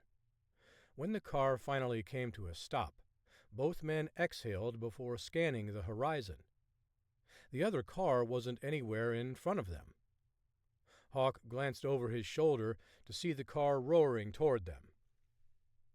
"You gotta move," he said. Tyson stepped on the accelerator, but the wheels struggled to catch on the slick surface, and by the time they did, it was too late. The other car clipped their tail end, resulting in a violent rollover. Hawk counted 4 flips before the car landed upright, but about 20 meters off the road. Hawk unbuckled when he heard the other engine revving up. "They're coming to finish us off," Hawk said. "We've got to get out of here." Tyson grabbed the small package from the back seat before scrambling outside. Just as both men got clear of the car, the SUV drilled Tyson's vehicle, the thick grille rendering the car inoperable. Hawk and Tyson darted across the roadway, taking cover behind a snowbank that ran parallel to the highway. The SUV backed up slowly before pulling onto the side. 2 men got out, both wielding weapons. One rushed over to inspect the damage, while the other scanned the horizon for Hawk and Tyson. "I don't think he sees us," Hawk said, ducking down behind the snow. "Well, if he does, he's doing an incredible job of bluffing," Tyson said. "So you got a plan?" "I'd like to keep it simple," Hawk said. "Let's hear it. We kill those 2 goons, take their vehicle, and finish the mission." "That's my kind of plan," Tyson said. "Let's do it." Hawk peeked back up over the bank. His sudden movement must have caught the eye of one of the men, who squeezed off a pair of shots before Hawk retreated to cover. "So much for the element of surprise," Tyson said. "I won't concede that just yet," Hawk said. "You got a way to make us invisible?" Hawk grinned. "Not quite, but what I've got in mind is a close second." Then Hawk suggested they move in opposite directions while hiding behind the snowbank, splitting up to make it more difficult for the men. "I like it," Tyson said. "And when we get back together, you swear to tell me who those guys are?" "Of course," Hawk said. "And it's not a secret I want to keep from you." "Well, I guess we'd both better survive, hadn't we?"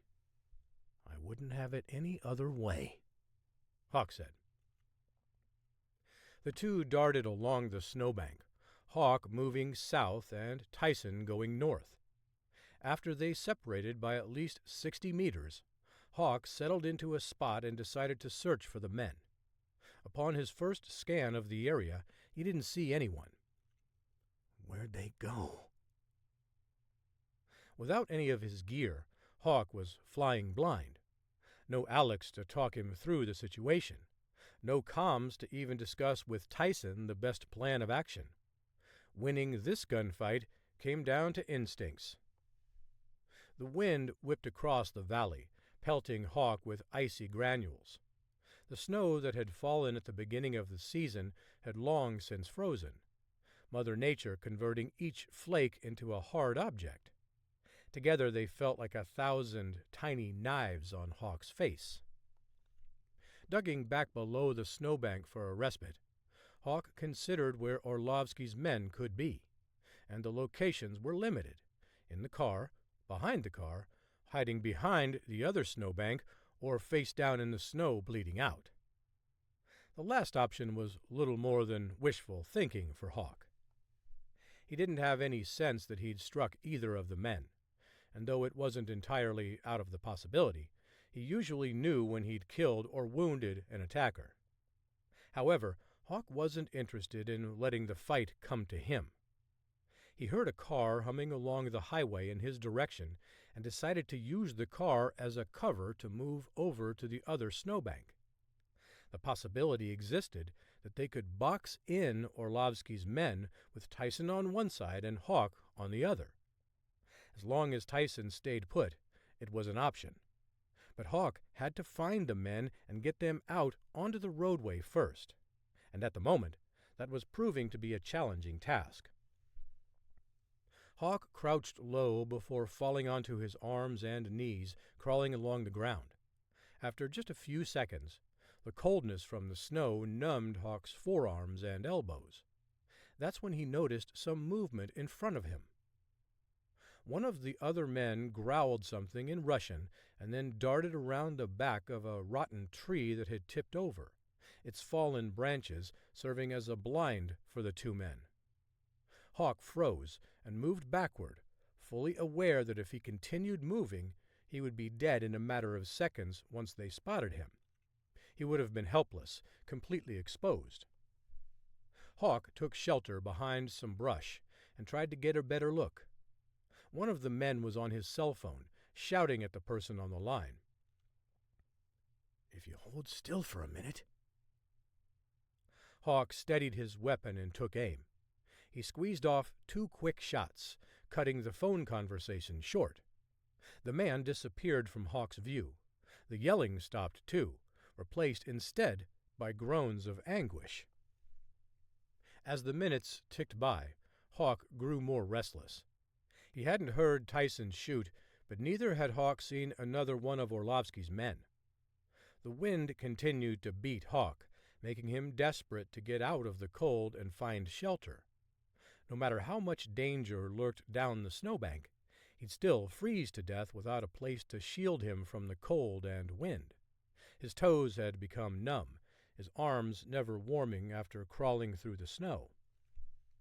With one man undoubtedly hit, Hawk realized his best odds of survival were reuniting with Tyson. Moments later, another gust of wind slapped Hawk in the face, and he took that as his cue to bolt. He darted across the road and hurdled the snowbank on the other side. Without wasting any time, he rushed toward the spot where he'd parted with Tyson. "T-Bone," Hawk called. "What's your 20? Nothing. The wind howled, mitigating any attempts he'd made to connect with Tyson. Hawk was resigned to the reality of his situation. He needed to make visual contact with Tyson, which was also growing more difficult by the second. The wind was carrying along loose snow, adding to the drift on each side of the road.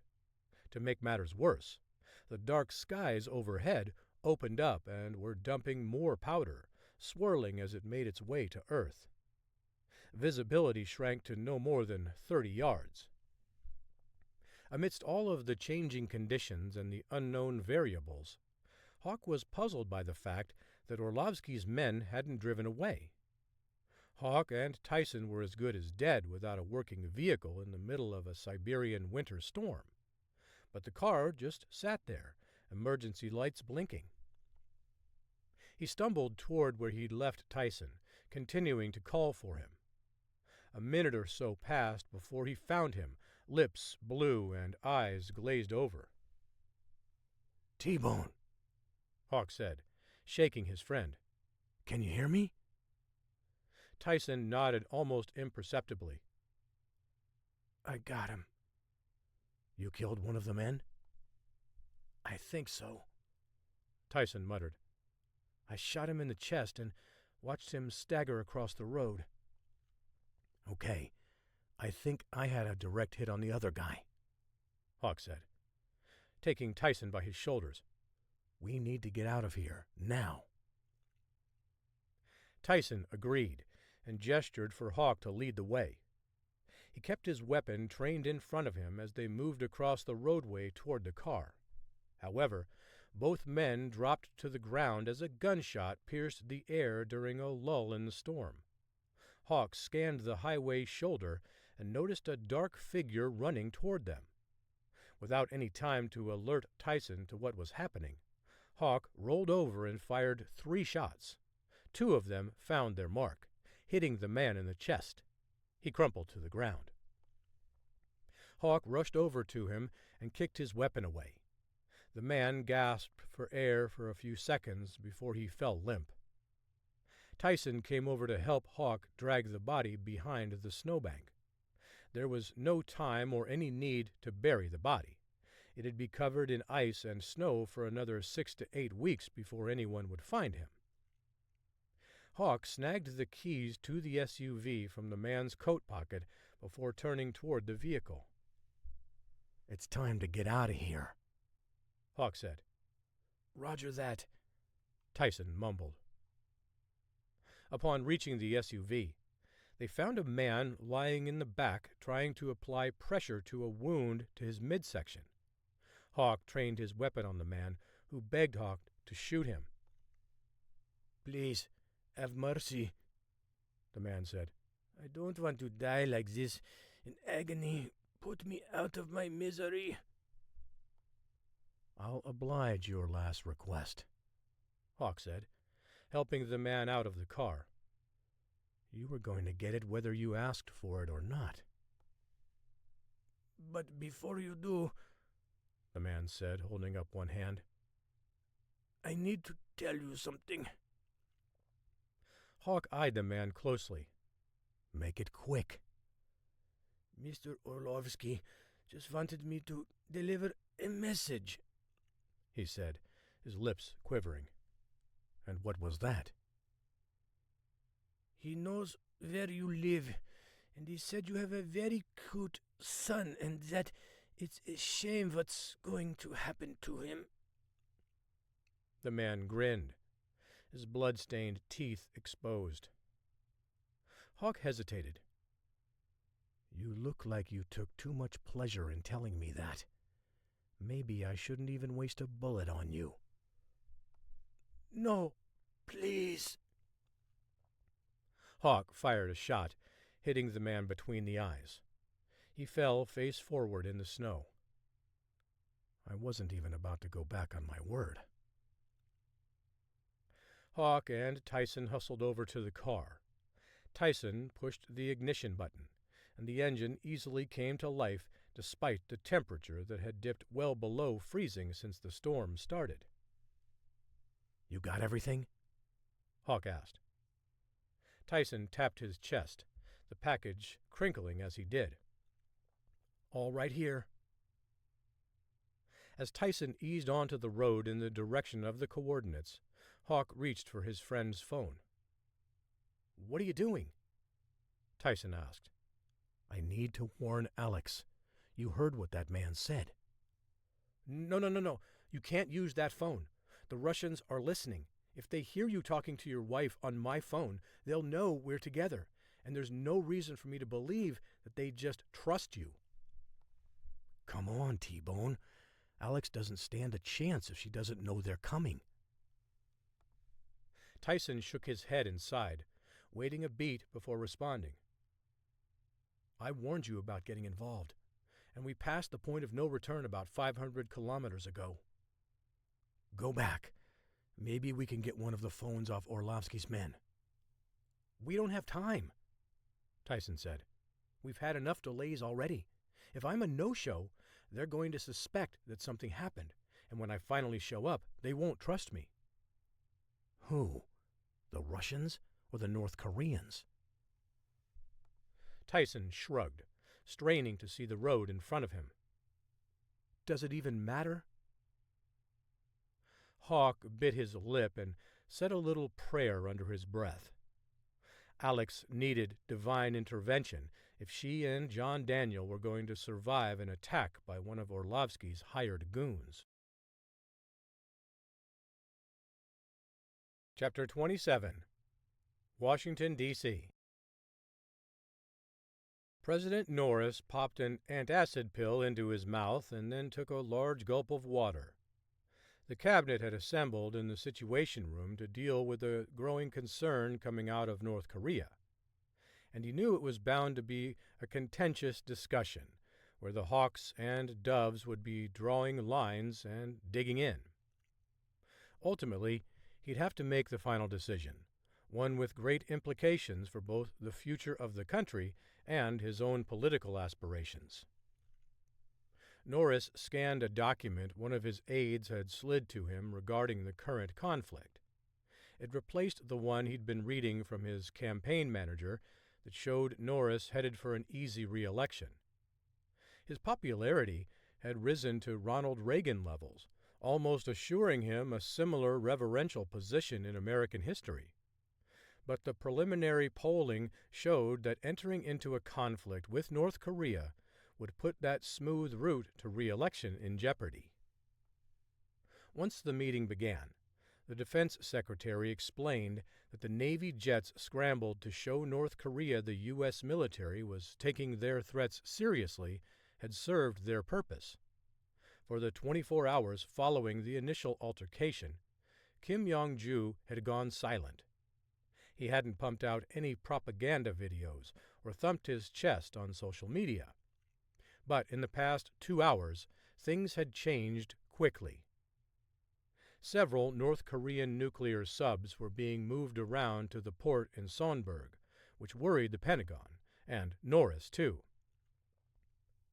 "Why are we even here, sir?" General Miller said. "I think it's evident to all of us at the table that we need to send another message, this time making it even clearer that we will not tolerate this foolishness from Kim Jong-ju." Secretary Wheeler cocked her head to one side and scowled. "Not evident to everyone at the table?" Norris closed his eyes, wishing he was anywhere but the Situation Room, mediating a disagreement between his chief diplomat and the war-thirsty vice chairman of the Joint Chiefs of Staff. "Well, can we please not do this today?" Norris said, smacking his hands on the table. "I think we should all act like adults that we are, if we can't have an intelligent discussion about the pros and cons of launching an attack on North Korea to stop this nonsense. I wonder what we're doing here today." "Sir, did you read my proposal?" Wheeler asked. "I think it outlines some important ideas that we can act upon to squelch this threat." "I read it," Miller began, "and I don't think—" Norris held up his hand. "That's enough, General. We all know how you feel, and we all know how Secretary Wheeler feels. What I want to know is how the rest of you feel, and if you think those feelings match up with the gravity of the situation we're facing. We're talking about the possibility of a conflict that will require great sacrifice from the American people, including the loss of life. Is this something people are willing to get behind to snuff out Kim Jong-ju and his regime? Will it be worth it to assist getting someone in power who can actually do something to lift that nation out of abject poverty and totalitarian rule?" "That's not our job, sir," Admiral Brent Gaston said. "We spread democracy by modeling it, not by forcing it upon other nations." "Agreed," Norris said. "But that ultimately doesn't change the situation we're facing.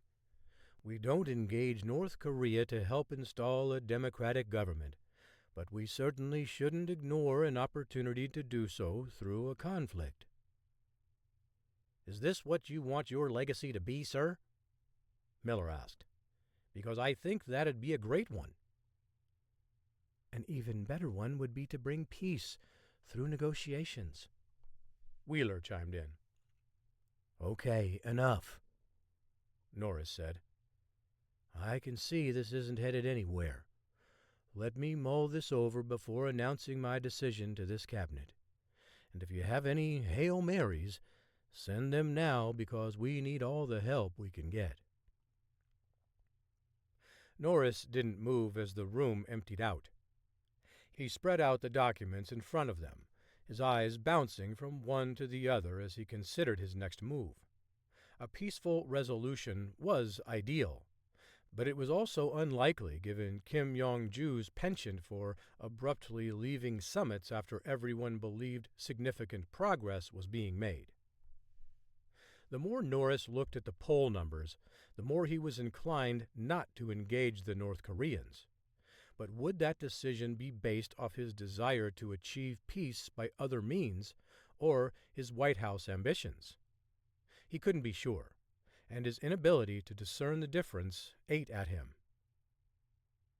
2 hours after the meeting, no one on the Joint Chiefs of Staff had heard from the President, and waiting longer put the U.S. in a defensive position instead of an offensive one. And Admiral Brent Gaston wasn't interested in waiting. He picked up a phone and called the captain in charge of the USS Ronald Reagan patrolling in the Pacific along with the USS Roosevelt. "It's time," Gaston said. "Move to Phase 1. Chapter 28. Kasan, Russia. Hawk eyed Tyson as he pulled off the road less than 2 kilometers from the border of North Korea. Just ahead of them, a sign notified them that they were approaching the Most Druzhby, or the Friendship Bridge, which spanned the Tumen River separating North Korea and Russia. "I need to make sure I have all my papers in order," Tyson said. "Are you sure you have to do this?" Hawk asked. "If I don't, they'll just send someone else who will." "But think about it, T-Bone. You don't really know what's inside there. But I can tell you that the drumbeats of war are creating quite the rhythm these days. And if the Russians are trying to start a war by proxy, giving the North Koreans nuclear weapons, you can't guarantee that you're keeping your family safe by doing what you're doing." "What am I supposed to do?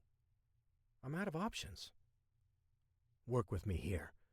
Maybe we can get in there and sabotage this mission for both the North Koreans and the Russians."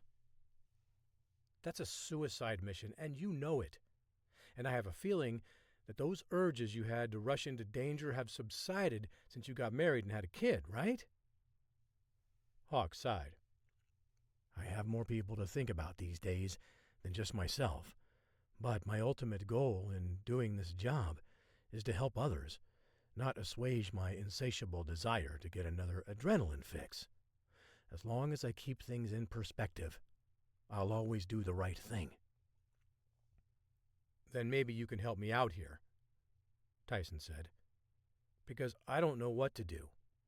If I go home, they'll find me and either kill me or harm my family. If I don't do this, the Russians will kill me and still help the North Koreans launch a nuclear war." "We still have a chance to do something if you're willing," Hawk said. "You just need to understand that the odds would be very low."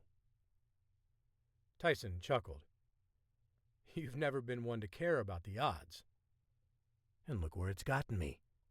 I'm sitting on the border of Russia and North Korea with no plan to get out and no way to warn my family that there's danger crouching at the door." "If you're trying to convince me to join you on one of your damned fool missions, you're failing miserably." "Well, I had to try," Hawk said. "Look, I don't know how this is going to go," Tyson said. "According to my assignment, I have to take this package to the North Korean military harbor in Sonberg, which is another half hour from here." "You honestly think they're going to let you in with me riding shotgun?" Tyson shook his head. "Not a chance in hell. But they know I'm coming. So why don't you hide in the back and we'll hope everything works out. Once we get to Sonberg, you do what you feel needs to be done, if the opportunity arises." "I can live with that," Hawk said. "And if you can't find a way out of here, you'll be accompanying me back to Yakutsk." "That's definitely not going to happen, no matter what." Tyson shrugged. "It's not so bad." Your face looks like it's been rearranged several times since you've been here, and I'm pretty sure your nose is still broken. Hawk reached for Tyson's nose and barely made contact with it before he winced. Okay, Tyson said, swatting at Hawk's hand. You've made your point. There are a million other places I'd rather live than the middle of Siberia, okay? You happy? T-Bone, I'll only be happy when you're back with Sheila and your kids. Then you may never be happy. But just take care of them for me, will you? Hawk scowled. You're starting to sound like you don't think you'll survive. We're deep in enemy territory, and these people are ruthless. If you think you're going to make it out of here, I suggest you lower your expectations. I've faced worse odds, and I always think the glass is half full. If you want to believe there's even a drop left in the glass, I suggest you climb in the back and pull that blanket over you. Roger that, Hawk said, and then followed Tyson's suggestion. Hawk remained still as Tyson came to a stop at the North Korean checkpoint. While Hawk was concerned there would be a thorough search of the vehicle, his fears were allayed by the brief conversation between Tyson and the guard. No more than 30 seconds passed, though it felt longer to Hawk, before Tyson was permitted to enter the country. After a couple of minutes, Hawk, still tucked away in his hiding spot, spoke. Your Russian accent is very convincing, especially when you use it to speak Korean. I've been on several missions here, Tyson said. It's a necessary skill if you want to live here. Well, I'm impressed. Don't be. We're not out of the country yet, and I've found that getting out of North Korea is more challenging than getting in. The half-hour drive to Sonberg passed quickly as Hawk and Tyson reminisced about their time in training, as well as how becoming fathers had changed them. Did you know being a father would be so difficult? Hawk asked. Difficult? Tyson asked. With one kid? You don't know John Daniel. Well, if he's anything like his old man, I could see it being a challenge. My boys are wild, but that's nothing compared to having a daughter. Women cry over everything. Hawk laughed. I do remember that women crying was your kryptonite. One tear just welling up and you'd give defense secrets to China. That's a little bit of a stretch, but an accurate assessment of my disdain for tears. That's how Sheila got you to marry her, didn't she? A couple of tears one day when you tried to break up with her, and then you ran out and bought a ring. Also false, but plausible. The two men shared a hearty laugh. But as emotional as Sheila and Sam are, I still love them to pieces, Tyson said. I'm hoping that there will come a time when I can return home safely and I'll be able to watch Sam grow up. I really just want to walk her down the aisle. Marriage? Hawk said. You're already thinking about your daughter getting married? Samantha's only, 14 now? Yeah, she's a teenager, and that time goes by fast, Tyson said. And when you're living in the middle of nowhere missing your family, you'll think about anything if it's related to your family, anything to stay sane, even if it hurts you to do so. Tyson's tone turned more somber as he slowed the SUV. Okay, we're coming up on the drop point at the harbor, Tyson said. I don't know what's going to happen here, but be ready for anything. And if you can help it, wait until they've notified the Russians that the code has been received. If my family's life is hanging in the balance, I don't want the Russians to think I sabotaged this drop. Roger that. Hawk steadied his breathing as he felt the vehicle come to a stop. He struggled to hear the conversation between a guard and Tyson. After a brief moment of silence, a different man began speaking with Tyson. The man's tone was much more authoritative, leading Hawk to believe Tyson was talking with a higher-ranking officer. Hawk heard the hum of the automatic windows as the vehicle began to move again. "So far, so good," Tyson said. "I've been directed to drive along the harbor to the military entrance." "Is that where we're supposed to deliver the codes?" Hawk asked. "Yes. Now sit tight. We're approaching the next guard station." Hawk didn't move during the prolonged discussion between Tyson and the new guard. After a few moments, Hawk heard footfalls just outside the rear of the vehicle, followed by a bright light that penetrated the blanket he was under.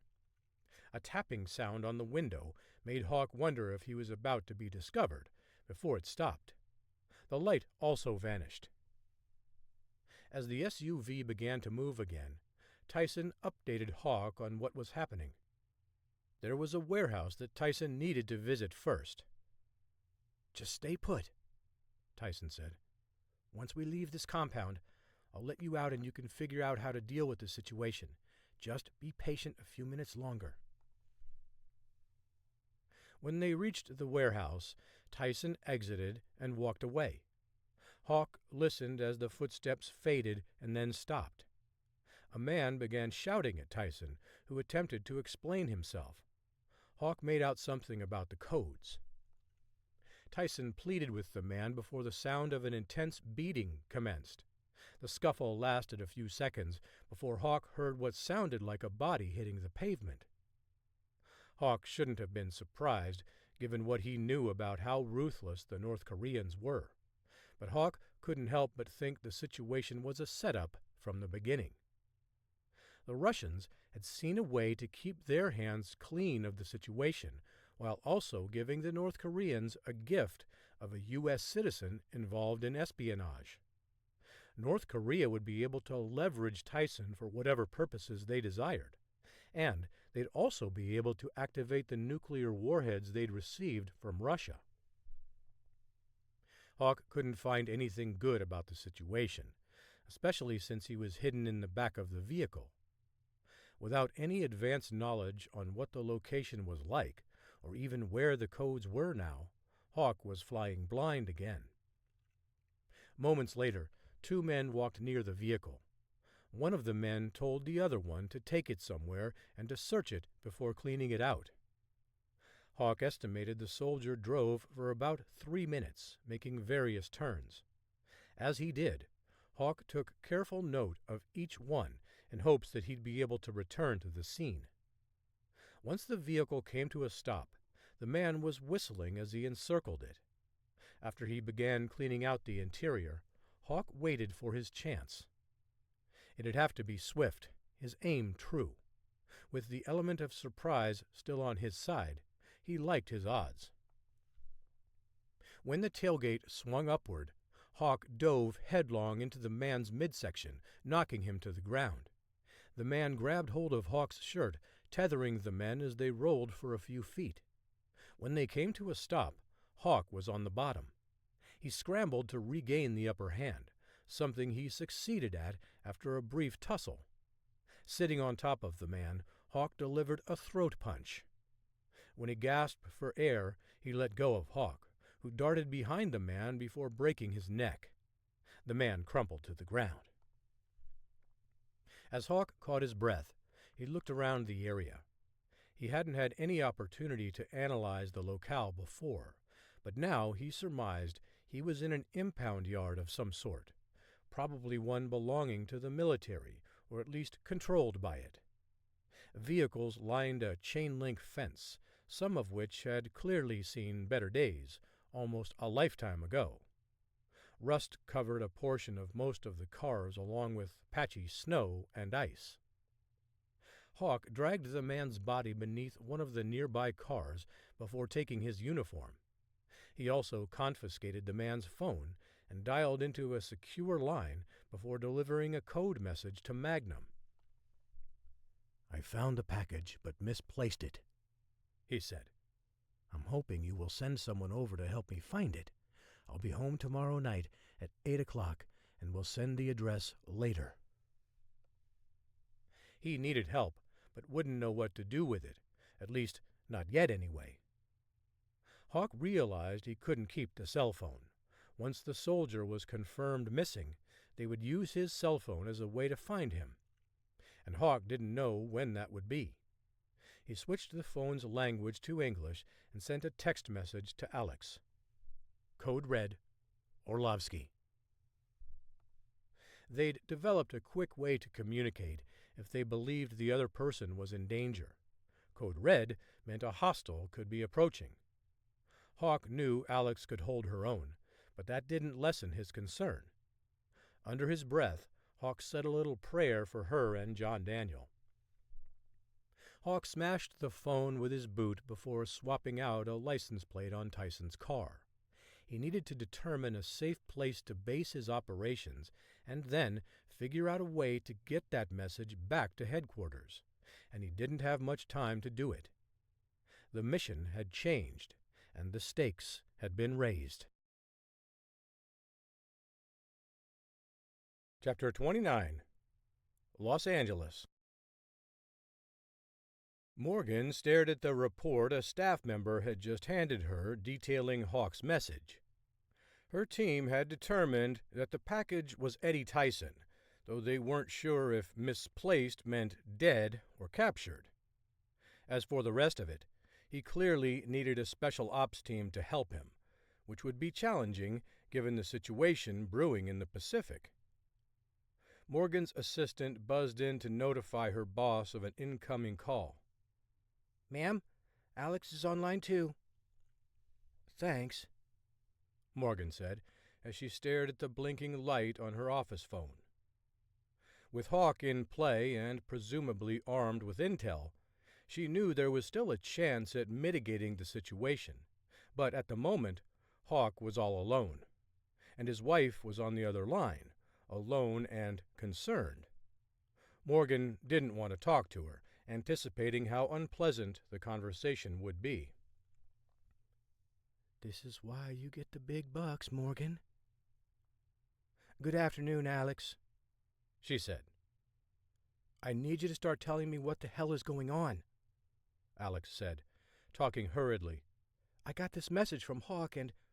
Whoa, slow down, Alex. Take a deep breath and start from the top again. Alex sighed. Where's Hawk? Well, right now, we don't know his exact location, just that we believe he's in North Korea. And what makes you think that?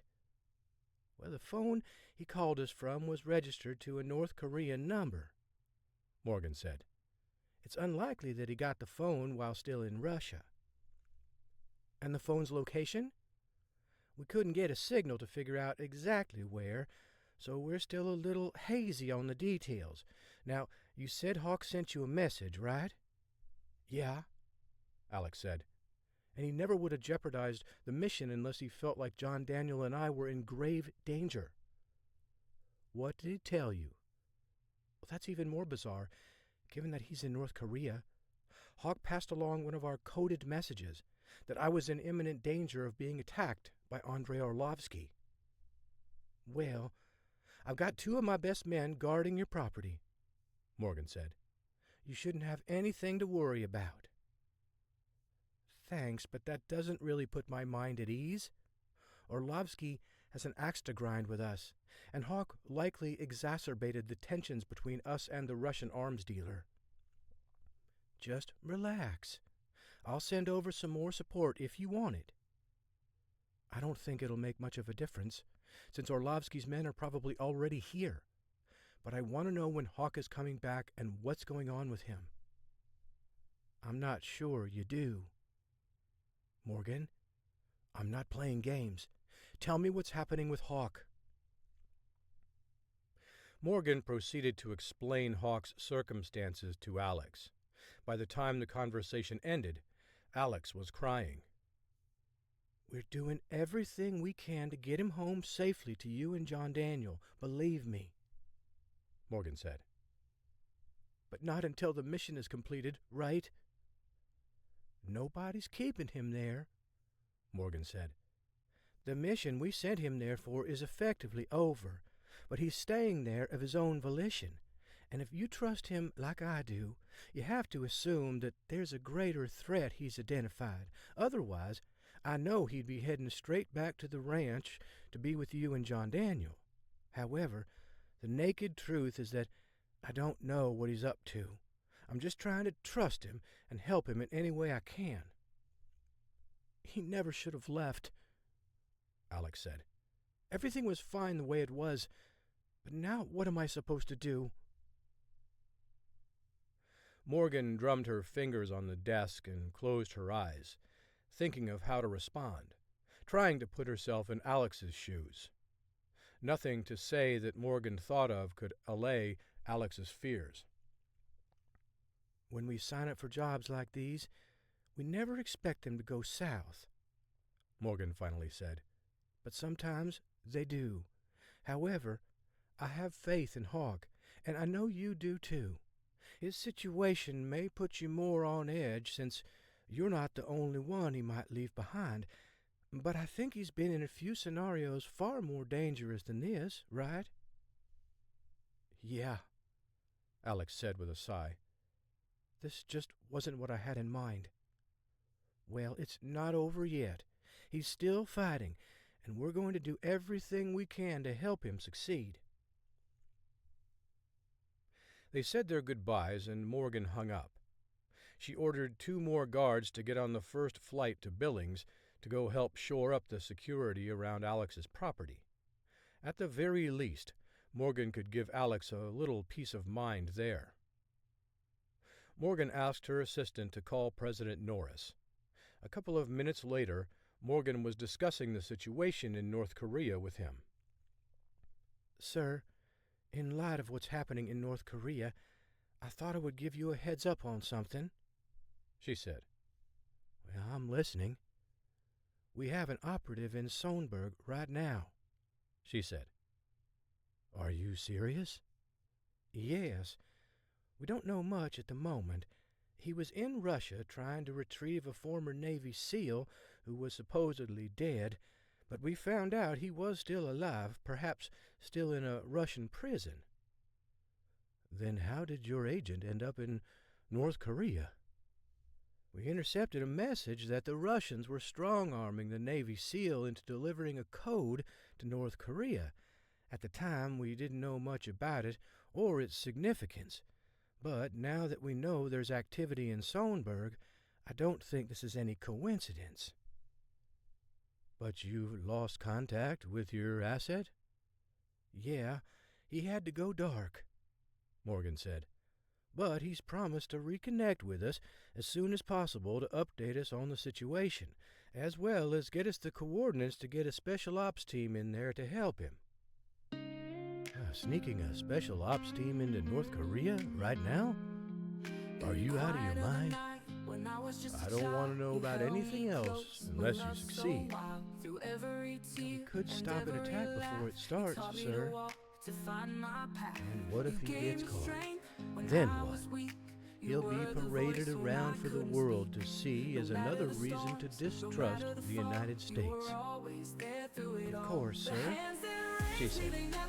"I just thought I'd let you know that we still have a chance of stopping this thing before it starts, though I'm still not sure how good of a chance it is." "I'll be looking forward to our next call." Norris. Morgan thanked the president for his time and said goodbye. She shared Norris's apprehension and stared at her phone, hoping it would hurry up and ring with news of Hawk's whereabouts, as well as his state of mind. Meanwhile, hers was becoming more of a mess by the minute. "Uncle J.D. never warned me about this." She dialed her uncle's number and waited for him to pick up. After a few rings, her face fell as his voicemail message started playing. Chapter 30. Sonbong, North Korea. Hawk crouched low in the woods just off the shore and watched for any sign that the Navy SEALs would arrive on time. While they were trained to be punctual, Hawk had learned that flexibility was imperative in situations like this. Aside from fluctuations in the tide or current, any number of problems could arise when navigating foreign seas. Enemy ships, equipment malfunction, an unexpected fog. They were all part of the variables that could change in a second and leave Hawk twisting in the wind. He checked his watch. The team was 15 minutes late, which now meant he was officially worried. Hawk had been able to find another phone and alert Morgan at the Magnum offices about what was going on. He briefed them on his needs, as well as giving the exact location where to send the help, all by speaking in code. Then Hawk called Alex to warn her more directly, as well as promise her that he'd be back.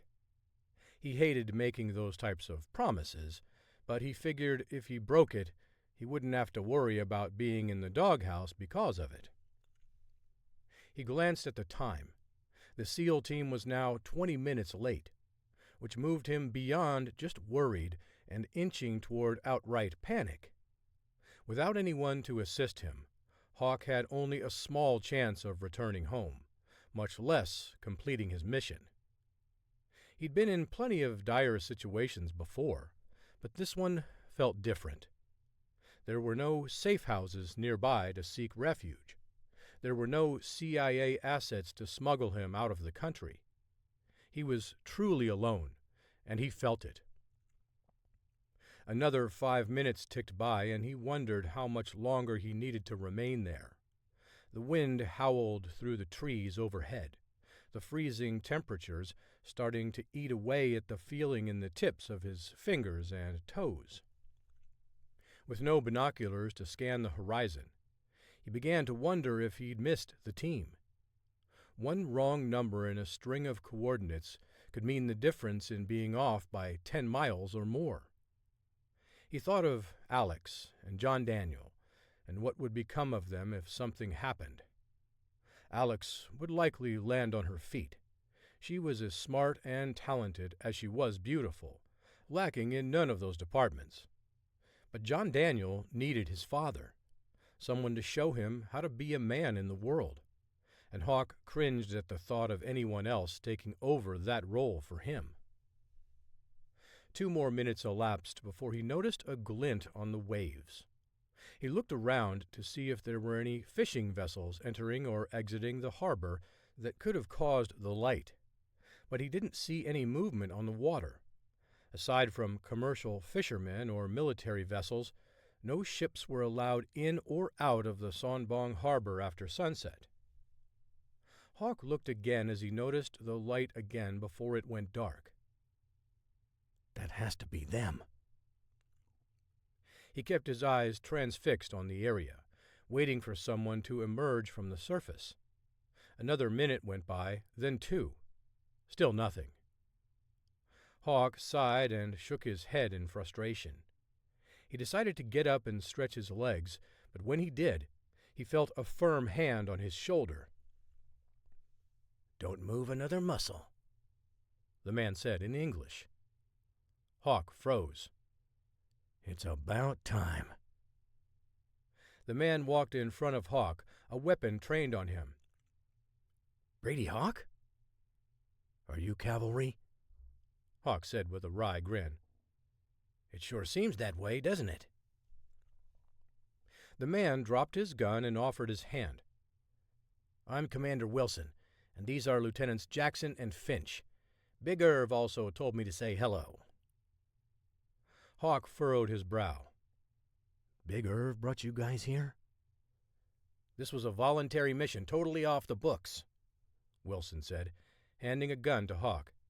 "It was all we could do to scrounge up the 3 of us to go, so Big Irv is running the Russian shrimping boat 10 miles offshore. He'll be ready to help extract us when it's time to go." Hawk thanked Wilson for the weapon and then caught the team up to speed while they buried their scuba gear. "Just how exactly do you intend to get the codes back?" Wilson asked. I imagine the North Koreans have made several copies for safekeeping by now. Of course they have, Hawk said. But what good are the codes on nuclear weapons that don't work? So you want to sabotage the missiles? Finch asked. Hawk nodded. At this point, that's our only option. And from what I understand, there were only 2 codes that the Russians were giving them. Those bastard commies, Jackson said. They just want to start a war and then sit back and watch it all burn. Let's just make sure that doesn't happen, Wilson said. So how do you see this going down? If we're going to get out of here alive, we need to be as discreet as possible, Hawk said. The harbor is teeming with guards. More arrived this morning, signaling that North Korea must be close to unleashing the weapon on the U.S. I don't think we can delay this operation at all. Fine with me, Jackson said. The quicker we get out of here, the better. I think we all feel that way, Finch said. Hawk offered a thin smile. I know I am. But before we get back, we've got plenty of work to do. So here's what I've got. I stole a van earlier tonight and switched out the plates. I doubt anyone will even notice it's gone, so we should have until the morning before that will raise any suspicion.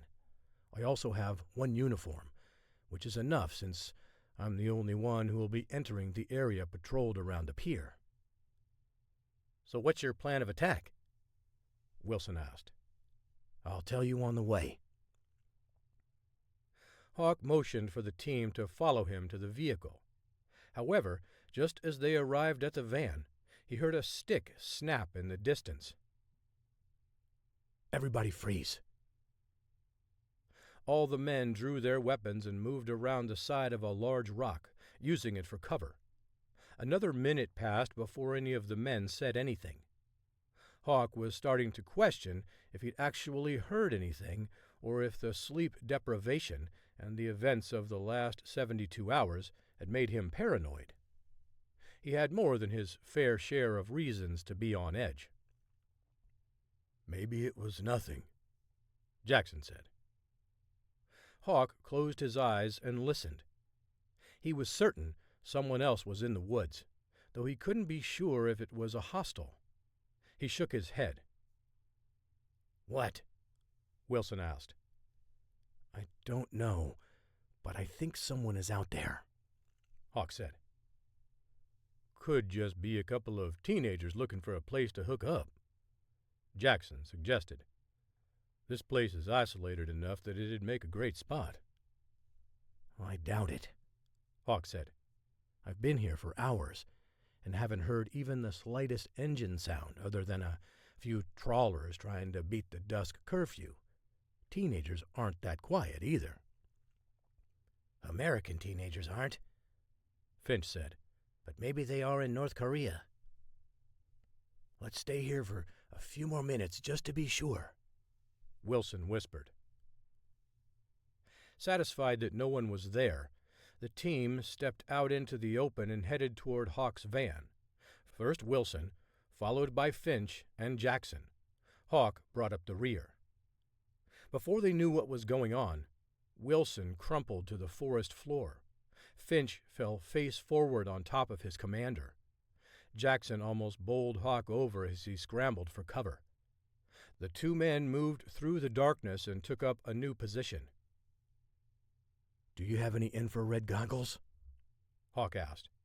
Because now would be a great time to use them. Jackson reached into his rucksack and pulled out a pair, using them to scan the area. Anything? Hawk asked in a hushed tone. Jackson shook his head subtly. A bullet pinged off the rock, sending both men diving to the ground for cover. Was anyone following you?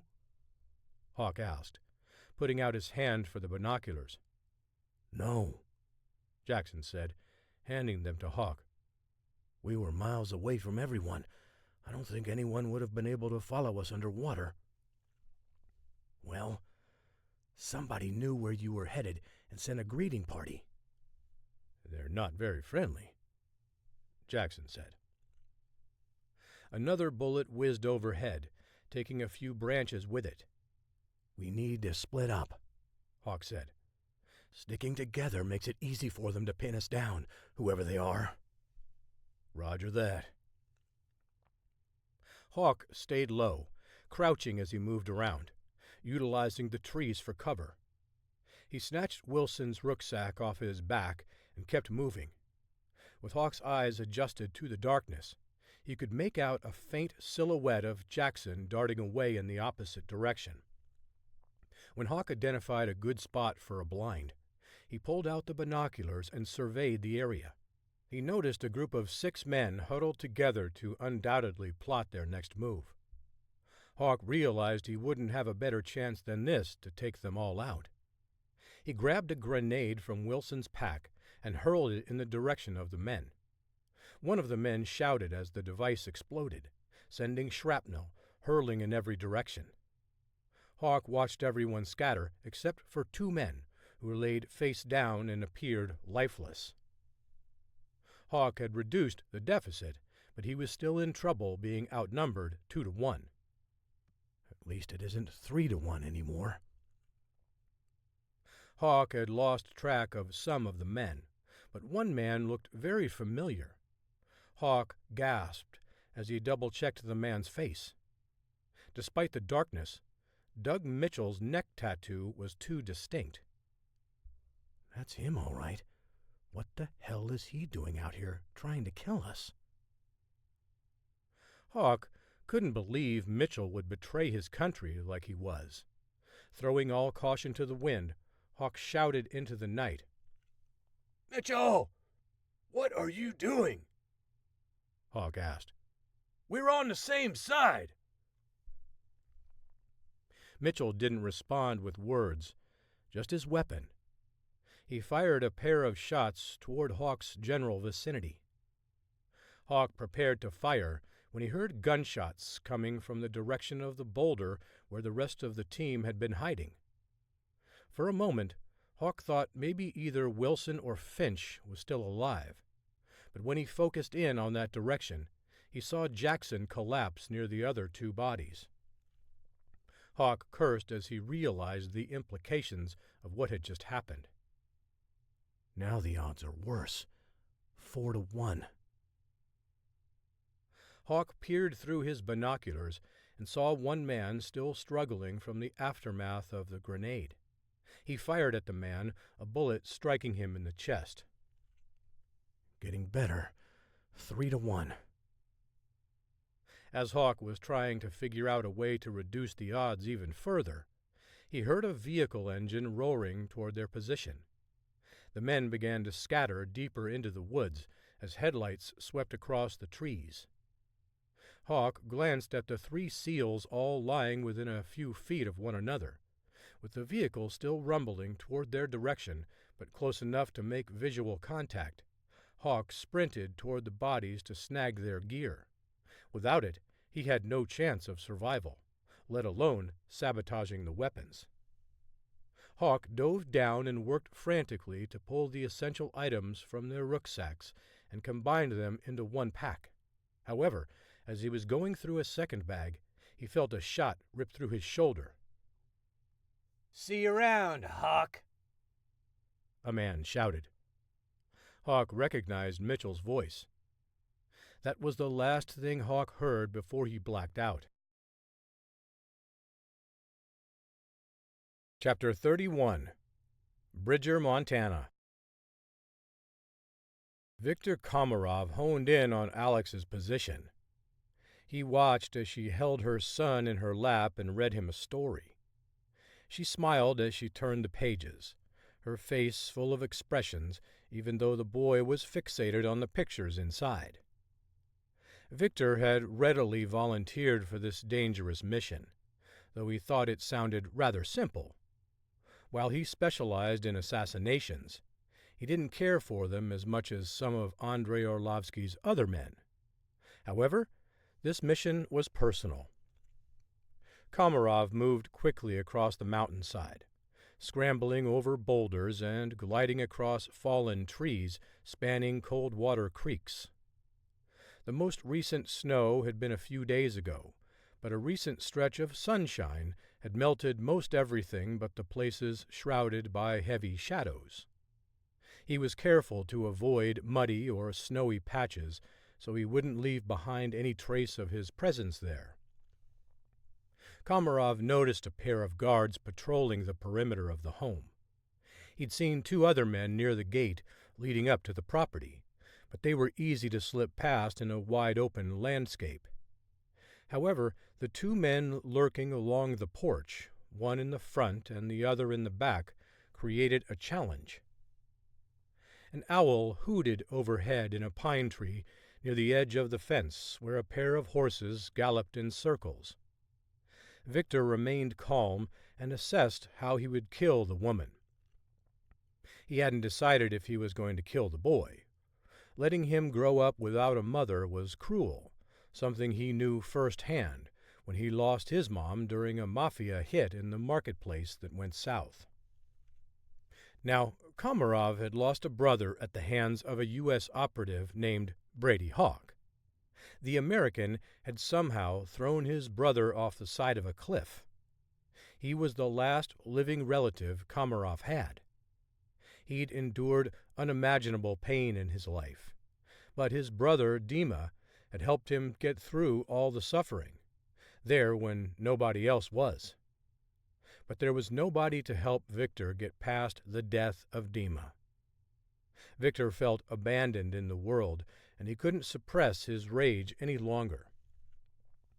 Since the death of his mother, Victor had exacted revenge on every loved one who'd been killed, either violently or senselessly. He was going to make sure Brady Hawk would feel the pain in the deepest of ways. Victor focused his binoculars on Alex, still sitting with her son. For a moment, Victor contemplated how traumatic it would be for the little boy to be cuddled up with his mother reading a book, only to have her head explode all over him. While Victor smiled at the thought, he resisted the urge. No, this has to be more personal. He smiled again as he moved closer toward the house. Chapter 32. Sanbong, North Korea. Hawk opened his eyes, trying to focus as his head bounced in rhythm with the bumps in the road. The low hum of tires beneath him cued him in that he was riding in the bed of a military transport truck. As he moved, he winced from the pain in his shoulder, which was still bleeding.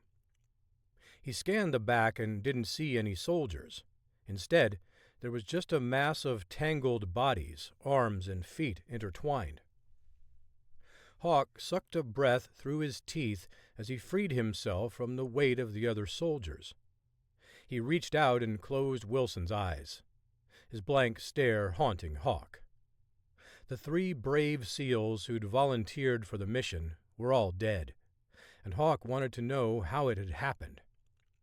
The leak had to happen somewhere between the time the Magnum office received his call for help and the SEALs unit stationed in the Pacific was contacted, and it angered Hawk. 3 patriots died needlessly because of a mole. But what made Hawk angrier was the fact that Doug Mitchell, more commonly known as the Reaper, had led such a mission against his own countrymen. However, Hawk didn't have time to ponder that at the moment. He had a nuclear warhead to sabotage. Hawk groped around until he found the rucksack he'd been stuffing before the Reaper took him out with a shoulder shot. Inside, Hawk found all the tools he needed to wreak havoc on Kim Jong-ju's plans to strike America, including a device designed by Dr. Z with his trademarked logo on it. Hawk smiled as he pocketed the gadget, looking forward to talking with Dr. Z more upon returning to the U.S.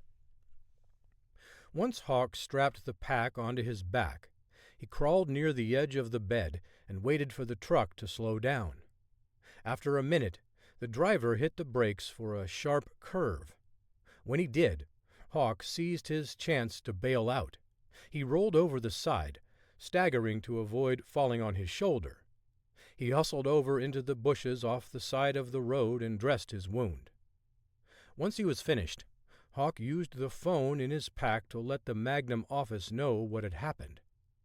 After he left a message filling them in, he stayed in the shadows as he headed back toward the Sanbong docks. He walked for a half hour before he found the shoreline.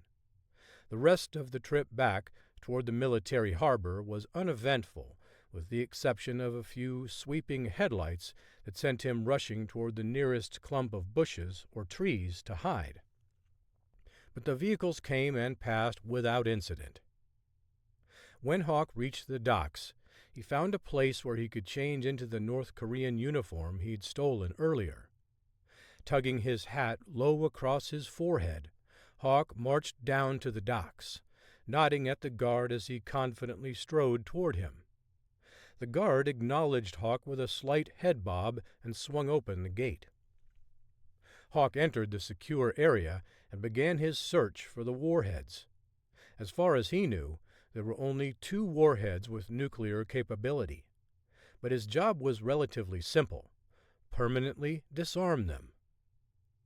He moved into the interior and found one guard patrolling the area.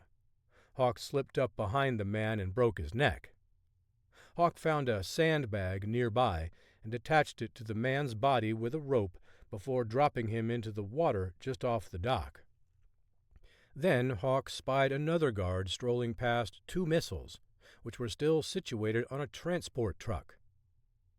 Affixing a silencer to the end of his weapon, Hawk shot the man at point blank and then stuffed him into a locker in the corner. With the room clear, Hawk didn't want to waste any time. He scaled the truck and started to disarm the weapon. Following instructions that were in a mission packet on Commander Wilson's phone, Hawk rendered the 2 missiles toothless in just under 15 minutes. He fried the motherboard, meaning that the codes wouldn't arm the devices, and as a result, they'd never detonate. Hawk knew North Korea didn't have the expertise in handling the weapons and would see them as useless. Using Dr. Z's device, Hawk altered the navigational controls on the missile. Then he stripped a handful of wires out, rendering the nuclear capability of the weapon inoperable. If the North Koreans thought that Russia sold them a bill of goods, it'd be even better for the U.S. interests. Putting 2 of America's biggest enemies at each other's throats was little more than a pipe dream in Washington. But it had become a reality when Kim Jong-ju ordered the missile strike, and the military would launch a dud. Accusations would fly, and Russia would be blamed for the failure.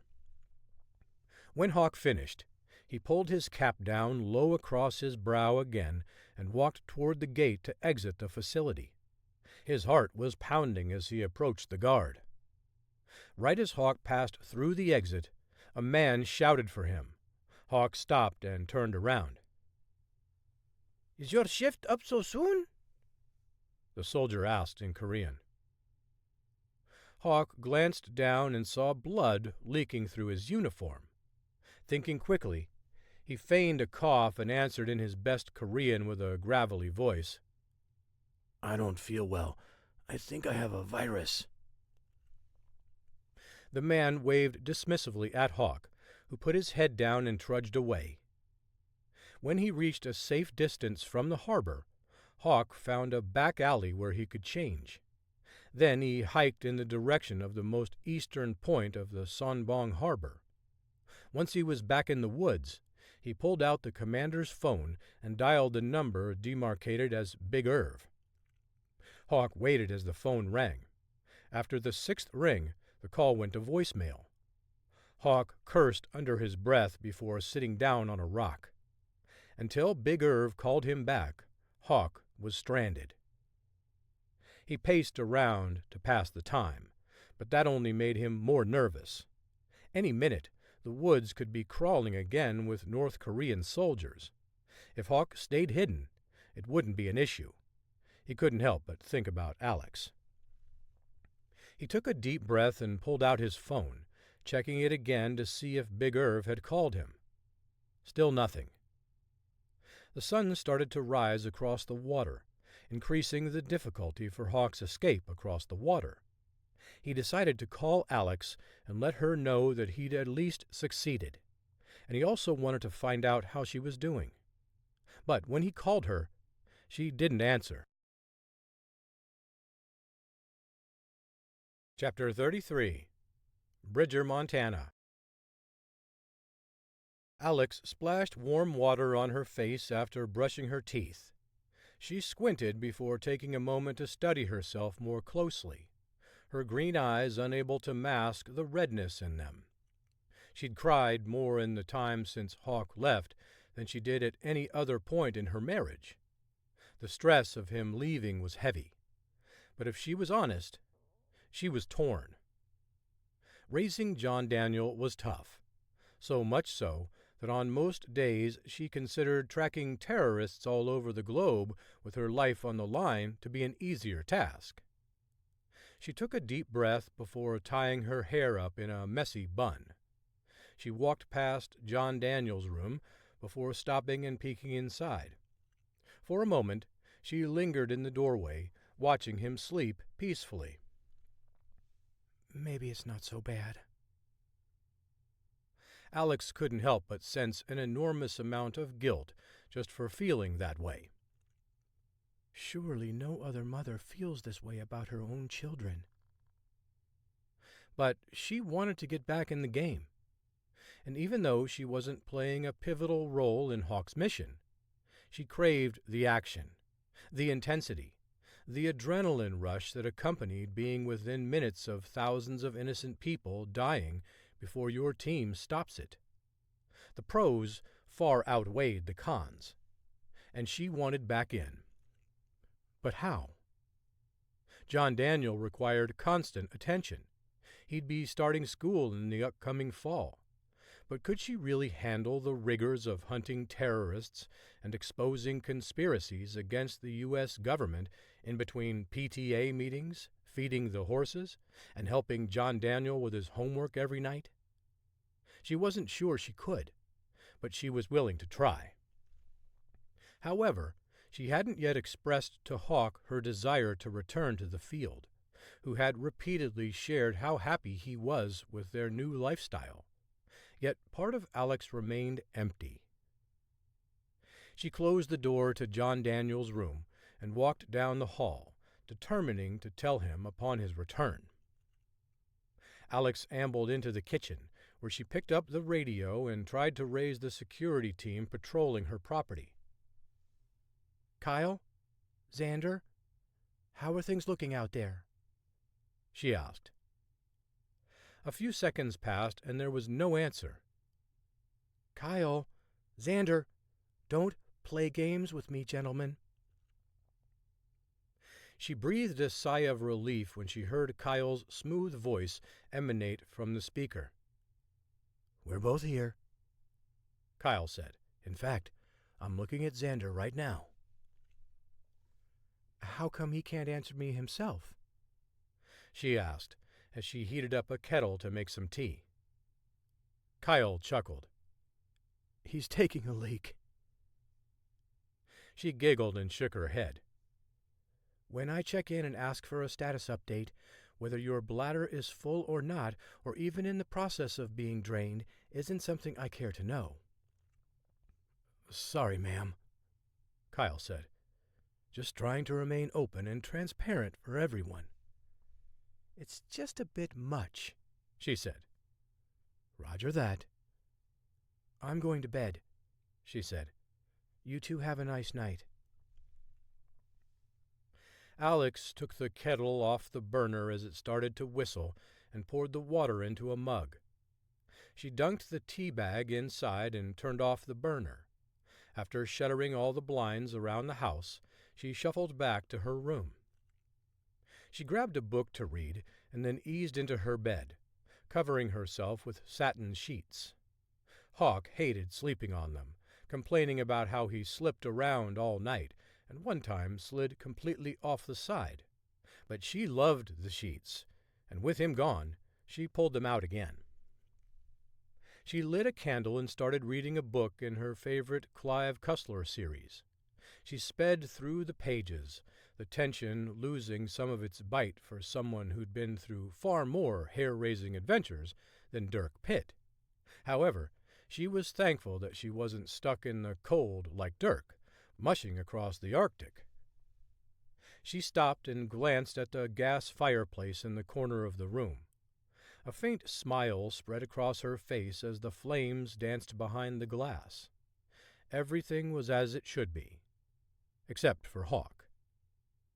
She needed him propped up in the bed next to her while he thumbed through a gun magazine. A half hour passed, and she started to get sleepy. She finished the rest of her tea before returning the mug to the kitchen sink. As she did, she heard a creak in the floorboard and darted down the hall to look for John Daniel. "John Daniel?" she called out in a hushed tone. "John Daniel?" She was almost at his door, and then just went all the way in and peeked in on him. "Are you awake?" she asked. "I had to pee, Mommy," he said. "That's fine, sweetie. You go back to sleep now." "Okay." She closed the door, upset at herself for feeling the urge to peek inside. That brief conversation could have awakened him enough that it would be hours before he would go back to sleep. In 5 more minutes, she expected to hear more pitter-patters coming down the hallway toward her room. Alex checked all the doors one final time before heading off to bed. Just as she was about to close the door, she heard the floorboard creak again. She sighed, exasperated that she'd disturbed him, so unsure if she'd get any sleep herself. Not that it'd matter, since she hadn't slept well since Hawk left. She ventured into the hall and made a straight line for John Daniel's room. When she got there, she whispered to him. "John Daniel? Were you in the hall just now?" He didn't answer. He didn't even stir. Alex growled as she marched to the kitchen to check in on Kyle and Xander. Using the small device placed on the corner of the counter, she made the outdoor camera scan around the property where the 2 guards were supposed to be. "Kyle? Xander?" No response. And in the darkness, she couldn't see either of them. She fiddled with the camera for a moment until she switched the image to night mode. A grainy black and white picture appeared. The only things moving were branches swaying with the wind.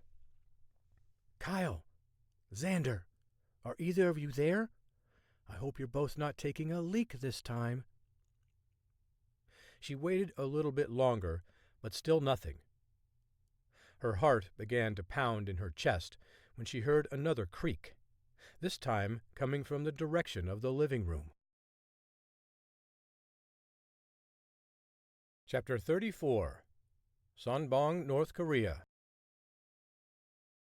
Hawk passed the time by redressing his wounds. With everything that was at stake, he functioned on adrenaline, almost oblivious to the pain. But now he could feel every little inch of pain spreading throughout his shoulder. He cleaned the blood around the edge of the entry point and used a phone to take a picture of the back of his shoulder.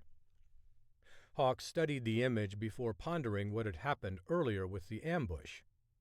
The Reaper had an American flag tattoo that spanned his entire back and another one with the first few lines of the Constitution on his right bicep.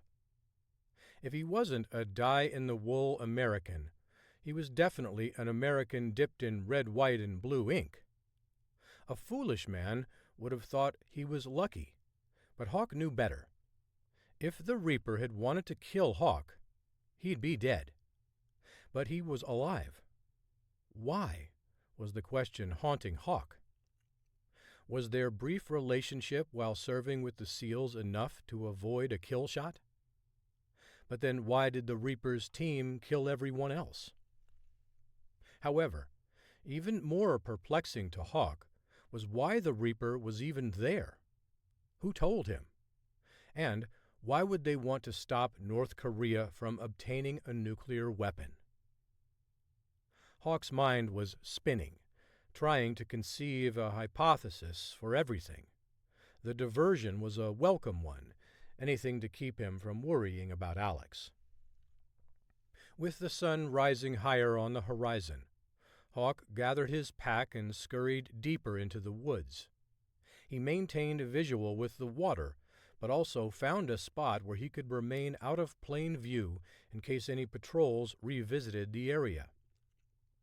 Hawk picked up a cell phone and dialed Alex's number again. Still no answer. He checked his watch and realized how late it was. If he woke her, he'd feel guilty, but he was desperate to hear that she and John Daniel were still safe. But it didn't matter. He told himself that they were both probably sleeping soundly and not to be concerned about it. Hawk was lost in thought when he heard a voice that startled him. He turned slowly and looked behind him but didn't see anyone. "Hawk, it's me," a man said. Hawk peered through the woods, trying to locate the figure. "Over here," the voice from Hawk's left. He turned and saw a familiar face. "Big Irv. Boy, am I glad to see you." "I got your message, and I got here as soon as I could," Big Irv said. "I had to swim to shore, which took quite a bit of time. Did you finish the mission?" Hawk nodded. "It was easy, with this shoulder." Big Irv scowled as he eyed the area Hawk pointed to. "What happened there?" "Friendly fire, in a manner of speaking." Big Irv scanned the area. "Where's the rest of the team I brought?" "Dead," Hawk said. "We were ambushed." "The North Koreans knew they were coming?" Hawk shook his head. "Someone else did. And before you ask me who, I can only tell you that it was a group of mercenaries. At least, that's what I hope it is." "Americans?" "Yeah." Big Irv stroked his chin. "Did you know any of them?" Hawk held up his index finger. "One guy, a former Navy SEAL buddy." "There was a Navy SEAL involved?" "I'm guessing they were all Navy SEALs, but I didn't get a good look at some of the other men. There was only one I recognized." Big Irv's eyebrows shot upward. "You recognized one?" "Yeah, a guy named Doug Mitchell. We all called the Reaper." "Did he say anything to you?" Hawk glanced at his shoulder. "He did this to me, which I've been trying to figure out why he didn't aim for my head, because if he misses, it's only because he wants to." "What happened exactly?" "When Wilson got here with the team, we were ambushed almost immediately. Before I knew it, all 3 members of the team were dead. I probably would have been too had the North Korean military not rolled up on us. As they were coming into the area, the Reaper took one final shot, a clean one, through my shoulder." "You think you can swim out to the boat?" Big Irv asked. "We'll have to lay low until dark to do it, but it's anchored out there." "Don't have to," Hawk said, as he nodded toward a spot of fresh dirt piled up a few meters away. "The SEAL team buried their gear there, including their diver propulsion gear. All I have to do is hold on." Big Irv squinted as he studied Hawk's shoulder. "From the looks of things, that might be a challenge, too." "I can make it," Hawk said. "Just help me dig these out, and we'll be out of here before you know it."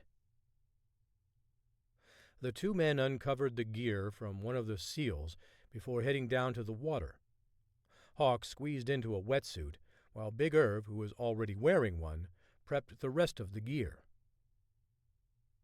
"Accounting for the current, I think we'll be able to get to the boat in about 20 minutes, as long as we don't run into any trouble," Big Irv said. "Adding that qualifier doesn't make me feel any better," Hawk said, as he shook his head slowly. "You know you've just jinxed us, right?" Hawk and Big Irv hustled into the water and took off for the latter's boat. After arriving at the boat without incident, Big Irv raised the anchor and turned eastward into the Sea of Japan.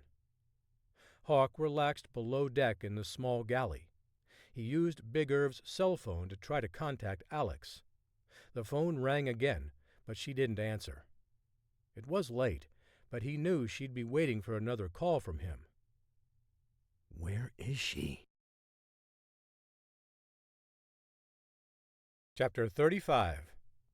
Bridger, Montana. Alex jumped when she heard the voice coming from the living room. "Mommy, I'm thirsty," said John Daniel, standing in the living room clutching his stuffed dragon. "Can I have something to drink?" She put her hand on her chest and exhaled. "Oh, of course, buddy." He shuffled across the room in his onesie pajama before latching on to her hand. "I miss Daddy." "Me too," she said. "But he'll be home before you know it." She pulled a cup out of the cabinet, filled it halfway up with water, and then screwed the lid on tight. "Let's get you back in bed, okay?" As Alex led John Daniel down the hall to his bedroom, he gulped down his drink. Then she tucked him in before kissing him on the forehead. "Sweet dreams, little man," she said. His eyes were already closed before she left the room, lingering just a while longer at the doorway to enjoy a peaceful moment. She welcomed the distraction from the angst she'd briefly shoved to the back of her mind. The 2 guards patrolling her property had yet to respond, and she was still concerned. After she closed the door, she glanced down the hallway and saw one of his rideable metal fire trucks sitting in the entryway. She sighed, aggravated over how John Daniel was a Tasmanian devil, whirling around the house and leaving messes in his wake. However, she stopped short and froze when she heard the floorboards creak again. And this time, she knew it wasn't John Daniel. She swallowed hard as she turned around, peering through the shadows to try and make out a silhouetted figure. At first, she didn't see anything. She crouched low and moved toward the entryway that gave her multiple exit routes. If she needed to, she could run upstairs or in any direction on the first floor. More than anything, she wanted to make sure whoever was in her house wasn't going to nab John Daniel.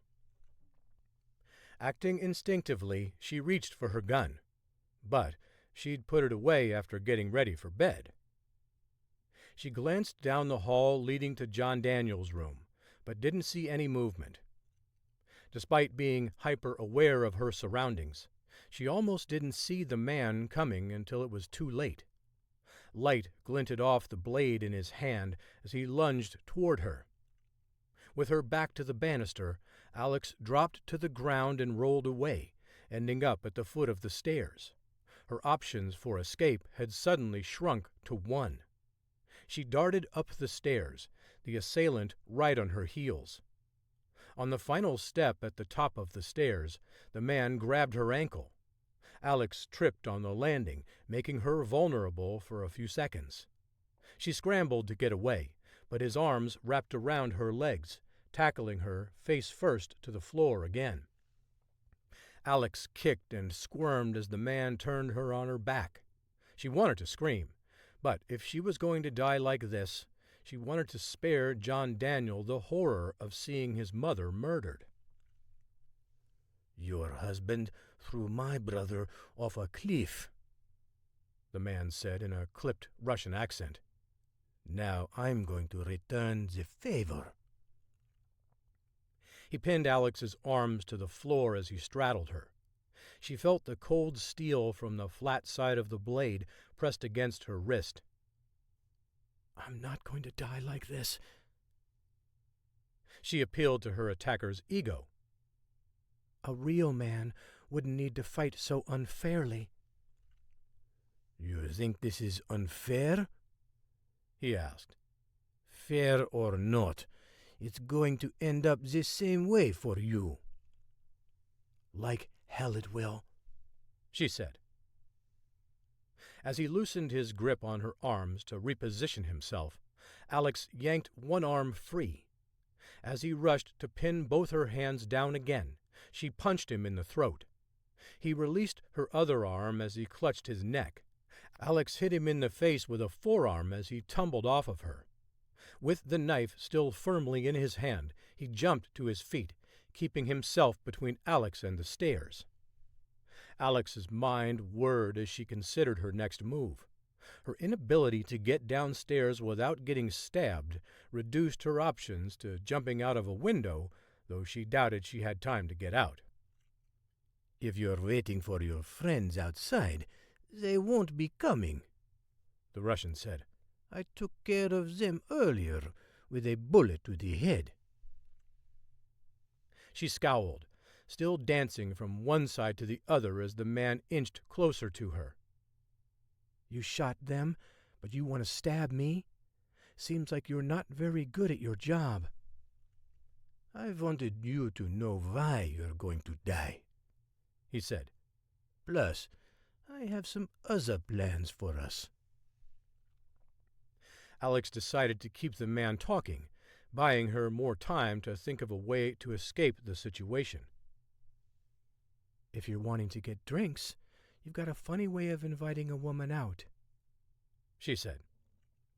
You think you're funny, the man said with a growl. But you're not.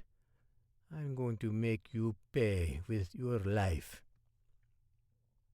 Alex could tell her goading was starting to irritate the man. If I just make him mad enough. Alex cocked her head to one side and squinted. What did you say? I couldn't hear that last part. Maybe it's something in your throat? She gestured toward her neck and smirked, and that was all she needed to enrage the man. The Russian rushed toward Alex, who danced around so that her back was to the banister. He held the knife out as he moved toward her. Alex knew she couldn't take the man in a fight, but she could use his size against him. As he drew nearer, Alex slid aside and grabbed the man's wrist to protect herself from the blade. Then she used his momentum to propel him forward and over the railing. He made contact with it just below his waist, sending him tumbling over the edge. He shouted as he fell. But he fell quiet when he hit the ground, a sickening crack echoing off the walls. She hustled down the steps as he lay motionless. After retrieving her gun from her bedroom, she returned to the entryway to find the Russian lying in a pool of blood. He tried to say something, but he couldn't get the words out. Alex wasn't sure what had ultimately caused his head wound, the marble floor or John Daniel's fire truck. The Russian struggled to say something while life drained right out of him. I'm sorry, Alex said as she pointed to her ear. I can't hear you, nor do I care. You were warned. The man slowly moved his hand into his jacket pocket. That's far enough, Alex said. He spit at her. Do you really want to do this in front of your son? Alex held his gaze, unsure if he was bluffing. She hadn't noticed if John Daniel had entered the entryway, but she knew better than to even look. With her eyes fixed on the Russian, she moved around the room, blocking any view John Daniel might have if he were to wander out. Revenge is rarely satisfying, provided you actually get it," she said. "Farewell, comrade." She pulled the trigger, hitting him in the head. He collapsed, his eyes staring vacantly into the darkness. Alex reached into his pocket and took his gun. She felt for a pulse but didn't find one. The radio crackled from the kitchen, arresting Alex's attention. She rushed over to it, recognizing Kyle's voice. "Kyle, are you okay?" Alex asked. "I'm fine, but what about you? I thought I just heard a gunshot." "I had a visitor," she said. "and I'm going to need you and Xander to come down here right now and give me a hand getting this mess cleaned up." That bad, huh? Was it a raccoon getting into your trash? She sighed, realizing that he was completely unaware of what had just happened. "No, just a Russian." "A what?" "Just get down here and help me with this." While waiting for Kyle and Xander, she peeked in on John Daniel again. He was still fast asleep. "Thank God," she whispered to herself. She went into her bedroom to grab a housecoat when she saw a notification on her phone. It was from a number she didn't recognize. But she saw there was also a voicemail. Certain the message wasn't someone trying to sell her an extended auto warranty, she listened and immediately dialed the number back. "I'm okay," Alex said as Hawk answered. "Thank goodness," he said. "But did you get a visit from one of Orlovsky's men?" "Yeah," she said. "He eventually came around the property." "And?" "He's dead." Hawk paused. "Did you kill him?" "In a manner of speaking," she said. "I more or less helped him to his death by tossing him over the upstairs balcony." "Orlovsky has to think you're dead, or he's going to keep coming around." "I've already been thinking about how I'm going to stage the picture of my death before I send the confirmation image back to Orlovsky." Hawk chuckled. "I should have known better than to even suggest that to you. Of course you're already on it." "And based off your voicemail, you're all right too, aren't you?" "Big Irv and I made it out, but there's still more work to do."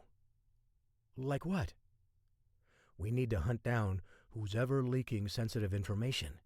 3 Navy SEALs are dead as a result, and if we hadn't gotten a little lucky, we would have missed our chance to sabotage the nuclear warheads." "Well, I'm glad I didn't know about everything as it was happening," she said. "I've at least been sleeping some of the night." Hawk waited a moment before responding. "I need you, Alex." "What exactly do you mean by that?" "I mean, if I'm going to do this, I need you helping me." "So you want to keep working for Magnum?" "I do, but I know how you feel about it. Can we at least talk about it when I get back?" "Sure, we can have a conversation," she said. "But right now, I've got a dead body to clean up, and I need to let Morgan know what went down here tonight." "Of course," Hawk said. "See you soon." Alex dialed Morgan's number, waking her in the middle of the night. "What is it?" Morgan asked, groggily. "We've got a mess out here at our ranch, and we're going to need some help covering it up." Chapter 36. Los Angeles. A week later, Hawk and Alex joined the Magnum team in their underground headquarters to discuss the operation, as well as the fallout from North Korea's attempted launch of nuclear weapons. Despite the attempt by rogue actors within the U.S. military to provoke North Korea by going beyond what President Norris commanded, the tensions seemed to ease. All U.S. naval ships had returned to their usual patrolling routes, and Kim Yong-ju was no longer rattling his saber, undoubtedly humbled by his failed attempt to strike at the U.S. Hawk wore a sling to help with his recovery, though he only used it due to Alex's insistence that he did. He received a raucous ovation when he entered the conference room with Alex. "Please," Hawk said, holding up his good arm. "this isn't necessary. I was just doing my job, which happened to be something completely different than what I was supposed to do." As the clapping subsided, Hawk and Alex found a pair of empty seats located next to Morgan, who was seated at the head of the table. "I can't thank the two of you enough for what you did for this country," Morgan said. "If my uncle knew what you did, he'd be proud of you." "He's probably chewing on a cigar right now and fishing," Hawk said. "I doubt he even knows how closely we came to war." "It's just as well that he didn't," Alex added. "If he thought the world was this tenuous, he'd come out of retirement and kick you out of your chair, Morgan." Morgan offered a thin smile. "He'd have a tough time moving me from here."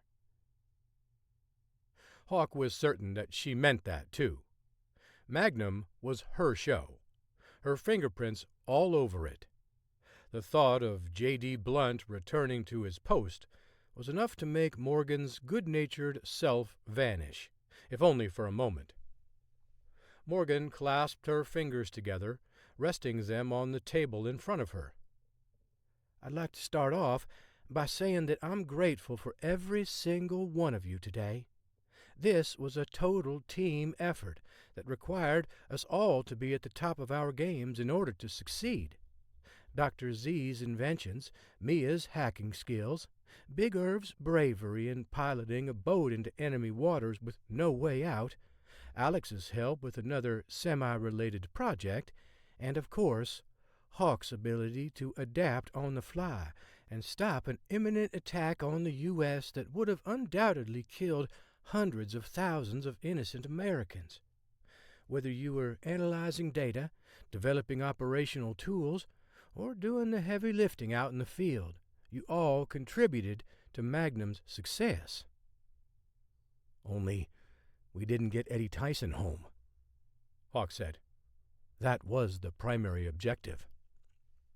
"But it doesn't matter," Morgan said. "The fact that we prevented a war should be good enough for you, Hawk." He sighed. "It is, but I can't stop thinking about Tyson and his young son who needs him. He's stuck in a North Korean prison somewhere, being treated like garbage. We can't just leave him there.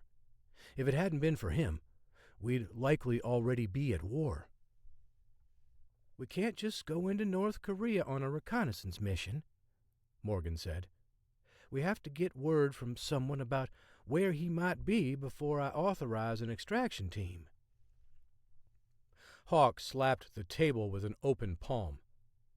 "It shouldn't be that way. We can't treat people who've sacrificed everything for their country like this." Morgan's eyes widened as she cocked her head to one side. "We'll go back for him when we can. In the meantime, we've got plenty of other unresolved issues going on here." "I'd say everything looks resolved to me," Big Irv said, with a chuckle. "North Korea is blaming Russia for sabotaging their warheads, which you have to admit was hilarious when one of them changed course and took out an entire aircraft carrier." Mia giggled. "That was me." "And using a device I designed," Dr. Z said with a grin. The two bumped fists as Big Irv continued. "Apparently, all those Navy SEALs that Hawk ran into were wearing FSB gear and had fake Russian names and passports." Mia shifted in her chair as she started typing on her laptop. "Hawk, are you sure they were Navy SEALs?" Hawk nodded. "Sure as I'm sitting here," The Reaper has too many unique tattoos, and I ought to know since I stared at them half the night during our training. He slept on the bunk next to me and snored louder than a freight train. Now that I think back about it, it's truly amazing I ever got any sleep around that man. Well, if you're that sure, would you be willing to visit him? Mia said. The Magnum team stared at Mia in disbelief. You found him? Morgan asked. Mia nodded and smiled. And he's not that far away either. Let's go get him, Hawk said. Alex glanced at him. You're not in any condition to bring the Reaper in. I don't have to do it by myself. Besides, he said, shirking off the sling, this thing's just for show anyway. Excellent, Morgan said. Hawk, Big Irv, I need the two of you to put together an operational plan and have it on my desk by the end of the day. Roger that, Hawk said. We'll handle it, ma'am, Big Irv said with a wink. As the team started to file out of the room, Morgan remained in her seat. She grabbed Hawk's arm and told him and Alex to remain behind. She repeated the order to Mia. When only the four of them remained, Morgan stood. I think we all know how unnerving it is that someone leaked information about our operation to someone that paid a rogue team of mercenaries to kill their own countrymen. I don't know who's behind this, but I want you guys to figure it out for me. Hawk, you've got an expansive knowledge of potential suspects. Mia, you have the technical skills to trace a digital leak. And Alex, you've got the kind of analyst skills that, quite frankly, are missing at this organization. I think the three of you can figure this out on your own. Agree? They all nodded. If you decide to loop anyone else in on your investigation, please notify me, Morgan said. That's all. We won't let you down, Hawk said. I know you won't, she said, patting Hawk on his wounded arm before leaving the room. Mia sighed and shook her head. As if things weren't stressful enough already. Well, why don't you both join the field team? Getting out might do you both some good. Alex's face lit up. My aunt and uncle can handle John Daniel for a few extra days. That works for me, Mia said. I'll also send you an idea I have. Oh? Yeah, she said, nodding. I think I know how we can draw him out. We? Hawk asked. So you think you're fit for field duty again? As I recall, it's been a while. Mia grinned. I'll be fine. Besides, I wouldn't miss a trip to the Dominican for the world. Chapter 37. Punta Cana, Dominican Republic. From a second-story balcony, Hawk peered through a pair of high-tech sunglasses Dr. Z had designed, scanning the poolside at the Zoetry Agua resort on the water. Aside from blocking UV rays and providing a darkened field of vision, Dr. Z's patented sunglasses enabled Hawk to run facial recognition searches on anyone in his line of sight. All he had to do was look straight on at a person. Then the microprocessors embedded in the frames would analyze the person's face and alert Hawk if they were in the database. The technology was especially helpful when trying to identify someone who was good at changing their look to hide in plain sight. Near the south end of the pool, a man jammed on his guitar, joined by the rest of his steel drum band. A group of bikini-clad women swayed to the music, careful not to spill their margaritas. Hawk's glasses didn't identify anyone among the group in the database. He checked a few people relaxing on the steps leading into the water. Still nothing. "Are you sure he's here?" Hawk asked into the comms. "I got confirmation a half hour ago when he showed up on the hotel's security feed," Mia said. "He's here all right." "Maybe he's in his room," Hawk suggested. "No. He was just leaving his room when he was spotted on the camera. The image was black and white, but he appeared to be in a solid-colored bathing suit, which I would guess is a bright color." "So what am I looking for?" Hawk asked. "A neon green or bright orange trunks?" "Something like that," Mia said. "You're going to have to walk down there," Mia said. "It's the only way." "Why don't we give Dr. Gizmo's gadget to Alex?" Hawk asked. "I'm sure she will turn enough heads to get men to look at her straight on." "I can't blow my cover," Alex chimed in on the comms. "I need to remain out of sight until the operation begins." "Oh, Alex, I didn't know you were listening in," Hawk said. Alex chuckled. "Now you're just trying to score brownie points." "Either way, you've got to admit that Hawk's smooth," Mia said. "Yeah, I guess he's all right," Alex said. "I might keep him." "Just put your disguise on and go down there," Mia said. "I want full confirmation that he's still on site before we commence." "Roger that," Hawk said. He ambled into the closet and put on a faded T-shirt and flip-flops. Hawk tucked a sun hat low across his brow and shuffled downstairs. After wandering around for a few minutes, he bought a drink from the tiki hut near the water and strolled casually around the pool. He searched for someone wearing a pair of brightly colored trunks, but none of them even came close to matching the Reaper's physique.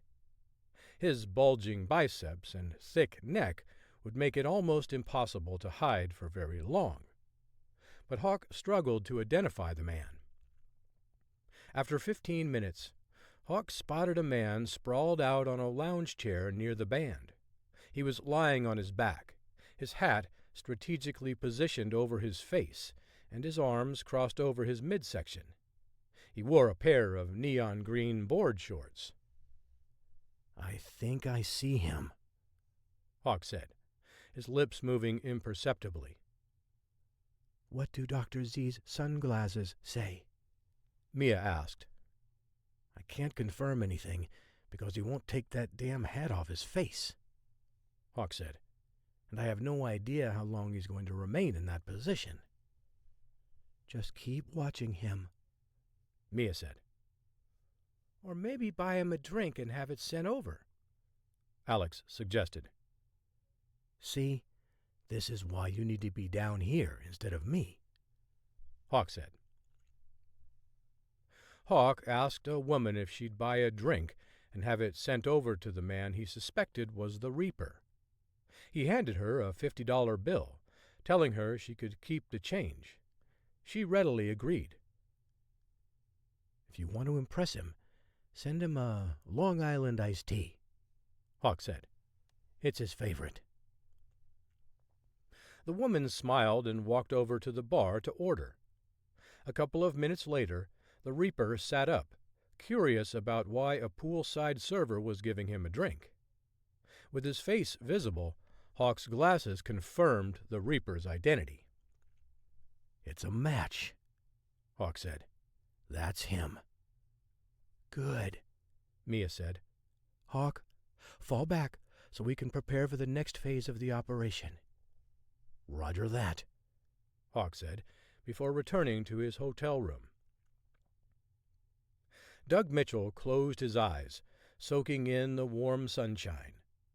Visiting North Korea and Russia in the winter chilled him to the bone, and he needed to thaw out.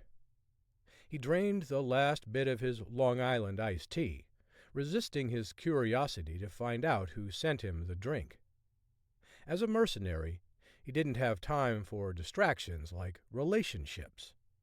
From the moment he joined the Navy SEALs, he decided that his lifestyle wouldn't be conducive to any long-term relationship, especially since it wouldn't be fair to whoever he was involved with. He ran his fingers across the tattoo spanning the width of his collarbones. Freedom cannot be bestowed. It must be achieved, read the tattooed message overlaid on a colorful American flag. He was drunk and considered himself naive when he entered the tattoo parlor at age 18 to get the artwork inscribed. It served as a reminder to him of his past. Years of battle had jaded him. He no longer believed the words on his chest, nor did he care much for the idea of patriotism. The only person he was loyal to was himself. Glancing at his forearm, he smiled as he saw the tattoo of the Grim Reaper. He once completed 7 successful assassination missions in a 3-month span, hitting one target right between the eyes from more than 1,000 meters away on a blustery day. In a matter of days, Mitchell's exploits became legendary within the SEALs, which was almost unprecedented. As elite soldiers, rarely were they impressed with anything anyone else did. But Mitchell achieved godlike status, which also earned him the Reaper nickname. He visited the Zoetry Agua so often that he could get a room whenever he wanted, even if the resort was listed as full. Whenever he completed his latest assignment, he'd retreat to the Caribbean. He felt safe there, and despite his nomadic existence, it felt like home, too. Mitchell felt free, though he knew that wasn't entirely the case. If he turned down an assignment, there would be questions. And questions were never a good thing, especially from the people he was working for. His phone buzzed with a text message, alerting him to the arrival of an urgent email. He recognized the number and navigated on his cell phone to his email. On your last mission, you were exposed to a new strand of the Caballo virus. Please call back for instructions on how to proceed. Mitchell cursed under his breath as he got up. He'd rather suffer a bullet wound than get the Caballo virus, though he wasn't fond of needles either. He ordered another drink on his way back to his room, draining it before he reached the door. After he collapsed into the chair in the corner, he dialed the number. In the week following Hawk's encounter with the Reaper in Sonball, Mia had hacked into his cell phone and combed through voice messages. She worked with Dr. Z to tweak a voice simulator for Reaper's contact, and she also placed malware on his phone that, when activated, would direct outgoing calls to the number of her choosing. When Mia's phone rang, she took a deep breath and then initiated the voice simulator. This is Control, she said after answering. Please identify yourself. Reaper recited a string of numbers. Thank you, she said. Now, what can I help you with today? I received an email to contact you about what to do next following my exposure to the Caballo virus. Of course. Thank you for responding so quickly. Based on the length of your exposure, you need to receive treatment immediately. And if I don't, you could suffer a severe illness or even death. Well, it'd be one hell of a way for me to go, Reaper said with a chuckle. I get pinned down in tight spots all over the world, facing enormous amounts of firepower, battling some of the most well-trained soldiers in various militaries, and it's a stupid little bug I can't see that gets me. It doesn't have to be that way. We very much value you in our organization, so we've deployed a medical team to your location to administer your treatment. Do you have a pen handy? Give me a second, Reaper said, the line going silent for a brief moment. All right, lay it on me. Mia read off the address for the clinic before continuing. Report to that location in 1 hour to receive your treatment. Use the passcode Freedom Isn't Free to gain entry. Any other questions?" Reaper sighed. "No, I think that's pretty self-explanatory." "Excellent," Mia said. "Good luck." She ended the call and then exhaled. "Great work," Alex said. "Now we just need to do one final check on our clinic, and we'll be ready to go." Hawk maintained a safe distance as he followed Reaper. While everything seemed to be running smoothly, Hawk didn't want to take any chances. They were on the cusp of apprehending Reaper and getting some much-needed answers to burning questions. Reaper hailed a cab and then climbed into the back seat. Hawk followed suit, waiting a minute to avoid having his cover blown. With the directions mapped out on his phone, Hawk used the GPA navigational app on his phone to see what route the driver of Reaper's cab was likely to take. If the car disappeared too quickly from view, Hawk would know something had gone awry. The drive would take 17 minutes, according to the app, most of it occurring on one road leading back to the heart of the city. The first 10 minutes were uneventful, but when they reached the city, Reaper's cab driver turned down a different street leading away from the clinic's address. Hawk covered his mouth with his hand to keep the driver from hearing anything he said. "Alex? Mia?" he said over his comms. "We have a problem." Chapter 38. Washington, D.C. President Norris invited Robert Besserman into his office before offering him a drink. Besserman glanced at his watch and then declined. Norris poured himself a healthy portion before taking a seat behind his desk. "Everything all right?" Besserman asked, nodding at Norris's glass. Norris shook his head. "Well, you tell me. You're the one hunting down traitors. My answer to your question will depend on what you're about to tell me." "In that case, you have a reason to smile." Norris drew in a deep breath and exhaled. "Well, who was it? Someone on my cabinet?" "We traced the order back to Admiral Brent Gaston," Besserman said.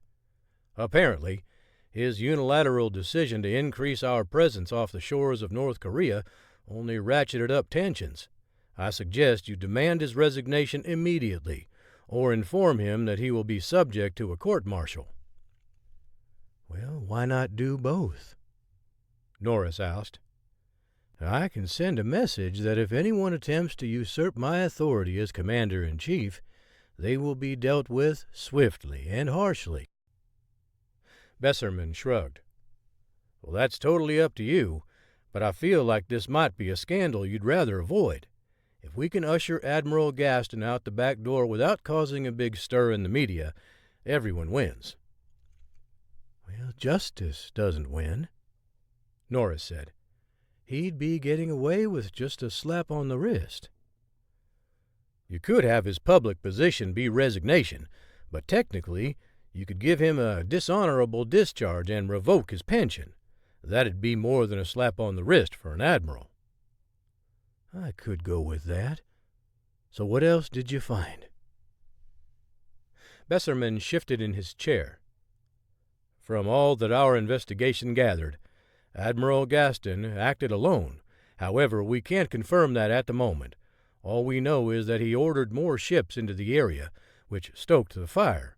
We haven't been able to link anyone else to the action." "Well, so, in your estimation, is the threat within our military to undermine me eliminated?" "Well, like I said, we can't be certain at this point, but removing a high-ranking official like Gaston who was stirring up trouble definitely goes a long way in reestablishing your authority. And while this might not get out to the press for months, this news will definitely circulate among naval officers, serving as a deterrent for anyone who has similar ideas." "Okay," Norris said. Good work. Keep me posted if you find any additional links between Gaston and other disgruntled military members." Besserman chuckled. "All military members are disgruntled, sir. I think it's part of the job description to complain about everything from pay scale to bloated budgets to lack of leadership."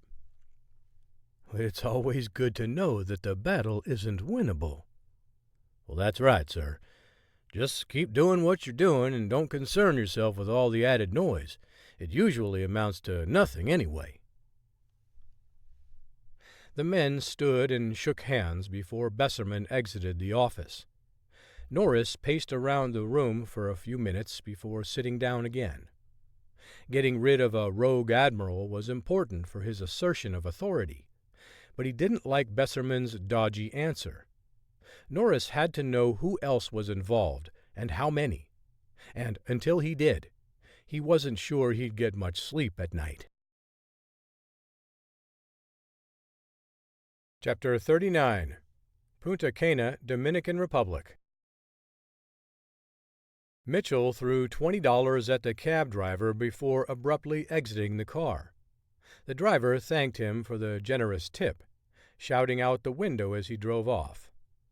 Mitchell hustled down the street and ducked into an alley. After navigating around the back of a stretch of buildings, he entered the marketplace. Farmers and craftsmen hawked their wares as an endless parade of tourists snaked their way in front of all the tables set up in the street. On one corner, a mariachi band serenaded ladies as a subtle request for tips. On another, a chef served up niños envueltos, a traditional Dominican dish consisting of rice and ground beef wrapped in cabbage. Everything from wooden carved toys to furniture to colorful clothing and anything else that could be sold as a souvenir was on display. Mitchell ducked into a tent where an elderly woman was selling scarves. Based on the amount of stock hanging off every rack in her store, her items weren't all that popular in the warm climate. "Necesito tomar prestado tu teléfono?" Mitchell said, asking to borrow her phone. She scowled at him and shook her head. "Ladrón." Mitchell wasn't a thief, but if the woman didn't calm down and acquiesce to his request, he considered overpowering her. "No soy un ladrón," he said, glancing over his shoulder. "Estoy en problemas. Hombres detrás de mí." She glared at him. "Salir ahora." Mitchell snatched her phone out of her pocket and raced out of the tent. She screeched, begging anyone to help her, but her cries were ignored among the tourists who were unaware of what she was saying, and the other store owners who weren't willing to leave their wares unattended. Mitchell darted down an alley before redialing the number. He went through the same process again until he reached his contact. "I'm sorry to do this to you, but could you tell me the address again for the clinic?" Mitchell asked. "Clinic?" The man asked. "What are you talking about?" "Never mind," Mitchell said before hanging up. Someone almost played me. He deleted the record of the call before returning the phone to the woman. She smacked him several times with the back of her hand, but he apologized and then thanked her by giving her a $100 bill. She stopped squawking after that and finally offered a weak smile. "Now, time to disappear again." He grabbed a scarf and wrapped it around his head. Hawk told his driver to stop. After the cabbie complied, Hawk paid the fare and hustled toward the marketplace. He wasn't sure where Reaper had gone, but Hawk figured if he was in the same position, that's where he would go. Big crowds were easy for him to disappear into, and he was betting that Reaper was thinking the same thing. Hawk alerted Alex and Mia to the situation. "I could be completely wrong, so be alert in case he shows up. but if I were him, I'd save my curiosity for another day. "We'll be ready for whatever happens," Alex said over the comms. "Just keep us posted." "Roger that." Hawk wouldn't have been so inclined to play his hunch, knowing that the odds of finding a target in such a crowded place would be infinitesimal. But that's because, until today, he'd never worn a pair of Dr. Z's sunglasses. Hawk tugged his cap down low across his face as he mingled with the tourists, going with the flow. He trudged past countless merchants offering everything from traditional food to authentic Dominican clothing. He constantly shook his head as store owners vied for his attention. As Hawk moved along, he checked every face. An outline encircled every face and flashed red when it didn't find a match in the database. This process continued for 10 minutes without any results. Then Hawk noticed a bulkier woman limping toward him along the edge, dressed in traditional Dominican garb and wearing a scarf. She was hunched over a cane and shuffling slowly. He stared directly at her, but she didn't seem to notice him. Just as Hawk passed her, his glasses outlined her face and flashed green. "I've got a visual on him," Hawk said over the comms in a hushed tone. "He's in the market." "On our way," Alex said. Hawk waited a moment before turning around and following Reaper. Without the glasses, Hawk would have likely walked right past him. The disguise was good, but not good enough to outwit Dr. Z's facial recognition device. Hawk maintained a safe distance from Reaper for a couple of minutes. However, when he reached an intersection near the end of the market, he looked around before dashing down a back alley. "We've got a runner," Hawk said over the comms as he broke into a sprint in pursuit. Hawk pumped his arms, his lungs feeling as if they were on fire after a couple of minutes. Back and forth through a series of alleys and tight streets, the two men ran. Reaper struggled to find any way to separate himself from Hawk, but Hawk wondered how much longer he could keep up the pace. His target didn't seem to tire, signaling that he was in much better cardio shape than Hawk. "How you holding up?" Alex asked. "He's still running," Hawk said. "Just don't lose him," she said. "We're almost there."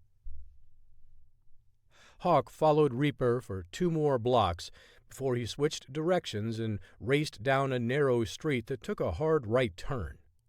When Hawk reached the turn, he found himself staring directly at Reaper's gun.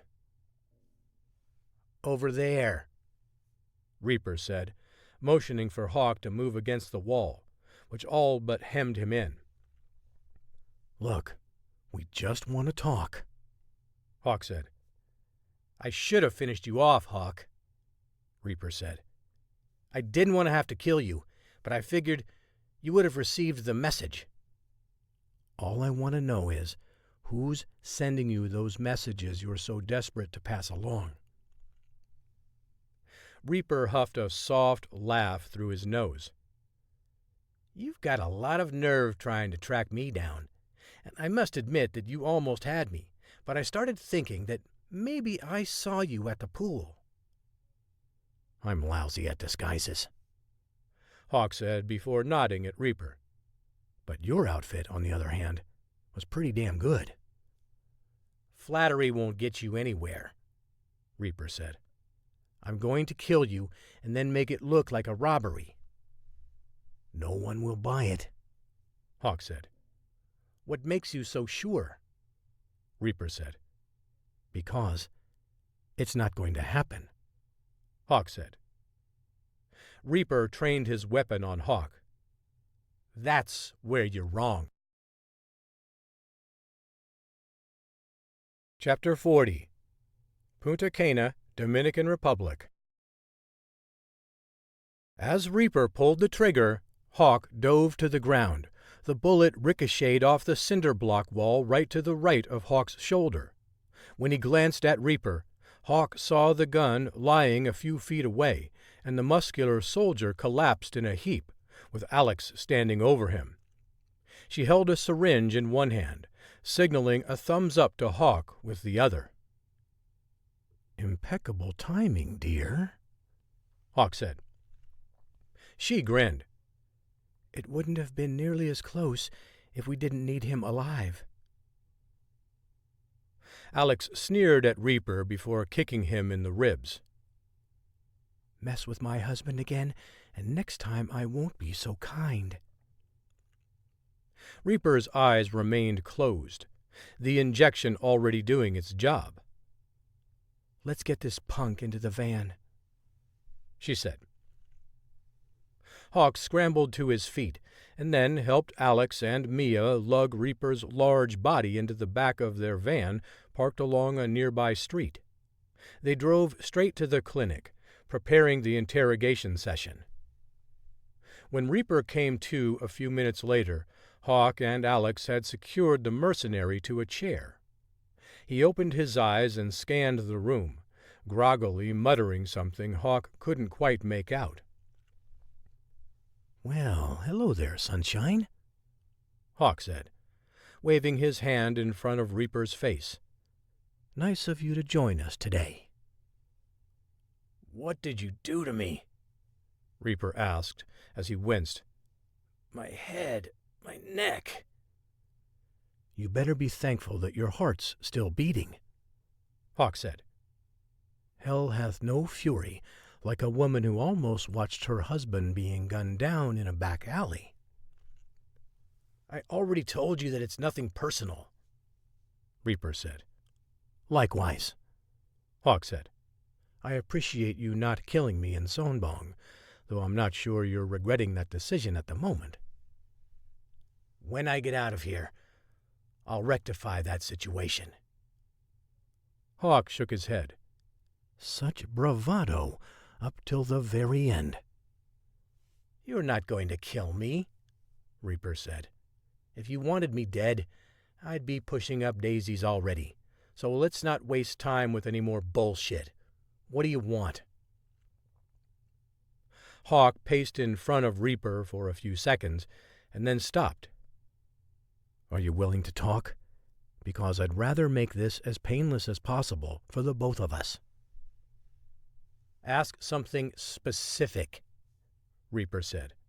"I can't read your mind." "Who sent you to North Korea?" Reaper sighed and shook his head. "I don't know." "So you want me to believe you just got on a plane and magically appeared in Sonbong at the same time 3 other Navy SEALs on a Black Ops mission were there?" "That's not what I'm saying. I don't know who sent me." "You take orders from anyone, even if you don't know them?"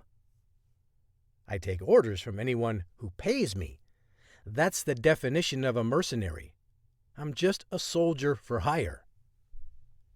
"Even against your own country?" Reaper shrugged. "I'm a man without a country these days, so my loyalty stretches only as far as my bank account." "I have to admit that I admire your bravado." Reaper narrowed his eyes as he stared at Hawk. "Am I on trial here or something?" "In a manner of speaking, you are. I need some information from you, and if you can't give it to me, I'm going to pronounce you guilty." "Again, be specific." "Okay," Hawk said as he set his jaw. "What is the name of the person who told you about the mission in North Korea?" "I don't know." "You don't know, or you won't tell me?" Reaper closed his eyes and grunted. "I don't know it. I just get jobs and I do them. I don't ask questions, and I don't know who's responsible for originating them." "You want me to believe that you saw an assignment for taking out a Navy SEAL team and didn't question where it was coming from?" That's correct. What happened to the Doug Mitchell I knew in Navy SEAL training? He's long gone, Reaper said, battered by the realities of Black Ops life. If you think you can shame me into telling me something I don't even know, please continue. I'll warn you that it's not going to work, but you can still try.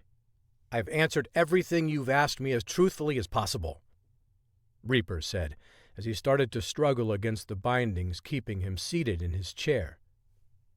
I have a guy who offers me jobs. I take almost all of them and perform as well as possible. Then, I get a lump sum deposited into my account. I don't ask questions. I don't dig deeper. I just do the job. And your team in Sonbong was just the job. But you didn't kill me. I thought serving with you earned you at least the decency to have a fighting chance against the North Koreans. I see now that decision was wrong. I knew you'd come around, Hawk said. I'm not agreeing with you. I'm just telling you what's what. It's not always the best decision to kill your enemies when you can extract information from them. That's the smartest thing you've said all day, Hawk said. It's also why you're not going to die right now. How kind of you, Reaper said. Don't you want me to bow down and kiss your feet? I want you to tell us everything. I am, Reaper said. You know everything I did. Hawk knocked on the door leading to the interior. Somehow I just don't believe that.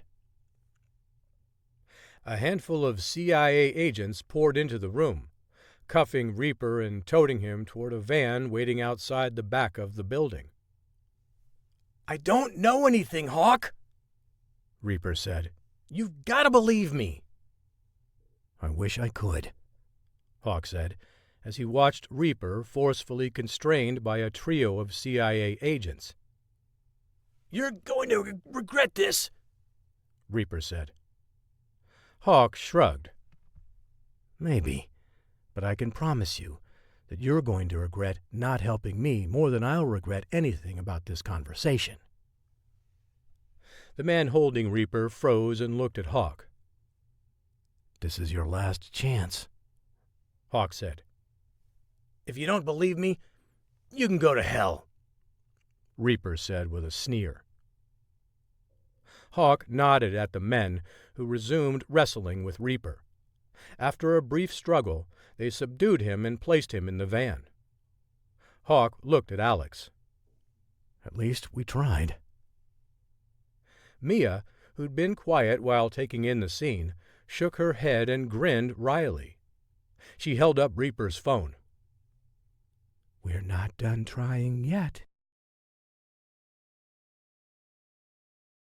Chapter 41. Bridger, Montana. Hawk placed John Daniel on a hay bale and gestured for him to jump. The boy crouched low, wrapping his arms around his legs, and refused to move. Hawk held his hands out wide and coaxed his son to take the leap. You jump off everything else, son, Hawk said. Why are you afraid all of a sudden? You promise you'll catch me? Hawk nodded. Of course. When have I ever not caught you? John Daniel stood, took a couple of steps back, and leaped into his father's arms. Hawk spun his son around a few times before placing him on the barn floor. I need your help feeding Tucker and Dusty, Hawk said. Think you can help me carry this hay bale over to their trough?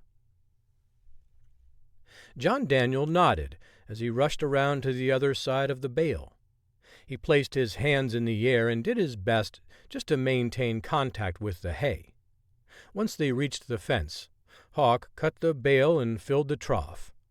He whistled at the two horses, who quickly galloped over and began eating. Hawk tousled John Daniel's hair as they watched the animals munch on their food. After a few minutes of silence, John Daniel looked at Hawk. Dad, Did you get the bad guys when you were gone? I guess you could say that. Good, John Daniel said. I don't want any more of them coming around here. Well, if they do, they'll have to deal with me and your mom. She's tough, too. And pretty, John Daniel said with a grin. Alex called for them, causing the pair to turn their heads in the direction of her voice. Better go see what she wants, Hawk said.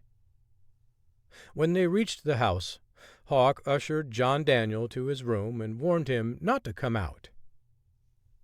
No more bad guys are coming here, are they? He asked. Hawk knelt so he was at eye level with John Daniel. Now, why would you ask a question like that? I don't like bad guys. Me either, son. I'll come get you when it's time to come out of your room. Hawk shut the door and returned to the kitchen where Alex was fiddling with her laptop on the table. You ready? She asked. Hawk nodded and hesitated. Did John Daniel see anything when Orlovsky's goon attacked you? I don't think so, she said. I checked on him after everything, and he was fast asleep. Why do you ask? He just said something to me that made me wonder if he'd witnessed any of your fight. He's worried about the bad guys. Like father, like son, she said, before typing a password on her computer. Seconds later, they were connected with the Magnum team for a video meeting. How's Montana? Morgan asked. Still cold, but beautiful as ever, Alex said.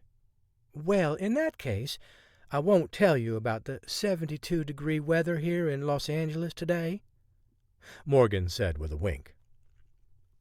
And don't tell me about the commute, either, Hawk said. Touché, Morgan said. Now, let's get down to business. We wanted to loop you in on this because we've had a breakthrough in our investigation. Well, to be more exact, Mia's had a breakthrough. The camera shifted over to Mia, who was holding up a cell phone. Reaper wouldn't talk, but he didn't need to. This little guy did all the talking for him. What'd you find out? Hawk asked. I went through all his recent calls and was able to identify the phone number of a call he received right before the ambush on Sonbong. And? Alex asked. I tracked it back to a cell phone located at the Pentagon, Mia said. Great, Hawk said with a sigh. That only narrows it down to one of several thousand people. Mia shook her head and smiled. Don't underestimate me, Hawk. You narrowed it down to several hundred? Guess again. Several dozen. Try 1. Mia said. I created a list of officials who would have had access to the information as well as all their aides. I then cross-referenced their phone locations with the location of the burner to see if they coincided out of the office, and I was able to trace it back to one person. Was it Admiral Gaston? Alex asked. Good guess, Mia said. But he wasn't the one. Out with it, Hawk said. One of President Norris's most trusted members of the Joint Chiefs of Staff, she said. None other than Vice Chairman James Miller. He was working to create a pretext for war? Hawk said. That's a sick man. He's a man I want you to visit, Morgan said. Can you do me the favor of closing this case by bringing in Miller? Hawk looked at Alex. Go, she said. I'll be fine here with John Daniel. Looks like the boss is okay with it, Hawk said. Let's finish this. Fantastic, Morgan said. I'll send the plane to pick you up in the morning." Alex ended the call. She patted Hawk on the hand. "Are you sure you're okay with me going?" he asked. "Absolutely. You need some closure with this case." "What I need are answers." Alex nodded. "Let's hope you get some from Miller." Chapter 42. Wynn's Island, Virginia. Hawk stepped out of the SUV and zipped up his jacket.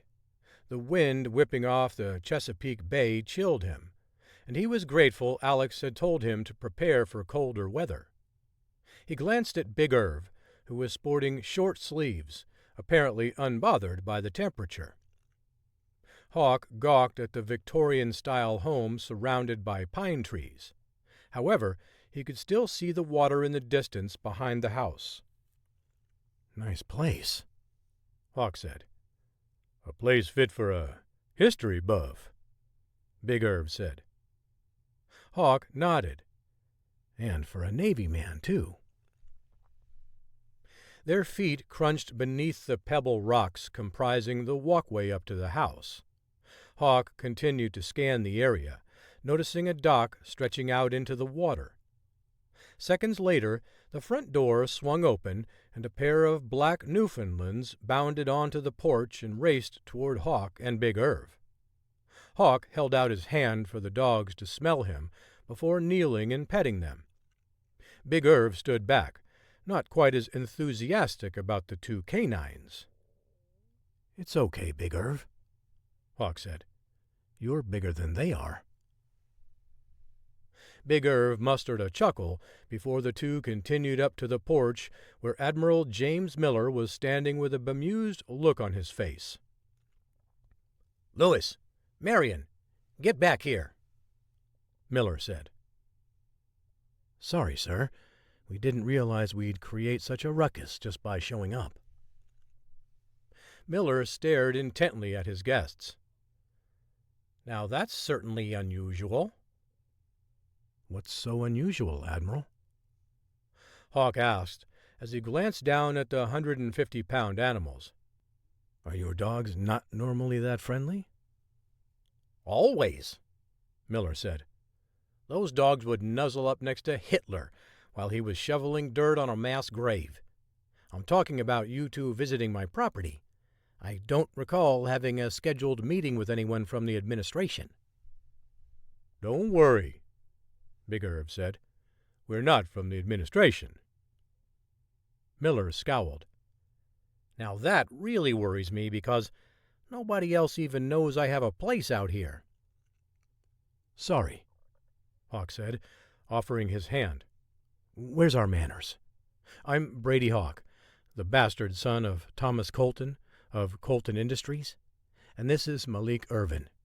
We have a few questions for you." "I'm not sure I like the looks of this," Miller said. "We just want to have a conversation," Hawk said. "about some recent events overseas." "Who are you guys with?" Miller asked, eyeing them closely. Hawk put his right hand behind his back and wrapped his palm around the grip of his gun, keeping it there in case Miller made any sudden moves. "Like I said, we're just here to ask a few questions," Hawk said. "You still haven't answered any of mine," Miller said with a growl. "You asked who we are, and I gave you our names," Hawk said. "This doesn't have to be that difficult." "Actually, you're making this incredibly difficult," Miller said as he put his hands on his hips. "Now, if you're with the media and you want to do an interview out here, contact my office and we'll arrange a time to talk. But this is my time off and my private property, and I'd appreciate it if you'd respect my wishes and leave." Big Irv cocked his head to one side. "Sir, is there a reason why you were recently in contact with a former Navy SEAL named Doug Mitchell?" "Damn it," Miller said. I knew something wasn't right. Who are you? NSA? Spooks? I'm not going to warn you again. Unless you have a warrant to be here, leave or face the consequences." Hawk put his hands in the air in a gesture of surrender. "All right, Admiral. Just calm down. We don't want any trouble." "That's right," Miller said. "Now get the hell out of here." Not wanting to take his eyes off Miller, Hawk walked backward, as did Big Irv.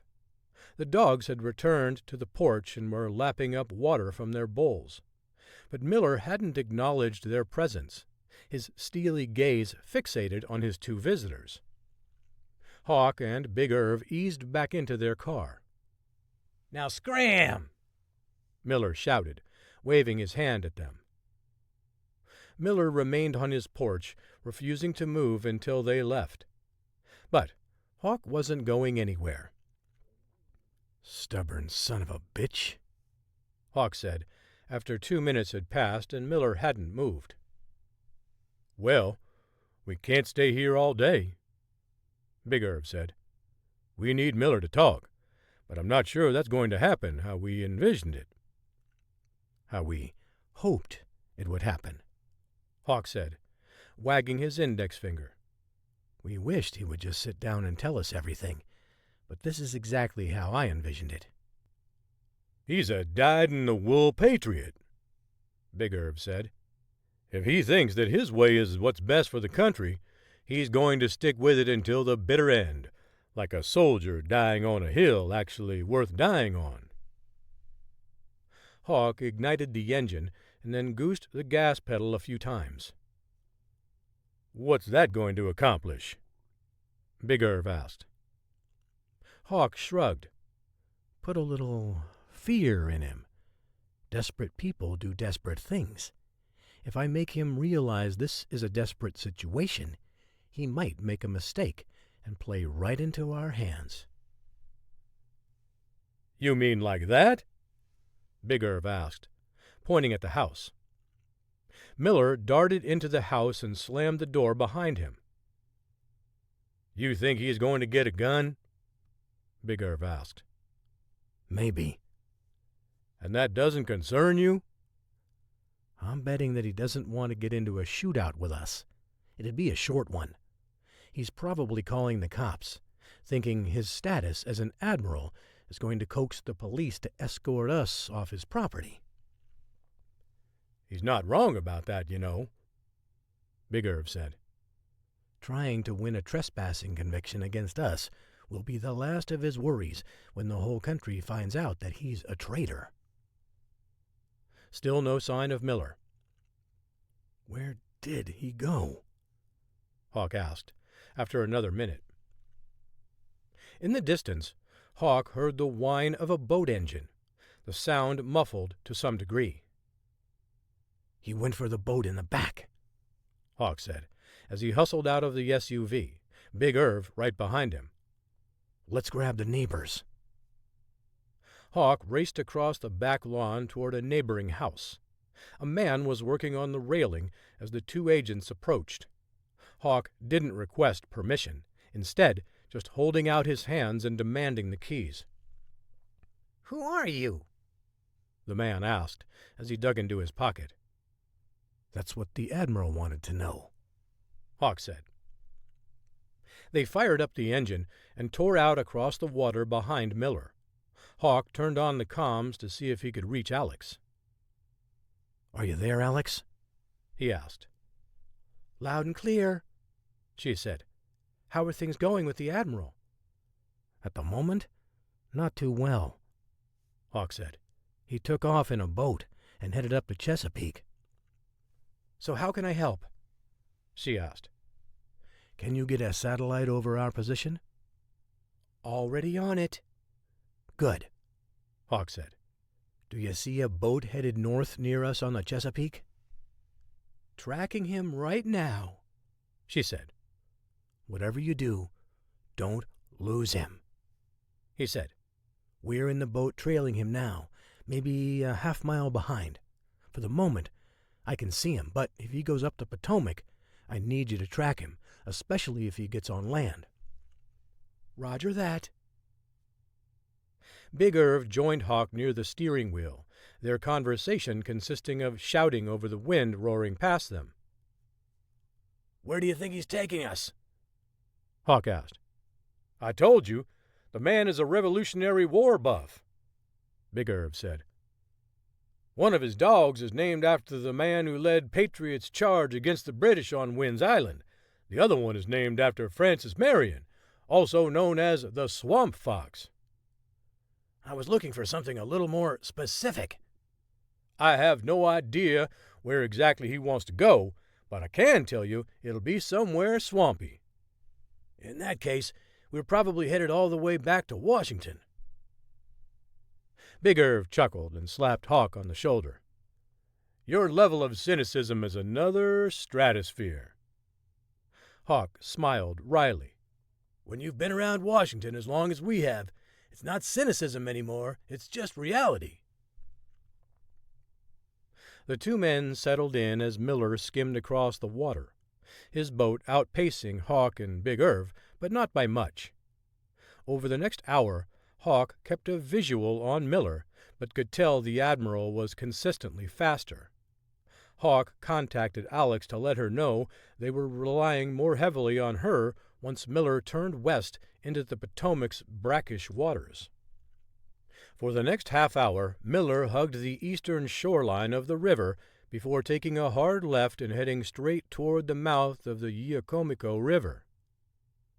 "Alex, I need you to be my eyes and ears here," Hawk said. "He's holding steady," she said. "He won't be going much farther because the river gets shallow quickly."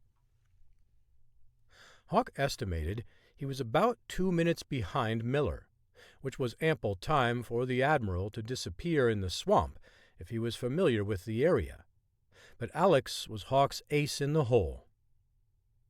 "He's beaching his craft," Alex reported over the comms. "You should see his boat up ahead on the northern shore of the river." "Roger that," Hawk said. The Yacomico snaked its way through a mix of cleared farmland and swampy forest.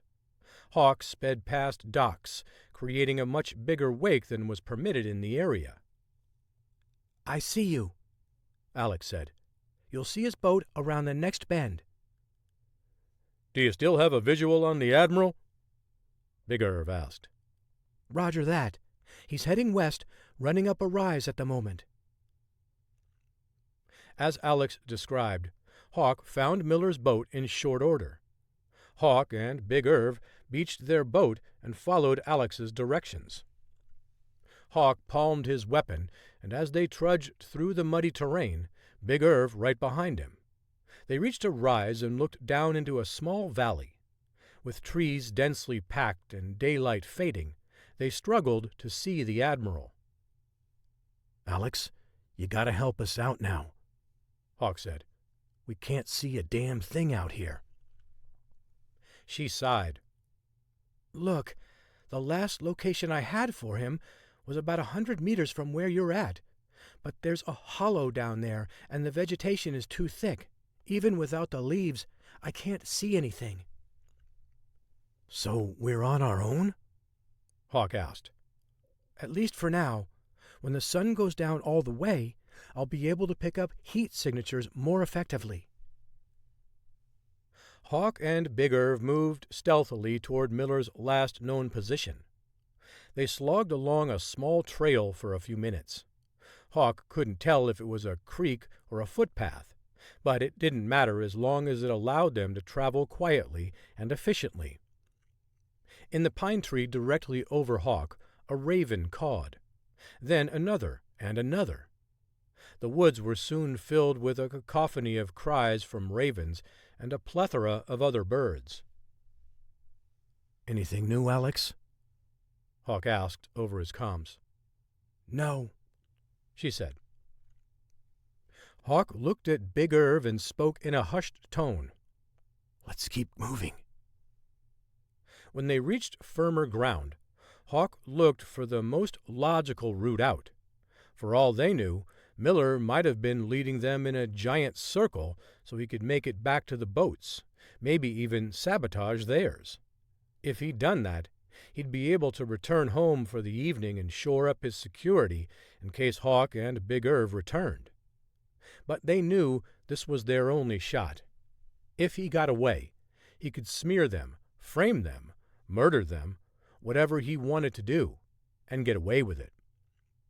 Even with the president on Hawk's side, he wasn't sure it'd be enough to overcome a man as powerful as Miller. That's why they had sprung a visit on him in the first place. If he didn't have cover, maybe they could catch him. But that was proving to be more difficult by the minute. Hawk scanned the area and turned to Big Irv. "Which way do you think we should go?" He shrugged. "I've just spent my last few years training to dive in front of bullets. I'll leave the tracking to you."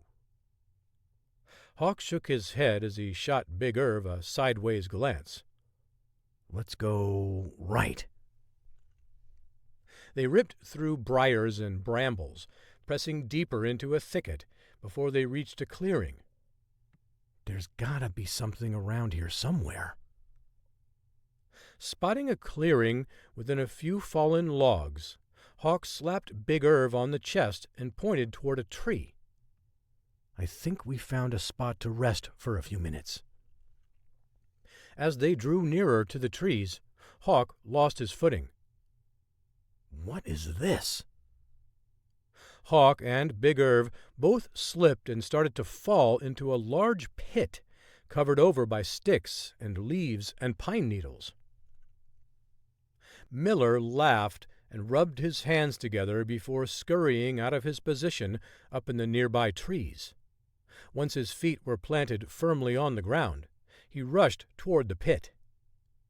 If necessary, Miller was prepared to wait out the two men, who were undoubtedly government agents. He was unaware that Thomas Colton even had a son, a comment Brady Hawk had likely made just to get Miller to let his guard down and think they were friends. But the pair had followed him all the way up the Chesapeake and into the Potomac, and now here. A half-hour earlier, Miller wasn't sure he wanted to win. He deeply cared about his country, but he was tired of taking orders. He'd grown weary of being a pawn in the game. He'd just as soon make it all stop, as he would continue to follow commands. He wanted to give them, and give them with authority. North Korea would have already been a sheet of glass if he'd been able to convince President Norris to go along with his idea. But here he was, scrambling through the forest with his hands becoming more numb by the second, hoping to kill a pair of agents who were surely on the cusp of exposing him. Miller wanted to go out on his terms. Even though he knew what he was doing was patriotic, he didn't want to be branded a traitor and tossed into a prison. Benedict Arnold was forever reviled for turning his back on George Washington, but at least Arnold had a life. That's all Miller wanted at this point, his old way of life back. But he was afraid those days had long set sail on a ship never to return, and he wasn't sure what was left for him. His position of power and prestige had been reduced to the latter, all his power being usurped by someone else. Whatever happened, Miller smiled over using his revolutionary war tactics to outsmart a pair of trained agents. Until a few months ago, the war reenactment group he'd been part of for more than a decade regularly trained at this site in the woods of Kinsale, a small Virginia farming community. Miller paused to catch his breath before peering over the edge into the pit. "Mr. Hawk! Mr. Irvin!" he called out. That was the last thing he said before uttering a string of expletives as someone pushed him from behind and into the pit. When Hawk had started to slip, he instinctively reached up and grabbed a vine dragging the forest floor. Big Irv almost suffered a less noble fate, but wrapped his arms around Hawk's feet. Hawk was able to hold on just long enough for Big Irv to get on solid ground and avoid tumbling down. Their shouting had alerted Miller that his ruse had likely worked, sending him sprinting toward their position. As soon as the Admiral reached the edge, Hawk eased up behind Miller and pushed him in. Miller fell to the ground, cursing all the way down. Hawk used a flashlight from his rucksack to illuminate Miller's face. The Admiral shielded his eyes as he looked at Hawk. "Why'd you run, Admiral?" Hawk asked. "Because in my experience, the only people who run are guilty ones, or those who are afraid someone is out to get them. So, which is it for you?" "Isn't it obvious?" Miller asked. "Not to me it isn't," Hawk said. "We just wanted to talk." "Sure you did," Miller said. "That's why you have weapons right now."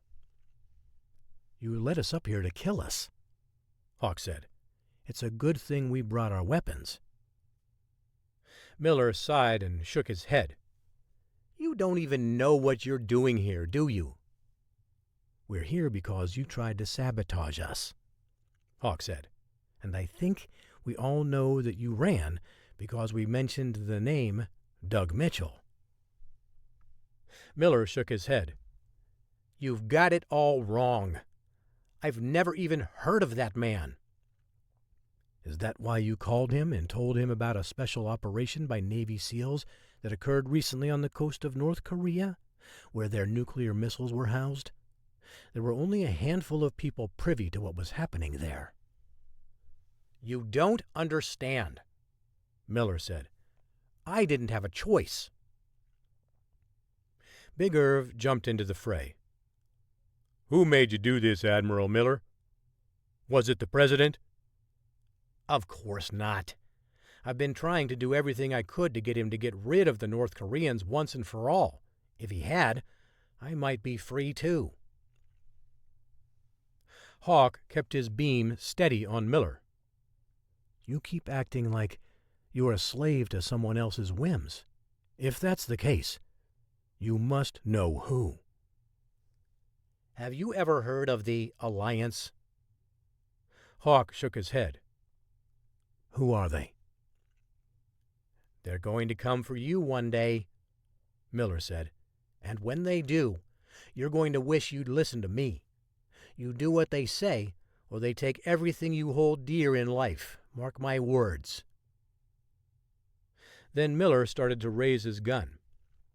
"Don't, Admiral," Hawk said, placing his hand out and gesturing for Miller to lower his weapon. "Then stop me," Miller said. Hawk didn't hesitate, putting 2 bullets in Miller's chest. The weapon fell out of his hand as he collapsed to the ground, clutching his chest. Hawk and Big Irv jumped into the pit. After collecting the gun, Hawk knelt next to the Admiral. "We only wanted to talk, sir," Hawk said. "Thank you," Miller said. "Now I'm free." Miller's body went limp, leaving Hawk and Big Irv sitting there in disbelief, not at what had just transpired, but what they'd heard. "Have you ever heard of the Alliance?" Hawk asked. Big Irv shrugged. "Maybe as a myth, but nothing that ever sounded serious." "What Miller just said sounded serious to me." "I'm with you," Big Irv said, "and this isn't a mystery I'm excited to explore." Hawk drew in a deep breath and exhaled. He contacted Alex over the comms. "We're safe, honey," he said. "I know. I was watching." "Then you know we're going to need a cleanup out here, and a cover story." "Already on it," she said. "Now, when are you coming home?" "Soon," Hawk said. "But I've got one more stop to make." Chapter 43. Charlotte, North Carolina. Hawk convinced Big Irv to head back to Los Angeles in order to attend to some personal business. While Big Irv put up a fight, he eventually acquiesced, leaving Hawk with some solitude for a long drive to Charlotte. During that time, he had plenty of time to think about his past and his future. Hawk reflected on his time with Eddie Tyson, wondering if he was still alive in North Korea. If the opportunity arose as intel became available, Hawk would go back and get him. But he wanted to talk with Sheila, at least give her some closure in a way that only he could. And if one day Tyson walked back into her life, they could sort things out then. On the long car ride from Siberia to Sonbong, Tyson had expressed how he wanted her to move on, even though it had hurt her to see her with another man. And he'd asked Hawk to convey that to her in as delicate of a way as possible. Hawk parked by the curb of the Tyson family home and closed his eyes, plotting how he could tell her. He'd picked up a couple of pizzas and brought gifts for all the kids. When he found the nerve, he rang the doorbell, instigating instant chaos. Sheila, Tyson's wife, barely had time to hug Hawk before Joey and Sam swarmed over the pizza and carried it off. "Make sure Caleb gets a piece," she shouted as they darted off toward the kitchen with their food and gifts. Uncle Brady hadn't stopped by to visit in several years, and Hawk was sure that none of the kids remembered him. Sheila offered a thin smile and tucked her hair behind her ears. "They're a motley crew, aren't they?" "They take after their dad," Hawk said with a grin. "Thank you," she said. "I'm glad someone else sees that. I was always trying to convince Eddie that I had nothing to do with these children." Hawk chuckled and then paused. "How have you been?" She gestured for Hawk to come in and led him into the living room where they both sat down. "Oh, I have my good days and bad days. More than anything, I miss our talks. I miss the way he could calm me down from my hysterical moments. And let me tell you, those seem to have increased substantially since he's been gone." Hawk nodded. "I miss him, too. He loved you guys so much." She shrugged. "I guess he loved his country more." I don't think that's true." "It's why he's dead, isn't it?" she said, her eyes narrowing, tears welling up. "He just had to do one more mission. I begged him not to go, but he did it anyway. It wasn't like him to defy me, but maybe he knew what was going on and just wanted an easy way out." "I know it's rough right now, but it will get easier," Hawk said. "I've endured some unimaginable pain in my life, and the only soothing balm that exists is time." "Well, I just wish I had one more day with him. There's so many things I wanted to tell him, even as angry as I've been at him." "I understand," Hawk said. "And while I can't divulge the details of his last mission, I want you to know that he had to go. It was for your benefit, as difficult as that might be for you to believe. He wasn't going for his country at all, to be honest." Her eyes widened. "What are you trying to say?" Hawk looked down.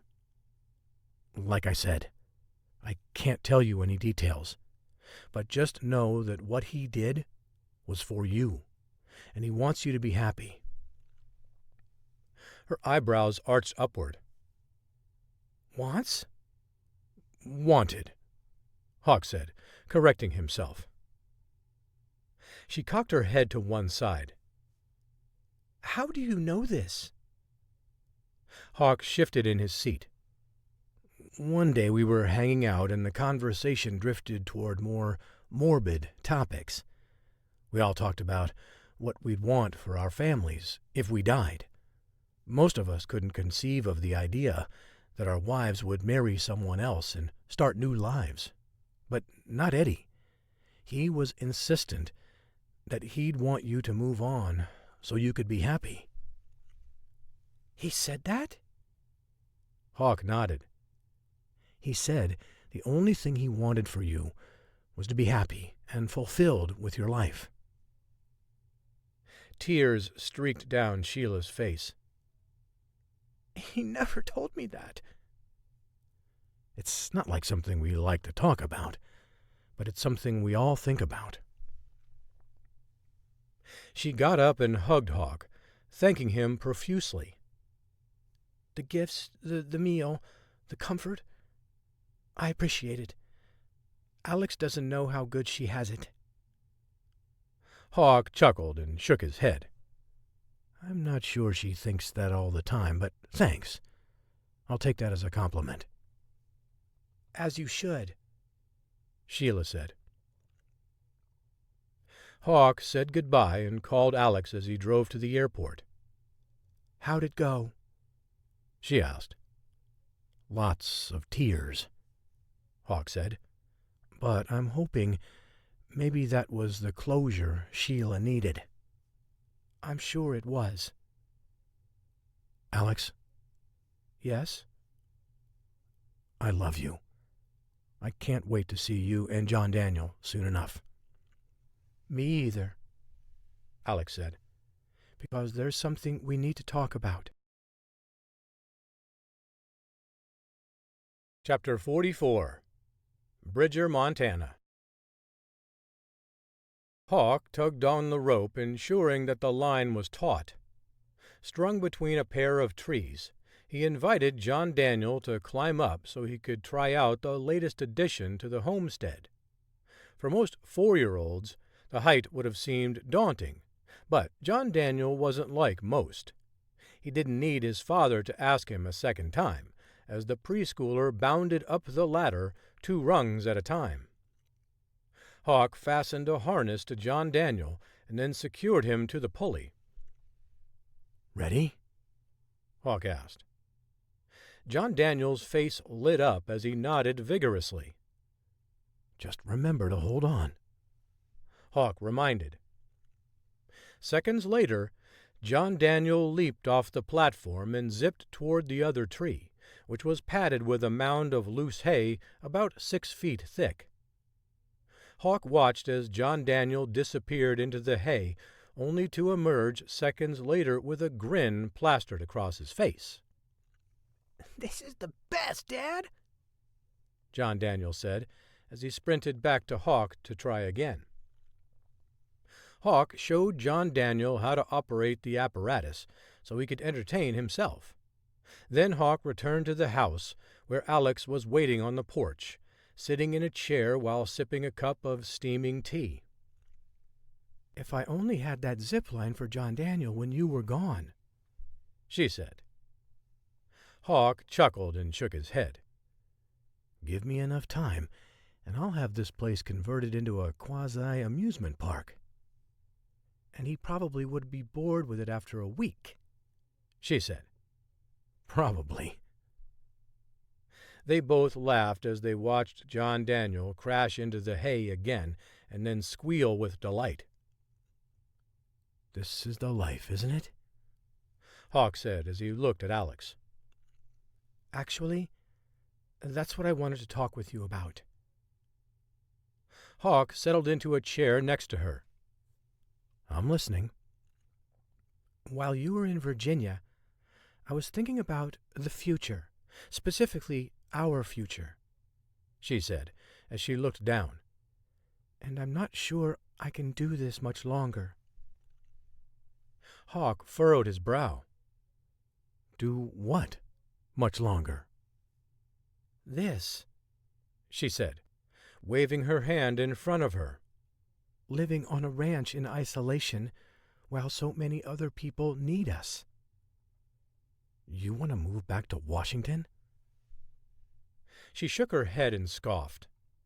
Of course not. I want to live here. I know it's what's best for John Daniel, but I don't think our time is done out there. I thought we agreed that this would just be a one-time assignment, Hawk said. We did, but I reserve the right to change my mind, she said, before taking another sip of her tea. Tell me you didn't enjoy this last mission, the hunt, the exhilaration of stopping a man who was intent on sabotaging good Americans for some misguided agenda. I loved it, Hawk said. But what about you and John Daniel? What if something happens to me? We'll be fine. In case you forgot, a Russian mafia assassin tried to kill me in our home, and I took care of him without you. Hawk smiled faintly. Yes, you did. The fact is, there are other people just like us, families with kids who have wonderful lives right now, but could have it all stripped away if the wrong people take control of this country and the world. Freedoms could be eroded.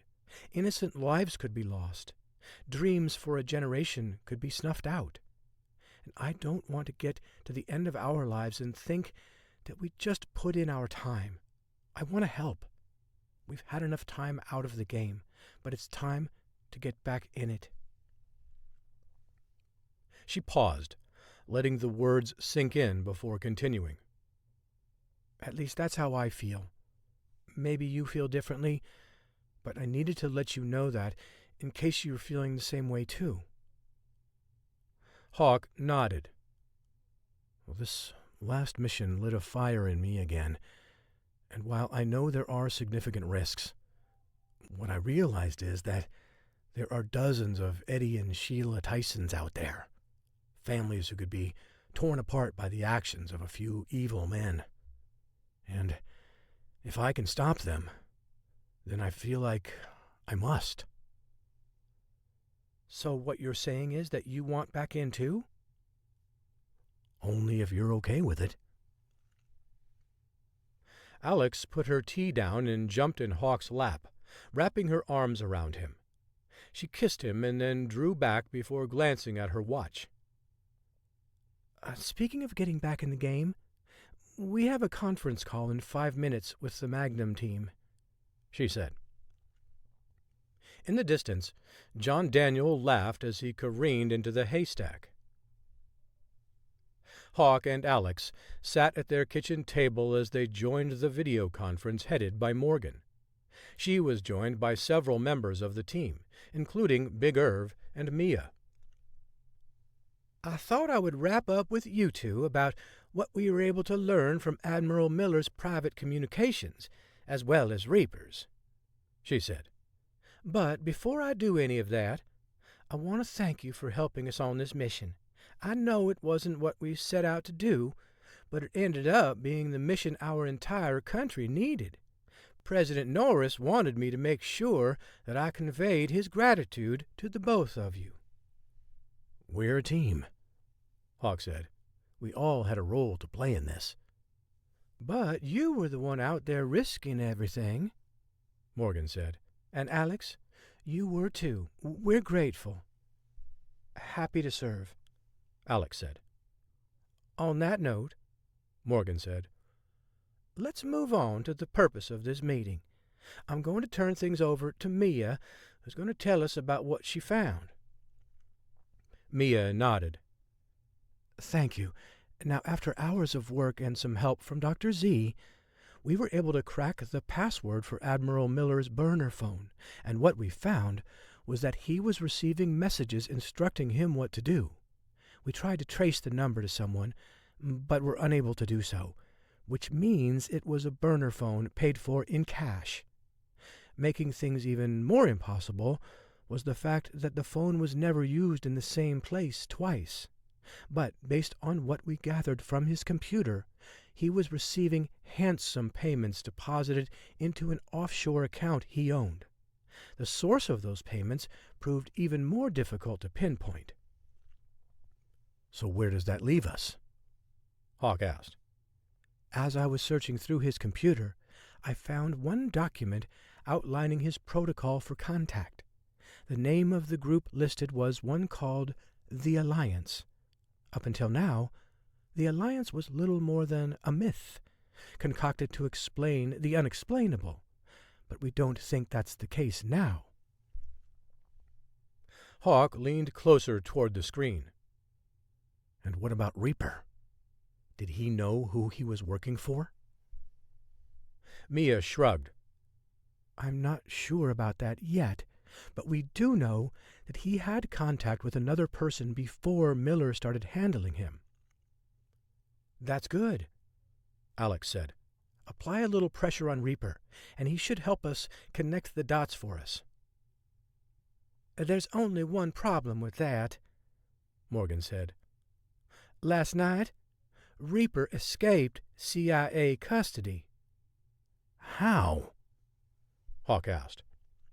He was preparing to be flown from the Dominican, where he'd been since you caught him, to another foreign Black Ops site on an agency jet, but in the middle of the flight, while going to the restroom, he overpowered one of the agents, grabbed a parachute, and dove out of the plane.